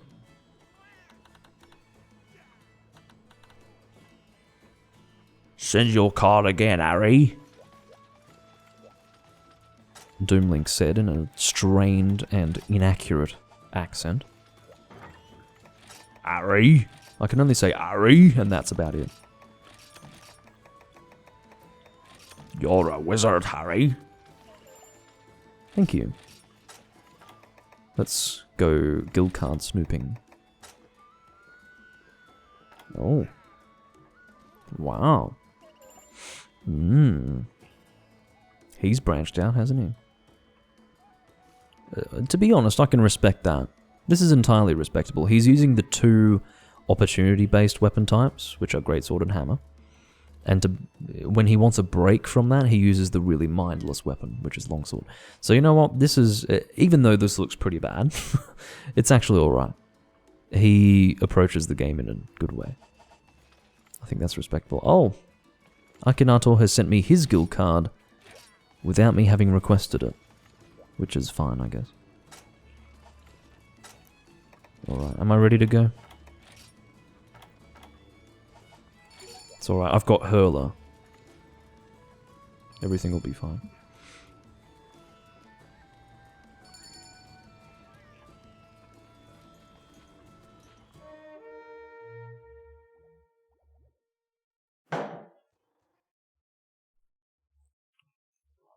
Abyssal Awakening.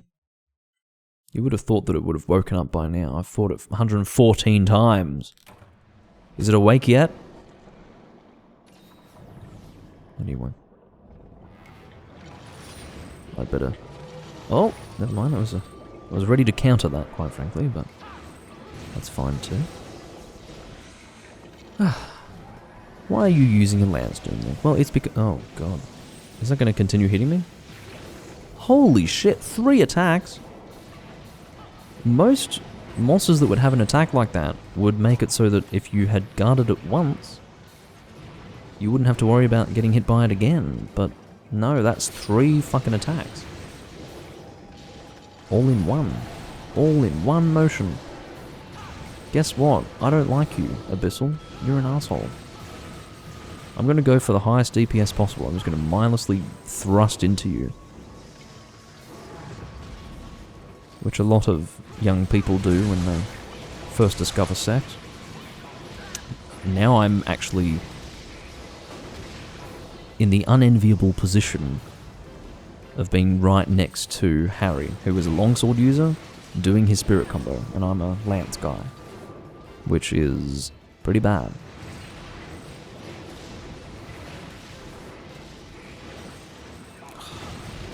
One of the bad things about underwater combat is your sense of perspective goes out the door.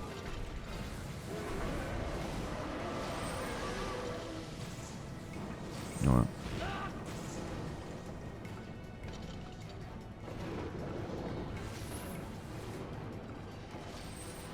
The frame rate in this area is arse. Yeah, I suppose it does go down, doesn't it? I don't really notice these things, but if that's what you have come to realize, then you might be right.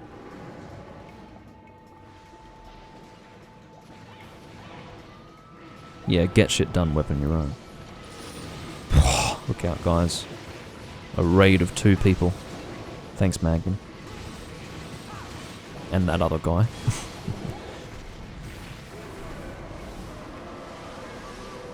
Sorry, that reaction to the raid sounded more like acid reflux than me making a noise that would indicate anything else. Anyway.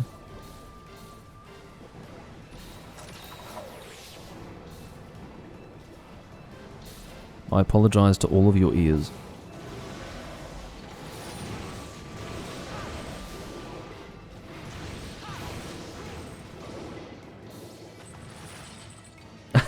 A raid of you and your other computer. Great. Awesome. Hello, Magnum's other computer. Welcome to the live stream.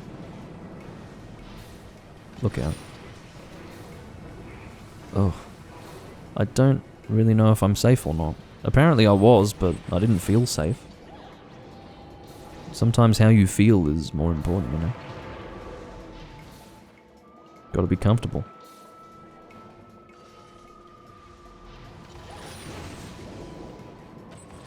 As the lance user, it really is incumbent upon me to aim for the tail for better dynamo chances. Not just aim for it, but cut it for better dynamo chances. But unfortunately, I'm not physically willing to aim for that stupid dangling protrusion. Stop. I'll instead aim for it. Here we go. Oh, I'd better do it. I'd better do it. I'd better fucking do it. If it's a paralysis, that's every reason to aim for it. That would be so rude to not do that. It's for my benefit as well. I might be able to make the... What do I still need to make? I haven't made the hammer, I haven't made the gun lance, and I haven't made the heavy bowgun. That is 3 weapons that have yet to be made due to a lack of Abyssal Lagiacruz dynamos, and I've killed 114 of them. There goes the tail. You get 2 calves off those, by the way. How loud are those chains when you sheathe this fucking lance? These are like the chains binding Hitler to the 7th circle of hell. Fucking hell.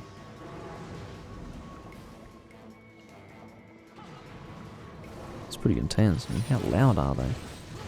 They're actually louder than almost everything else going on in the game. Apparently it's really important to hear those chains jingling. I couldn't think of the appropriate word. Rustling was inappropriate. Jingling is somewhat inappropriate. Jangling? Is jangling? I don't know. Can't think of the word. Doesn't matter. The onomatopoeia for chains moving.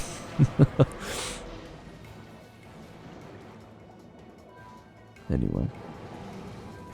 Maybe jangling is fun. I don't know. Hello, Elwifo. You're Magnum's other computer. Welcome to the live stream, man. Magnum's other computer. One day that will actually mean that it's another person, you know. It will. You wait. Give it another 15 years. Maybe even less. I didn't bring air filters, by the way, so very soon I will need to go and find some bubbles.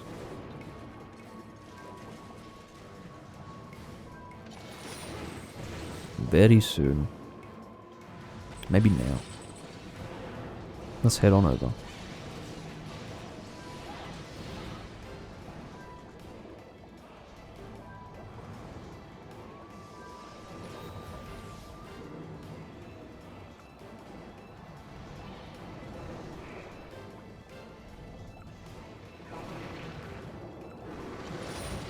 There we go.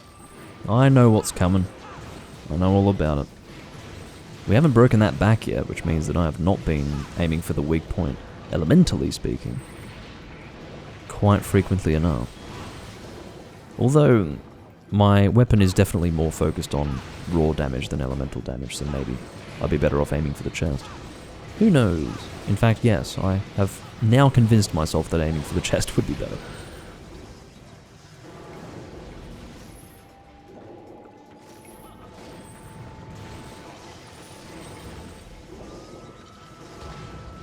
I do like all the effects around the weapon as you swing it underwater.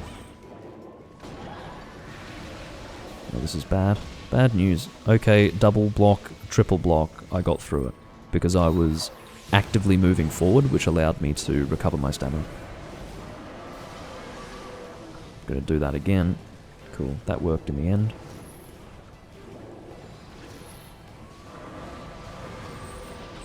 Lance is the way to go with this monster. Lance and Gunlance. Did you see me just pass between those two twisters? That was impressive. I'm not going to deny it. That was pretty clean. And very close to being a problem.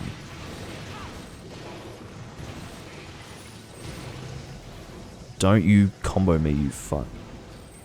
Fortunately, I was able to turn around in time anyway. Very good. Nicely done. Where's that tail?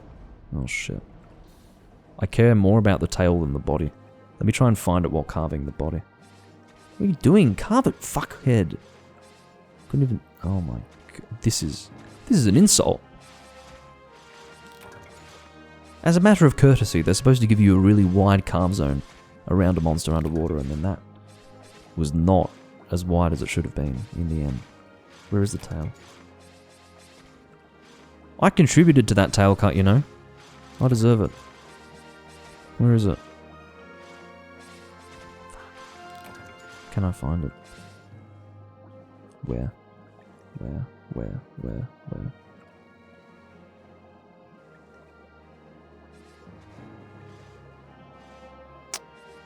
There it is. Shit! Well, whatever. Whatever.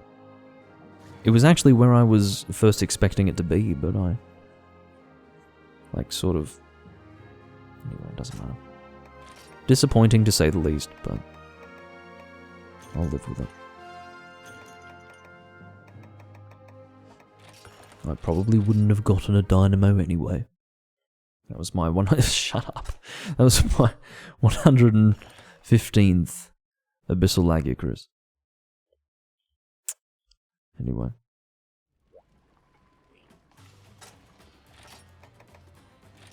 Sell this stuff. Not sell it, but rather delete it. Very good. Alright. going to let them know that I'm closing the room, and obviously the live stream will be coming to an end as well.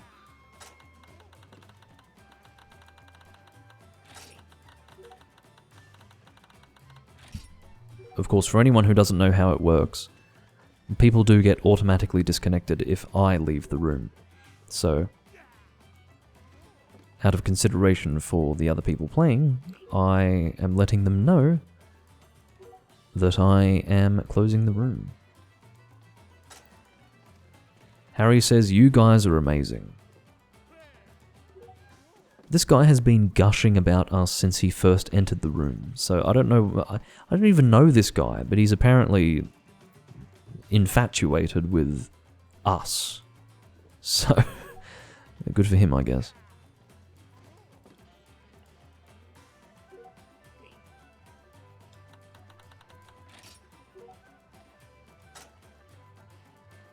But yeah, that's going to conclude the live stream, everyone. I hope you all enjoyed. It's been a 4-hour and 16-minute live stream, jeez.